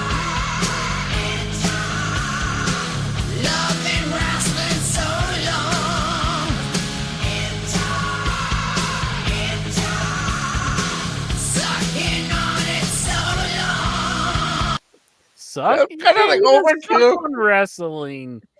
That's how you love it so much. You're just sucking it down. You're sucking in the wrestling. I don't know. That's not like lyrical genius or anything. I think it's pretty good. Of course you do. You made it. Damn, these don't look that. Look, that you would wear these and people would just think you got regular pants on. That's what I'm saying. I would think they would have to have like some sort of like, like a sneaking aspect to them where nobody would know what's up. Not that great looking. Look, they just look like sweatpants. Why is this guy sweatpants and like these like dress shoes? Looks like he's gonna go tap dancing or something. Mm-hmm. Apparently, they're unavailable right now. Maybe you could find like a used pair on eBay. That's just what you want is a used pair.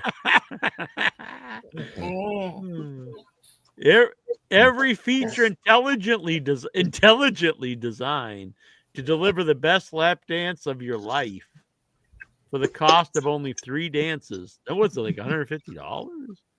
These will give you a whole new level of pleasure. Exclusive fabric blend engineered to create the magic known as Invisalube. More slick than silicone without the mess. Mm-hmm. Galgo 13 says, sounds like something California would put a disclaimer on stating it could cause cancer. Thin, soft, hidden waterproof layer ensures nothing passes between you and the dancer. These are the only pants with no seam on the front. Damn. I wonder what RFK thinks. This is safer than Tylenol. All pockets are perfectly positioned on the side of the pants for easy access while sitting. What? I've never heard of that before. Like, they're just side pockets, like any pants, but they go like. Plus, never again will you or your dancer sit on keys or phone. These lap dance pants are smart and feel amazing. Top pockets have easy access opening, and lower pockets have secure zipper to ensure you'll never lose your keys. All right, how deep are we into these questions? We're on number 2, I think. Oh, yeah. All right, let's get back to it. Those sound good though. It's interesting. How much money are they? Were they selling them for? They said they were $200? unavailable, but it said they cost the same as 3 lap dances, and I think Alexar says it cost them like $50 a lap dance. Depends how many songs you want, I think.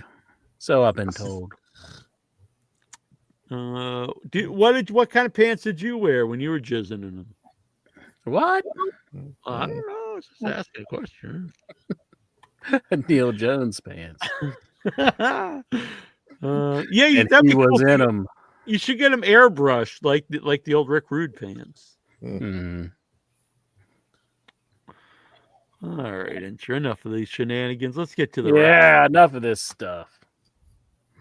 Where was I? Michael says he's got to go. He does? He says, no, I don't. I just want to get an extension cord. He says, I'm still here.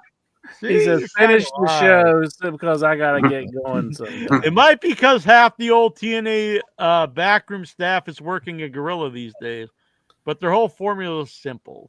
The same storyline with different people, i.e. Seth Rollins' division is their version of the main event mafia. Well, I wouldn't say that's really a TNA thing. I think, factions have been part of wrestling forever, or at least since the 80s. For quite a while. Do you want the link? Do you know to what these? they're We doing can go back and forth in through TNA? What was that? Eric Young is remember when Eric Young was copying Bryan Danielson and he had the beard? Right. Now he's copying Moxley. He's the crazy bald guy that comes out of the crowd and beats everybody up. And he even has a bootleg Yuta and a bootleg Claudio following him around. Oh.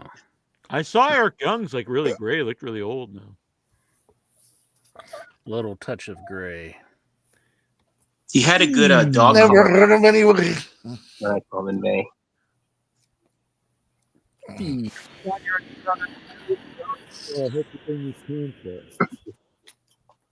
a good topic. Where are you at? What number are you on? We're on Nikhil's questions, and you'll be at number 13. Going back to those WrestleMania prices, never in a million years would I pay that to watch this version of WWE.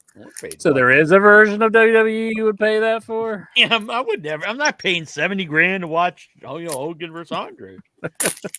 How can they dare justify that? They'll end up killing off their core fan base long term to take big money now. I agree. It's done for me now. So that's more of a statement. I do think. I think people will come back if the prices go down, but I do think it will turn off like a portion that won't come back. Mm-hmm. People I could go to Survivor Series, but in November, but nosebleeds are like $300 for nosebleeds, so crazy. It's a pass for me. Let's see. Mickey James will be inducted into the TNA Hall of Fame at Bow Figueroa. She definitely deserves it. What are the women like there, Jack? Women here are kind of horny. No, they're women here are kind of. Is it hoary? Hoary, I think. Hoary. Damn, I forgot my own lyrics. Horny would have worked too, but I made it hoary. That's not very nice, isn't it? Woo! Bow for glory! We got number 15 here. Rumors are TNA and NXT will have an invasion storyline. Wow, does this excite you? Nope. No. It's like I thought they've already had like an invasion storyline. TNA will be invaded by the wrestling school. Yep. And they'll be invaded by the creditors. And the you guys sad need to pay thing your is, bills. The sad thing is the wrestling school wins most of the time. Dave Meltzer and Tony Khan's important announcement for this week's Dynamite. Most see it as a women's tag title tournament. I actually listened to the show, and he actually didn't even say it that way. Actually, Brian Alvarez brought it up. But yeah, I hope they don't add more titles. They don't need more titles. They've already got 2 women's singles belts, a women's tag belt. I don't know, so many titles. The Ring of Honor belt. Yeah, it's too many titles. They introduce him and they're going to put him on Mercedes, and she'll be Mercedes. Yeah, who's her bodyguard didn't last very long. I don't even know who you put him on. Maybe the triangle group there. Yeah, Julia and Sky Blue. In theory, that's not bad, but I don't know. It's like you have to book a whole women's tag division on the show too. Then, yeah. Looks like he wants us to go over the pay-per-view, the TNA Victory Road pay-per-view. You want to go? It's down at the bottom matches. There's only 5 of them. Yeah, Steve Macklin versus Frankie Kazarian singles match for the TNA International Championship. Oh boy, that's not the last match, is it? Did I just read the main event? Is that the main event? That's not the main event. I don't think. Is it not? They don't even have a world title. They just have the international. Well, the guy who's in NXT is the world champion. Oh, yeah. They're a pay-per-view and they don't even have their title on it. How lame is That's that? not. That's pretty lame. God, who the hell wants to buy that? I don't even know who Steve Macklin is. So I guess Frankie Kazarian Intra's favorite. I'll go with Macklin. I like him. I think he should be an AEW kind of. All right. I'll go with Frankie Kazarian because he's my favorite. Intra's getting hard off the Frankie. I need those pants. The Elegance brand versus the Inspiration. That's the old Iconics. The Inspiration. Yeah. Oh God. Against Brooke. They need the Iconics. I could not give a flying fuck about that. I don't think I could care less about who wins that one. Well, you take that stance, but I'm going to say the Inspiration's going to win, Jack. The Elegance brand just doesn't have what it takes to beat the Iconics. That gets a hard pass for me for that match. Hard pass. Moose versus Mustafa Ali singles match. I'm going to go. I'll never root for Mustafa Ali. Moose. Yeah. Moose. I think Mustafa from the Gangsters. yeah, that's right. That'd be good. Here's a singles. I mean, for the top 500, it's like, wow, Mustafa's on here. Singles match for the TNA X Division Championship. Leon Slater versus Marin Reed. I never heard of Marin Reed. Who are these people? Were these on the top 500? Are we still in like 498 or something? Yeah, we must be pretty down low. Is that Keith's cousin Leon? Man, Leon Slater. No, it doesn't look like it. Is that Dick Slater's son? No, it doesn't look like it. No, he's a. I'm not gonna say, but yeah, Dick Slater probably wouldn't be too happy. Yeah. Boy, did WWE just raid their whole company after they started doing? This is who that's on their show. Mm-hmm. I don't know. I don't even know. I hope Leon keeps the title. I hope he makes his dad, Dick Slater, happy. I'm going to go with Reed. I want him to win. He carries on the Slater tradition. We got singles match. I guess this is the main event. It's Mike Santana versus Ridge Holland. He used to be in WWE. Wow. He's an NXT still with guy. WWE? Or... Yeah, that's the main event. I guess Good it's Lord. the main event. They want people to buy parties. this? There's no belt or anything. Who the hell's gonna buy this? You'd have to be out of your mind. I thought the main event was Hardys versus Dudleys for the last time ever. Is At it? least that would be something. I get maybe these are only the matches that's been announced. Is it does Rich seem kinda- Holland, the guy that that injured Big E. Yeah, so fuck Yeah. that guy. Mike Santana. Yeah, Santana. Yeah, I'll go with Mike Santana too. Is Frankie Kazarian still hunting the elite? He's way off if he did. No. He's like in the wrong company. He's you back then. Are you in the elite? Are you in the elite? No. I am too. I really thought that would be the end of the Death Riders after he lost. I don't What like if it he so gets much when Sonny he's not and champion, what if he gets Sonny and Sheba? What was that? The elite team elite that we had on? Yeah, actually one of those guys are on our group, and he just won like tag belts with some other guy. Hell yeah. So they're no longer team elite? No, it's the shorter guy's back to being the hillbilly, and he's with some other guy. Oh, nuts. Team Elite. That was one of Intra's favorite guests on the show. He's Bubba and I'm Bobby, and we're Team Elite. I thought one of them was Sonny, and yeah, I think you're right because they also wrestled as the Scuffling Hillbillies. They would like alternate the Team Elite needs to reform. I mean, it seems like they could get a job in AEW. Remember that guy in the old NWA? They called everybody Puddinhead. Puddinhead. Yeah. Who was that? He was a hillbilly too, but I thought he would join WWF once he got done being a hillbilly in the NWA, but no, it never happened. Wasn't Moondog Spot? No. I don't know. I'm not sure who that was. Mighty Wilbur. Do we have any wrestling hillbillies anymore, or are they all gone? This is like one of the only eras of wrestling where we don't have wrestling hillbillies. What was his name? Mighty Wilbur. No.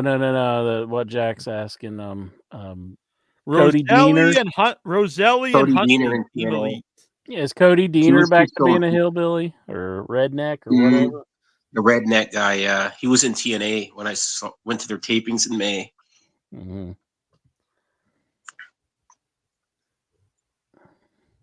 There they are, Team Elite. I posted this back in 2019, and I said, "Did Cody and the Bucks rip off former In Your Head guest Team Elite?" Yeah, Sonny Roselli and Larry Huntley. Larry Huntley. I think Larry's the one that's the tag champ. Now let me look him up. Larry Huntley. I think he posted this in the group. I think he's part of the group. And Intra's always ripping on the guy, but he's a famed member of the Headyverse. He's a good man. I'm not ripping on him. I'm saying they need to come back. Yeah, he just posted it yesterday in the group. Intra. Hell yeah. He's a good dude. I like Larry. Oh, Mark Briscoe is the last redneck / hillbilly I can think of. That's a good 13. one. That's true. Yeah. Larry Huntley. See, this is Larry's current gimmick. Yeah. That is probably more fitting for him, don't you think? Yeah. It's pretty good. That's a good gimmick. Definitely a hillbilly. He looks just like Intra now. Intra, if you grew a beard. Oh my God. I'm about to hang up. Doesn't he though? Don't start this crap. He looks just I like... thought it would upset you. If you put on a beard and a mustache, you and Larry could be brothers. If I put on a beard and a mustache, we... No, seriously, they both have that big smile. Got baby faces. You think I look like everybody? Do you mistake me for people out in public? Are you always going up to them and be like, "Hey, Incher, hey, I didn't know you were." Oh, sorry, I thought you were somebody else. Now, honestly, Michael, no joking, doesn't that look a lot like Incher? No, I don't think he looks like Incher, really. Oh, Good man. Thank you, Michael. Thank you. Just look at the eyes and the smile. Stop trying to get him to say it does. He gave you Enter, his do answer. that face and put your hand up. No. There. No. Separated at birth. Oh man. 16 years ago today, Sarita and Taylor Wilde became the first ever TNA Knockout Tag Champs. Any memories? Nope. Nope. Sarita, I don't remember. I remember Taylor Wilde some, but this is true too. AJ's a redneck, but not his gimmick. Yeah, he's not like a hillbilly dude. And hillbillies and rednecks are different. What's going on there? Are you in a disco or something? Yeah. Enter, you got the next one, number 19. Oh, I forgot I was doing this. It's all right, bitch. Let's see, 19. Goodfellas was released 35 years ago to today, acclaimed as one of the greatest Hollywood gangster movies and among the most popular films of director Martin Scorsese. One of my favorite films ever. Finally, you pick a great film. It's not like, some dumb like middle of the road. This Goodfellas, obviously one of the greatest films ever made. One of my personal favorites. Depending on the day, might be my favorite movie. So yes, Goodfellas. Yeah, what he says, one of my favorite films ever. Did you like it? Oh yeah, and I love favorite scene. Yeah, I like it really well. Get your shine box. Yeah, that's. I like it. It's a great movie. Or even just, I really had just kind of like the beginning, just the setup, like for as long as I can remember, I wanted to be a gangster. No, you know what? I remember Incher didn't like. You had the real guy on it without your head, right? Yeah, Henry Hill. It was my based on. favorite scene is actually. I also like when they do the big long walk through, and they. Oh no, I'm thinking of a different movie. I'm thinking of Casino. I mean of Bronx Tale. Go on. I like when he's in the car and he sees the helicopters and he's all coked up and they play all that music. Well, I do just like the music throughout it. It's a really good scene when she's going to get the dresses from De Niro and yeah. Oh yeah. I think the scene where he's like looking at the painting and he thinks it looks like the guy they just killed, and he's like, "Hey, does that look like?" Yeah, someone? with the mom painted. Yeah, that's a pretty good scene. Oh, and of course, do I make you laugh? I mean, there's like so many iconic scenes in the movie. Is that the one where Joe Pesci's narrating and like he gets like hit in the back of the head and the narration stops? When they're when he's going to get made and he gets killed. Yeah, it's like because you wouldn't expect for a narrator to get killed. Mm-hmm. I've had the guy who plays the young character too on the show, and he said there's like originally Martin saw it as like a 12-hour movie, but then like wow. But I kind of wish they just did that and put it out like on HBO as a series or something. Yeah. Like if they have all the footage, because he filmed a ton of stuff as the kid, but he's only in it, not very much. Mm-hmm. I applied for World Cup 2026 tickets for next year's event. I hope I get them. All right, cool. Good luck. I'm not trying to be a dick, but I personally could not care less about John Cena and AJ Styles. It's just like AJ would have had to turn that scene off. the people. Yeah, people were two guys having sex. My eyes. I saw people so mad about that on Facebook. It didn't really make a lot of sense. It was like just seen as like moping around because some girl he's in love with doesn't like him. So he's doing drugs on the coffee table. And then all of a sudden there's like 50 people having sex around him. I thought it was I've never watched hallucinating. the show, so I don't know. But from what I understand, the character is bisexual in the comic. But I've never watched the show, so I'd have to see it to know. I think you would like it. Some of the characters from the new Superman movie are in it. Yeah, I'm a big fan of the non-Snyder DC stuff. So I like James Gunn stuff. So I love Superman. I love the Suicide Squad, and so I would probably like it. Now we're at the Bruce Briscoe. Bruce Briscoe. He wants to know, Do you see any names jumping ship WWE to AEW or the other way around? Yeah, I think we're going to see Well, Jericho back in WWE. That seems to be the obvious choice right now. Britt Baker, maybe. Yeah. Because, I mean, how long is she going to be off TV at AEW? I mean, I could see her jumping if they never bring I think her we back. might see Paige in the Royal Rumble. Yeah, I even think though it's she'll in go back Saudi. to, yeah, she's really kissing up to get back. I would like. I don't know if this will. I'd like to see AJ Styles, like, because I think he's like so. For me, he's just so like stale. But when someone's like really stale and they go to the other company, it freshens them up. So, and I think you'd have a lot of dream matches for like a last like big run for AJ. Maybe they could go back and retire in WWE or whatever. I think they were close to getting Kevin Owens last time to AEW. Yeah, WWE offered them more money. I think he may be a guy, which you wouldn't think that, but I think he might be a guy that uses AEW, which is smart, to get more money out of WWE. Which that's a smart thing to do. Yeah, that'd be amazing. They could get like Roman Reigns or somebody over there. Yeah, I know it'd be wild, but they probably if they got Reigns, like I assume he'd only wrestle once or twice, probably. Yeah. After AJ Lee's first match at 10 years at WrestlePalooza, do you want to see her challenge Becky Lynch for the the Women's Intercontinental title, or should she quit after one match? I mean, no, she shouldn't quit. She's very over. Yeah, I mean, honestly, I would keep her over, run with it. Yeah, I she's mean, gonna I make would a lot of money on this run. Yeah, you would see that as like the natural thing to do. I mean, not just like one and done, but I know. What? Why is the women's intercontinental title more important than the women's world title? Yeah, I don't know. It seems like that's why I was very confused that it's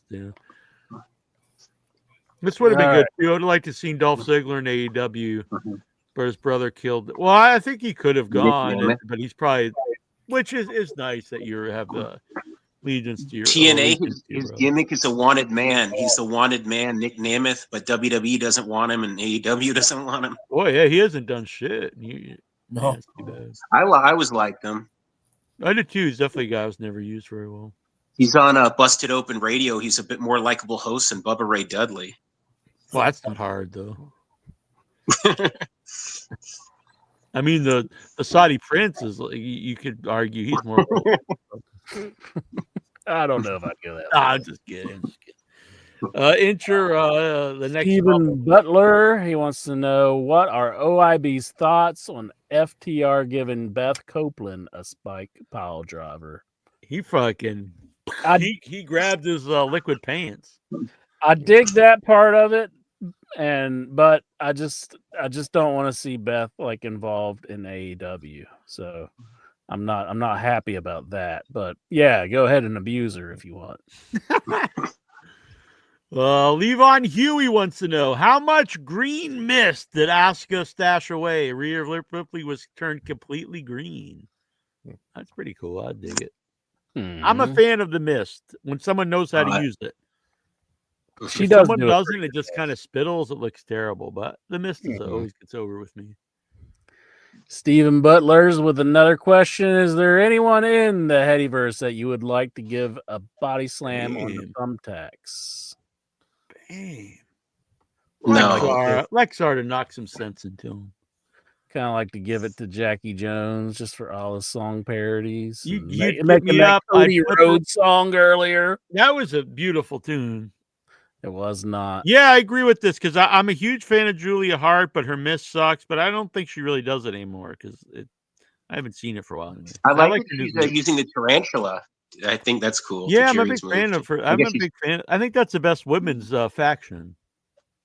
Yeah, I agree. They should have put the belt on Tekla, I think, instead of Chris Statlander. Yeah, I agree. I think I don't know why they put star there. What if you went to body slamming? I flipped you do need around. to boo her when she comes out at Collision. Boo her. Boo that fucker out of the building. Well, I'm definitely going to because she says nobody from West Virginia is cool. So. Well, I mean, she does. Yeah, screw her. Well, what if Incher, you going for a body slam? I flip around, grab you from behind, get you in like a reverse headlock, boom, scorpion death drop. the back of your head on the thumbtacks. Not only was that hurt, but would it add insult to injury while you're thinking, I'm going to body slam Jack onto these thumbtacks? I thought you were going to put him in a 6-9 positions. Hell yeah. That's probably what he really wants, Goose. No. I always have to be the top. There's no nothing, no equality here between me and Hold him while standing up and go ahead. Mine, I guess. ESPN gave, this is Alexa, ESPN gave WWE Wrestlepalooza. We did this one. It's the C grade. Yeah, they gave us. You want me to do it? WWE announced that their Worlds Collide event made history at its most viewed event across WWE and AAA YouTube and Facebook channels. Are you impressed? I turned it off. You didn't the watch second match, Natty Neidhart. I said, "This is boring. I'm going to watch something else." Well, just so much for wrestling. How much you could possibly watch? Yeah, I'm just overloaded with wrestling. There's too much. WWE Hall of Famer Goldberg and Bret Hart has been booked on the same date at the same venue. Are you intrigued?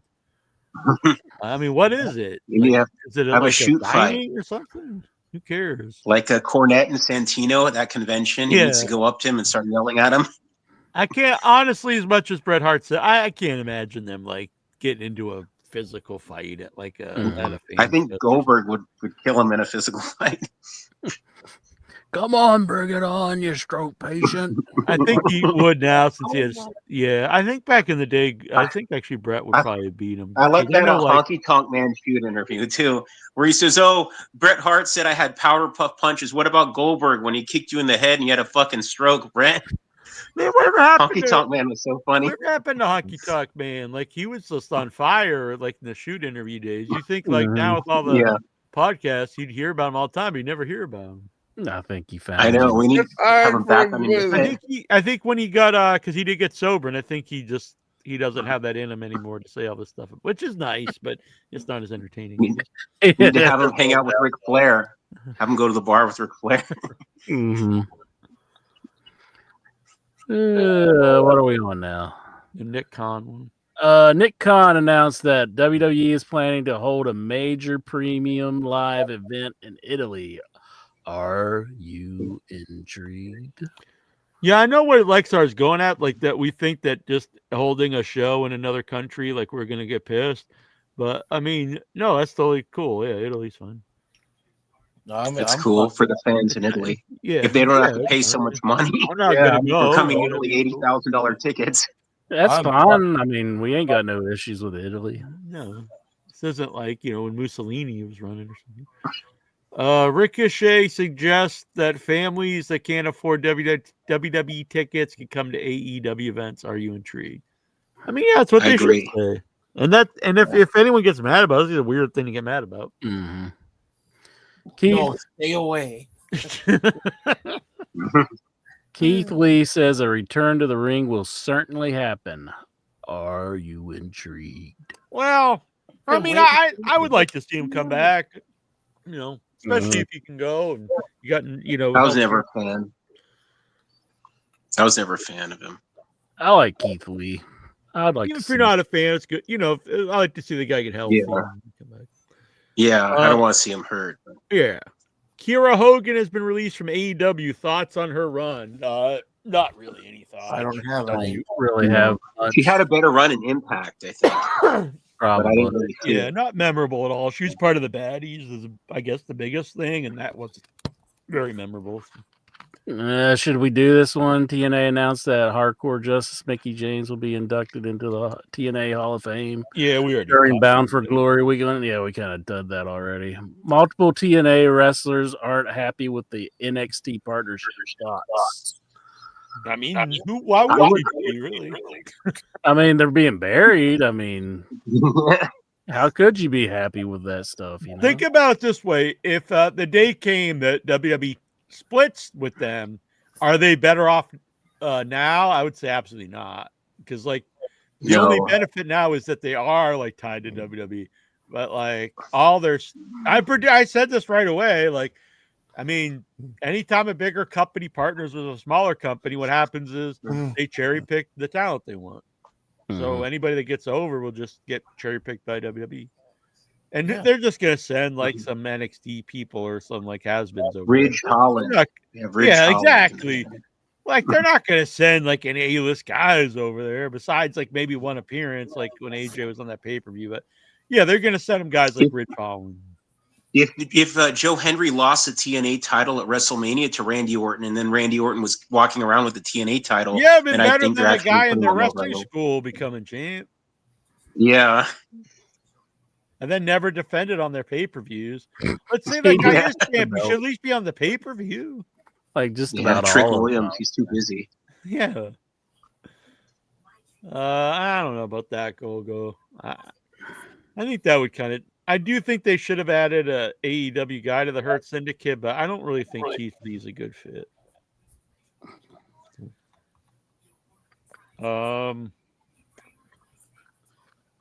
What are the odds if WWE were to purchase TNA right before Bound for Glory?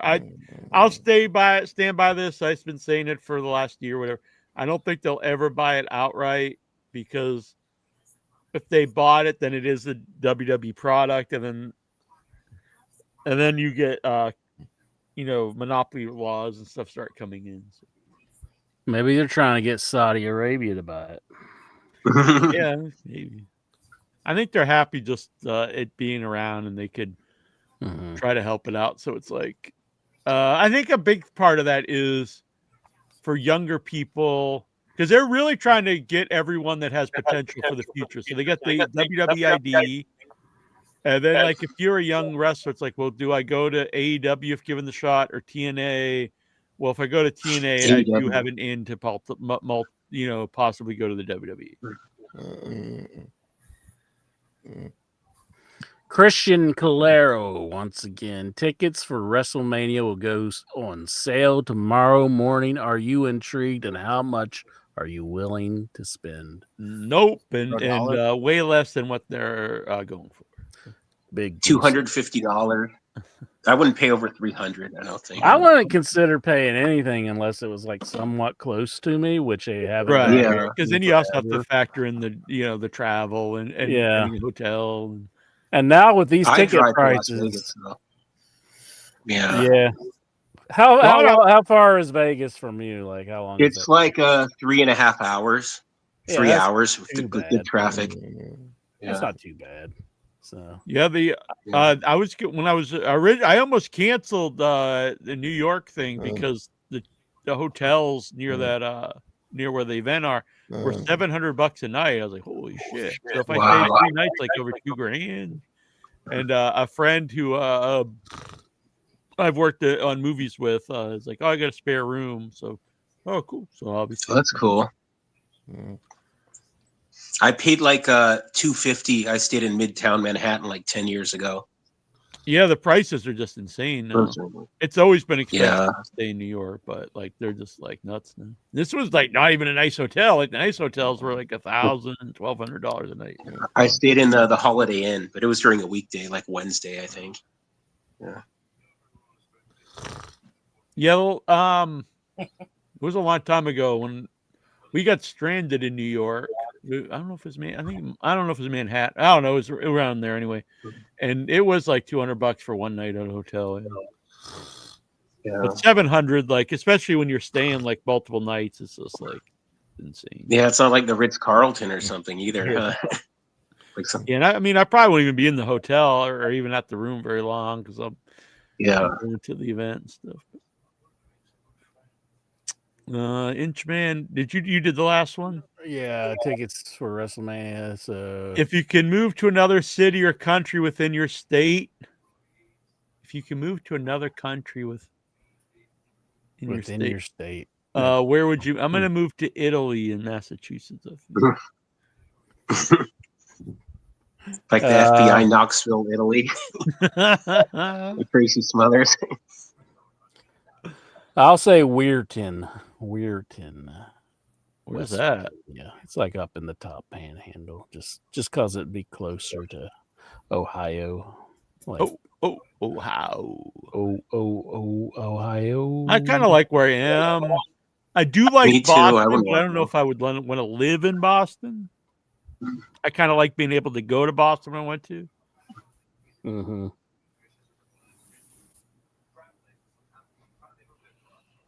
Oh, I'm up. Sorry.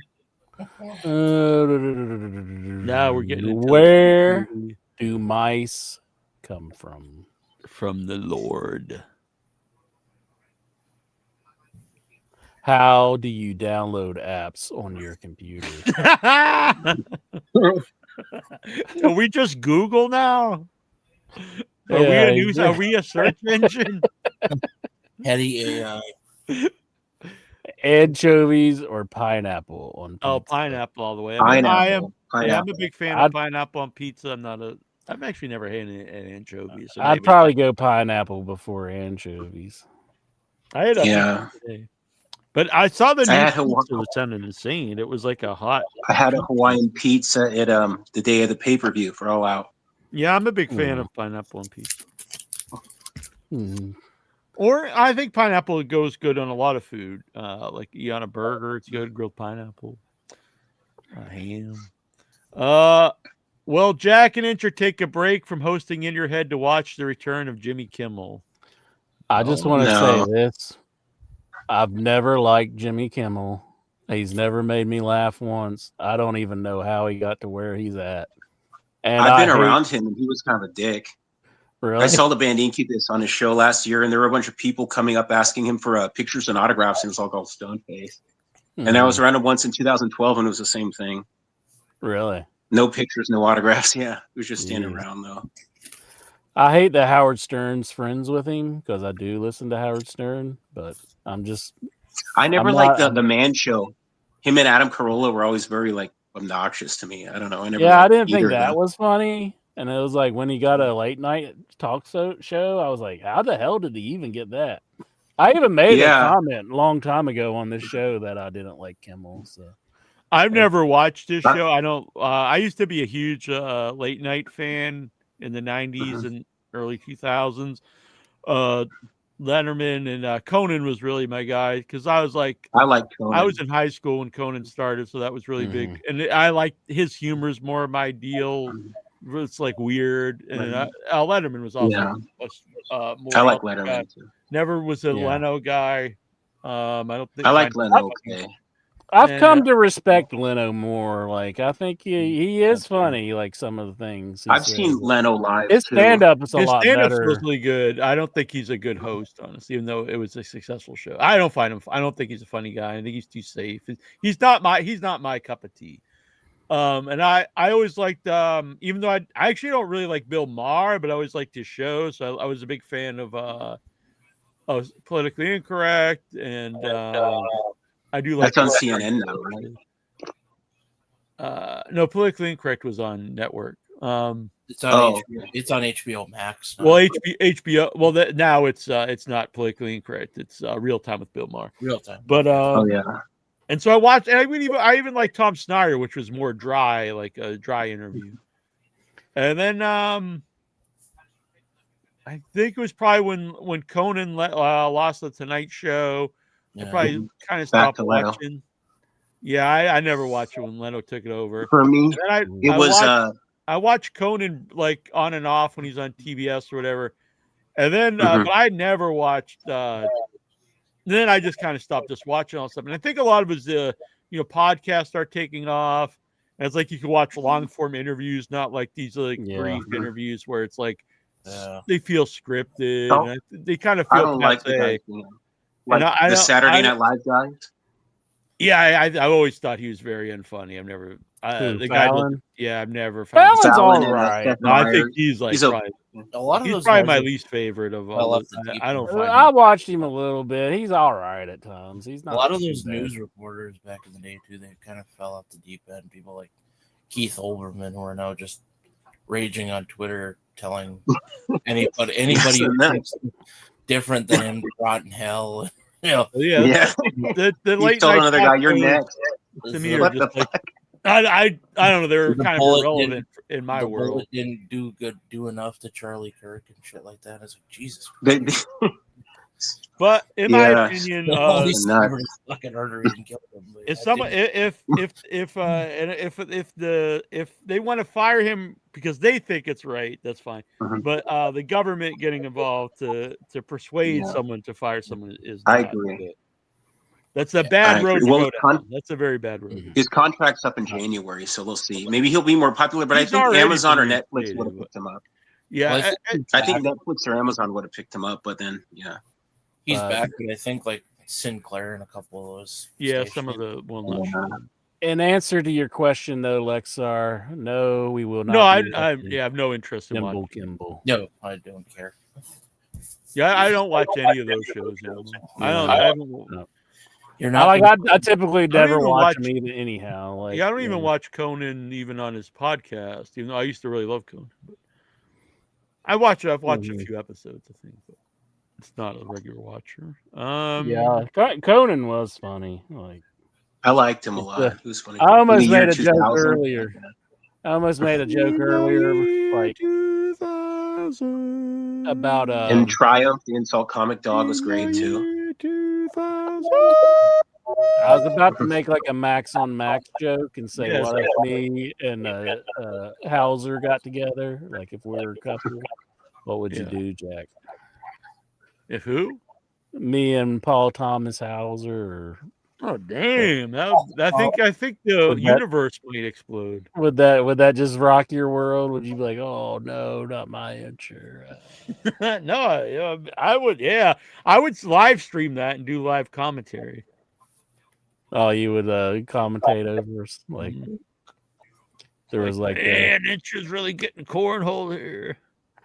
Well, it'd be the other way around. I mean, come on.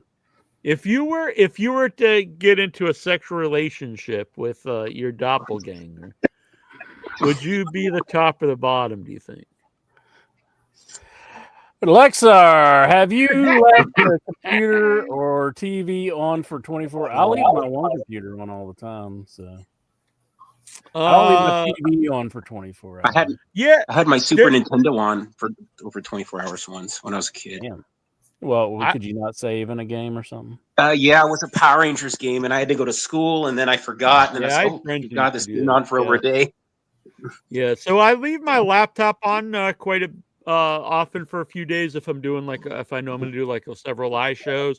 Also, people have told me, like our webmaster Tyler, it's better to not turn it off. It's actually because computers now go to sleep. And that's actually better for it than turning it on and off. I don't know if that's true or not, but you should restart, I guess, once in a while. But he never does his. My big TV in the living room also goes to sleep after a while, so I almost never turn it off unless because if I go to Boston, so I turn it off, I guess. But yeah, it's mostly on. Yeah, this computer over here that's hooked to my TV, I hardly ever turn it off. So maybe if I'm out of town, I'll turn it off. But I'll be out of town next week. I won't be in town, so I turn it off for if I'm going away for a couple of days. But normally I just leave it on, because I don't know. I've read that it is. Especially if it's just a day, because it used to be they didn't. You'd have to actually physically put it to sleep or whatever, but now it just goes to sleep after a couple minutes. I will turn the monitor off, though. Just click the monitor off. Well, I gotta go, guys. It was nice talking to you. All right, talk to you later, Michael. See ya. Thanks. Yeah, like I said, our webmaster Tyler never turns his computer off. He suggested I don't either. I don't know. He's explained before. I don't remember, but he says it's actually better it actually takes more power to turn it on and off than it does to. I've heard that before. Yeah. According to Incher, what's the best handheld video game system? The best handheld video game system. I'd probably have to say. No, not that, Jack. I'd probably have to say the Game Boy Advance. Oh, wow. Game Boy Advance. I didn't ever figure the Game Boy Advance would have got me like it did. It was a total surprise, but there was a lot of games that were good on the Game Boy Advance. Okay. Where are we at? Let's see. Okay. Brian Matthew Clutter, the worst young boy ever. I'm assuming this will get asked late in the show. Has Tazo been banned yet? The answer He to that never would be ended up no. coming on. Yeah. Yeah, I don't he know. I didn't sent him come the on. link. He was in the chat. Maybe I'll co-host with Tazo next week. There you go.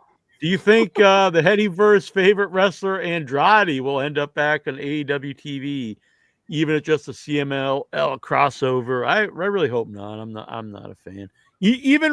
I'm just not a fan of him to begin with. But I'd rather not have this really sleazy dude on the show. Mm-hmm. That was Andrade. Yeah. Oh no, I'm sorry. I'm sorry. I'm sorry. I'm sorry. I apologize, Andrade. I don't think he's a sleazy guy. Yeah. I don't think he's worth bringing in though. Yeah. You were confused with Del Rio. Yeah. Mm-hmm.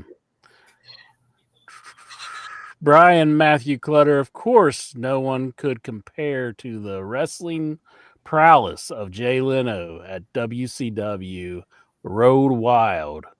But what other late night show host would you like to have seen in wrestling?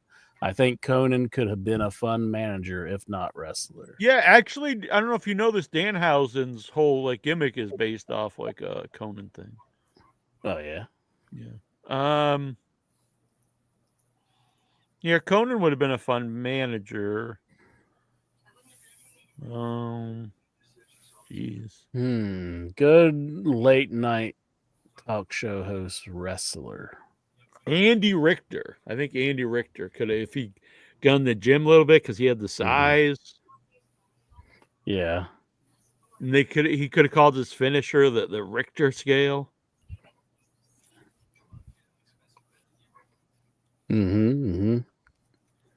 Let's see. What about Craig Ferguson?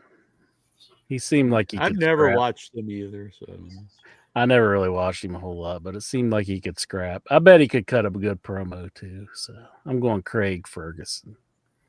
My child only wants to watch wrestling with me if it's a really bloody match. Should I be concerned? I say no. I think that's cool. It's cool. That's my godchild there. So. Brian Matthew Clutter also wants to know favorite memories of Rax other than the BBC. Well, I remember they had a grilled chicken sandwich that I would go there and order, and then I would also get it's one of their milkshakes, and they would take little chocolate chips, real little ones, and sprinkle it on top. So they'd be floating on the top of the milkshake, and that was really good too. I liked Rax. I think I liked Rax better than I like Arby's. Yeah, I've never even heard of Rax, to be honest. Yeah, it's basically Arby's, but it's just different stuff. Would you rather have free AEW pay-per-views for life, or have Wendy Williams guest host The View for one more episode? I think I'm probably leaning towards the AEW pay-per-views for life. You sure? Yeah, I think so. I know Lexar is probably would disagree, but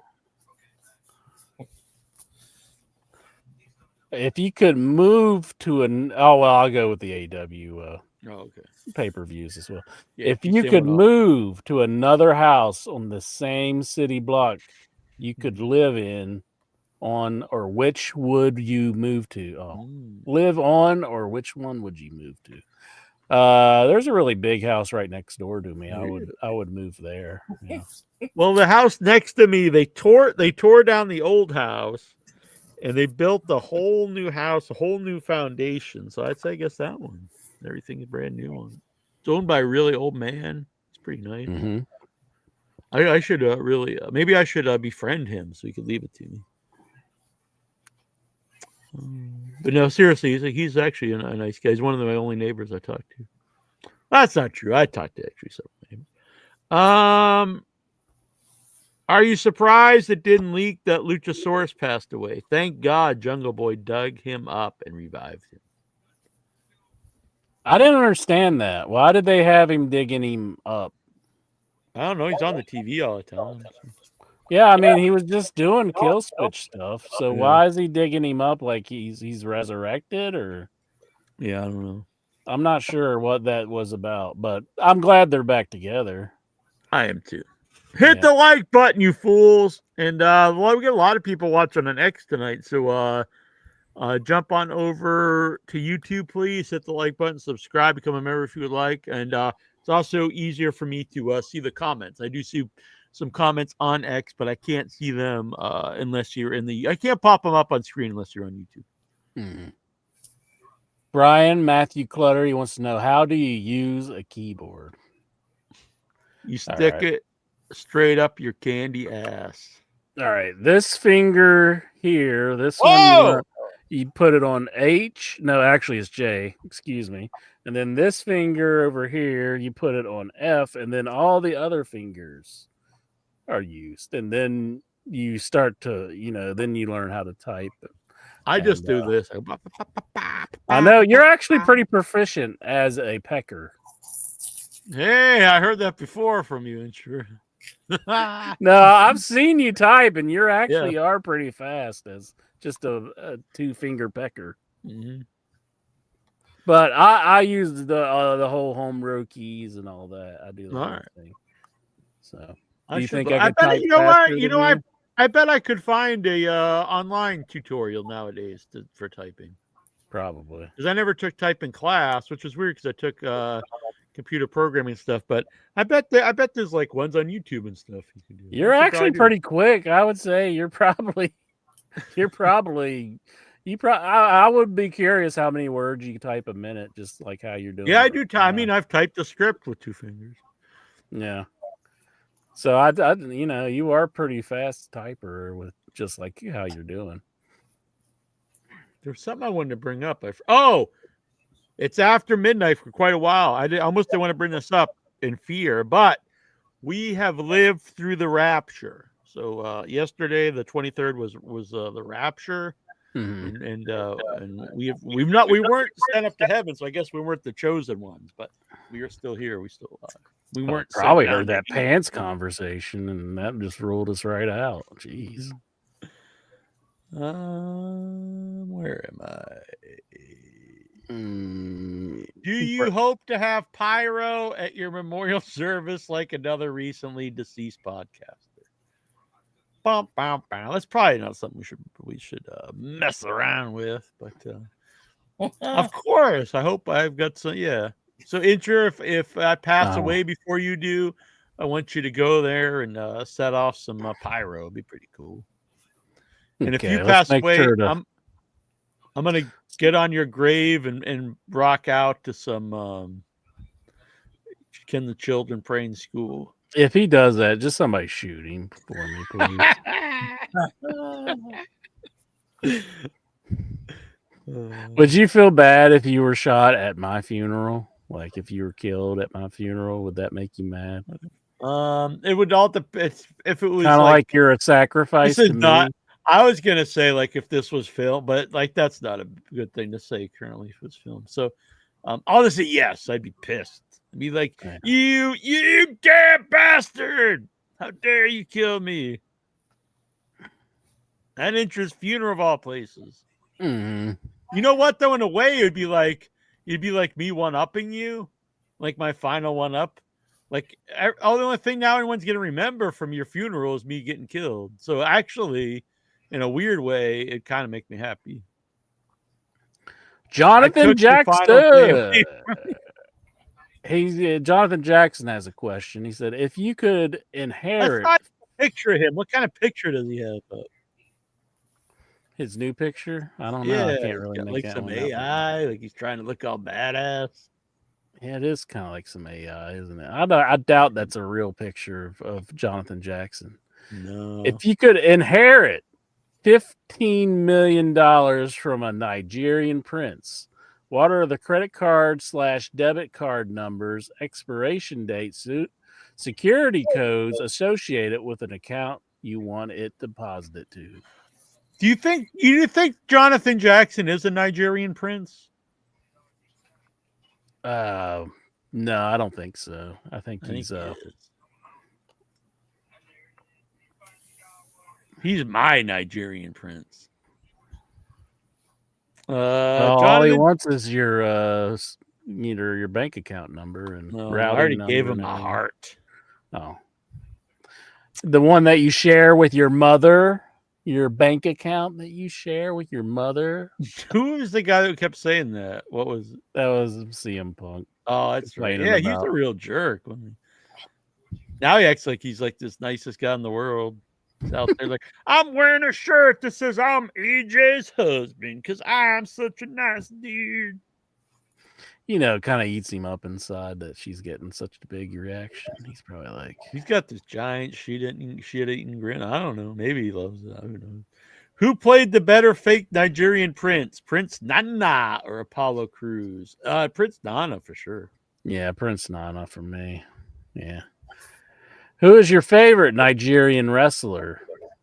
I guess Jonathan Prince Jackson. Nana. He's a wrestler? He's Nigerian? Have you ever eaten Nigerian food? I'm not, but I would try it. Mm-hmm. I like to try all exotic foods. Incher's just a nugget, man. He's like, do they have nuggets in Nigeria? If not, I'm out. Have you tried the new golden sauce at McDonald's yet, Incher? No. Yeah, I haven't either. Is it like Carolina Gold or something like that? Yeah, it's basically. Is it similar? I'll probably like it because I've had Carolina Gold. It's basically just Carolina Gold barbecue sauce. Cast and Gold. That's pretty good. I like it. I'll try it sometime because that does sound. You gotta do it quick. It's limited. Do it now, Incher. It's limited. Limited edition. Oh, shucks. Have you ever oh, you already did that one. Excluding Lexar, who in the Headyverse is most likely to pop their dick live on In Your Head? John Reddy. Are you ready? For John Reddy. I've been talking guys all this time. I had my back off. Oh. I'm sorry. Well, that's all right. I'm sure you said some funny stuff while you're popping your dick off. Yeah, no, I was eating. I wanted one of you guys hear me eating, and then like. I think maybe Vic Schiavone. Vic Schiavone? Yeah. I'd say Tazo the Greek. Yeah, that's the real answer. You just see Vic pull it out on the air. Tony Oberstar wants to know, would you rather be chased by a Sasquatch with a raging hard-on or walk in on your parents doing the whoopa whoopa and sit there and be forced to take notes? Oh, that's a rough one. I want to be. I gotta go with the Sasquatch, honestly. Cause yeah, that'd be sweet. You especially if I could video live stream it. Oh, but eventually you're gonna get fucked in the end. Well, who knows how long the Sasquatch can chase me? I mean, like, can I outrun the Sasquatch? Is that an option? Eventually, you give in and just fuck them. It should just play hard to get for a little while. You know. You don't want to watch. You don't want to watch your parents get it on. No, that's not. No. I mean, look, if you're gonna get sexually assaulted, it's never gonna be good. But at least if it was by Sasquatch, you'd have a good story. Yeah, at least you could be like, you know, it wouldn't be that. You'd be scarred, but it wouldn't be that bad. Like, you could go on all kinds of those TV shows. I was fucked by a Sasquatch. Mm-hmm. What if it was Michael PSAs? Right? That's a new reality show, Mr. I was fucked by Sasquatch. Okay. If you walked in on your parents doing that, as Goosey mentioned, would you tell your dad to stop hot dogging it? No, I would definitely just. If you walked in and your dad was like really like good at it, would you be impressed? It just no. I just no. This is just not good. Jonathan Jackson, while in the room doing what Incher's young boy suggested, would you offer advice to your mom on how to keep your dad aroused enough to keep up the pace? What's with these people? Oh my goodness. And on Rapture Day of all days. I know. Last question, Incher. Last question from Lexar. Can Incher do me a favor when he goes to Collision? Can he ask the ring crew guy if they are going to sell the AEW logo ring canvas from major TV to pay-per-view event? God, what a fucking dumbass. All right, Lexar. My answer to that is no. I am not going to ask that. And I imagine their answer would be no. Can you imagine just walking up and asking that? Can I borrow this ring canvas? when I went watch him. When I went to Dynamite with Juju, she wanted a pumpkin that they had, and she like really had me thinking that she wanted me to go up and ask for the pumpkin. I was like, "Oh my god, I don't want to do this." And then she's like, "I'm just messing with you," and I was like, "Thank God." I was like, "I don't want to have to go up and ask for the pumpkin." They'd be like, "Get the hell out of here."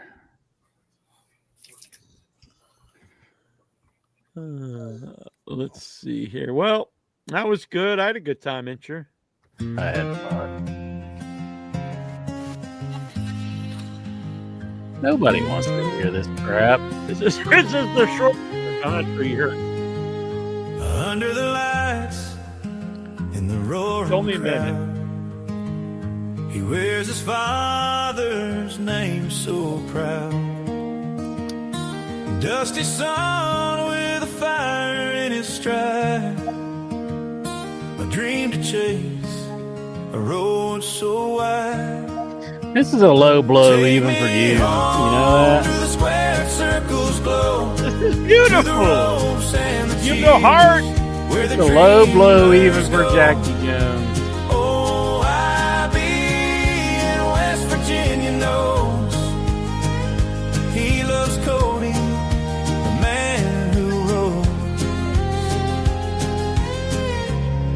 Did you write these lyrics? Just that part. You said fill in the rest. I wrote some of it. With your little fingers pecking away at your keyboard. You see me earlier. I'm like, I wrote a lot of it. Yeah. It's pretty. That's a beautiful song, Incher. That's one they wanted me to pay $8 to get the full one, because they knew it was money. Like, oh, man, this is money. This guy's lyrics are fucking amazing. Damn, that was good.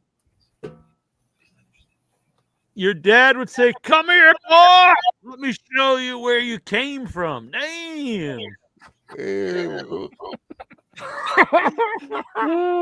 See, even Reddy reacted to that one. He was like, "Ooh." You think you would tell? Are you going to tell them about this, like this last part of the show? No. You think you'll tell them about any part of the show? Yeah, that's normally what I never mention anything about. You're just like, yeah, we talked about wrestling. Sometimes they, I won't bring up that question, and sometimes they ask me how it went, and I just go, "Oh, it was all right." I don't feel. Tell my mom was fantastic. She always asked me like, "I hope you were nice to Incher," or if I talked to her before, and she's like, "Now be nice to Incher." Do you ever take that to heart? Of course, I'm always nice to you, bitch.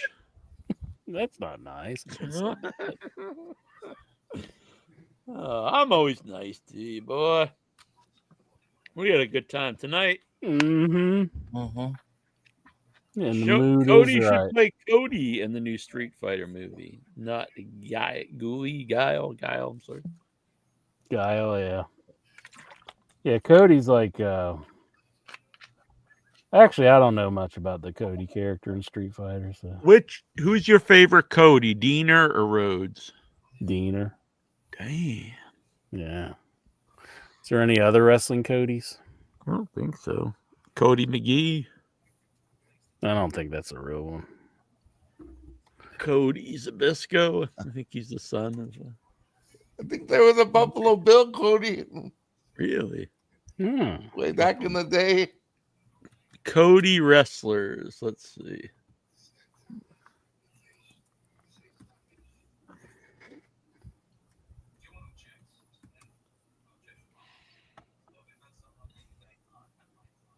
Cody Hall. Oh, yeah. Oh, yeah. Scott Hall's son. Is he still wrestling? I thought he retired. No, I guess he did. Retired. Let's see. Wrestlers with the name Cody. And then we'll get out of here.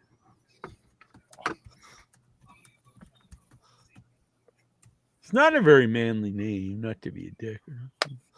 It does make you think of like a child, don't you think, Cody? Yeah, it's all right, I guess. Cody Diener. Psycho Sam Cody. Psycho Sam Cody. Cody Michaels. And Cody Hawk. Oh, yeah, Cody Hawk. Damn. How did we forget that? Cody Michaels. Mark Keenan, better known by his ring name, Cody Michaels, American professional wrestler, but he is also retired. All right. Yeah, that was interesting. Yeah. What a way to end the show.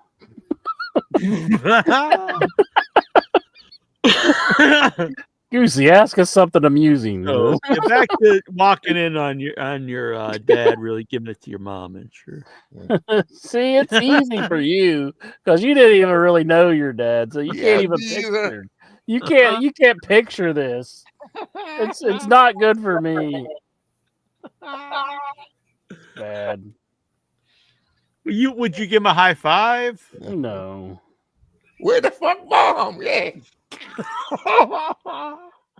All right, come on, guys. Right, let's keep this civil now. It's gonna be here. We want to get the rapture next time. Yeah, well, as Kogo mentioned, it's not, it's still the 23rd in some areas. It's still 23rd on the West Coast. That's true. We're not sure what time zone they were talking. Right. I can be raptured for 19 more minutes. So if we all survive, thumbs up. If any of you guys going up to heaven, I hope you've enjoyed in your head. I've enjoyed it. Yeah. And I'll actually be live tomorrow on Without Your Head. I'll be doing an interview with Naomi Grossman of American Horror Story about her new film, Him. Producer Jordan Peele. And then Thursday, Without Your Head will be live with me, Terrible Troy, Cousin AJ Kelp, and Tara Hutchinson. And we have the fine folks behind Circus of the Dead. This was a fun movie for our final week. I'll probably have to miss Wednesday. I got to do errands. Yeah, it's all right. It's just a kind of a bonus show with Naomi because Him is up. All right, Inchman. And the week after that, we'll be back. Well, I'll be back Tuesday. I guess Incher will not be here. Maybe Taza will come on. If Taza's not here Tuesday, I might do the show Wednesday after Dynamite. Tuesday, we're all getting fucked by Sasquatch. And then I'll be live Thursday with the cast and crew of new independent werewolf movie Frenzy Moon. And that'll be the last Without Your Head for a couple weeks because I will be at Comic-Con, New York Comic-Con. Would you be mad if it was Sasquatch chased you down and started having his way with you, and then I pulled off the mask and it was me? Would you be mad about that? Damn, I thought Sasquatch had a really small weenie. That's not what they called him Bigfoot. He must have a big dong, but I guess the foot. That's not how yours. That wasn't because you was moaning like that. Like, man, you really sound like my mom when my dad was giving it to me. All right, let's This show's over with. Had enough of your all chicanery. Yeah, what I missed. Go back and re-listen to it. We're getting the hell out of here, Bruce. Just gonna go watch it straight out with soap. Good night, everybody. Thanks, Itcher. It was a good time, honestly. Goodbye. Yeah. And thanks to Headyverse for watching. Night, everybody. Bye. Good night. Andre the Giant. Andre was big. Yeah, yeah, yeah. It was not small. No, no, no. Andre could drink and he could fight. Drink, drink, drink. And fight, fight, fight. Andre was big. Yeah, yeah, yeah. It was not small. No, no, no. Andre could drink and he could fight. Drink, drink, drink. And fight, fight, fight. Andre the Giant. Andre was big. Yeah, yeah, yeah. It was not small. No, no, no. Andre was great. He was not bad. A great big heart and a great big man. Andre was big. Yeah, yeah, yeah. It was not small. No, no, no. Andre could drink and he could fight. Drink, drink, drink. And fight, fight, fight. Andre the Giant. From Grenoble, France.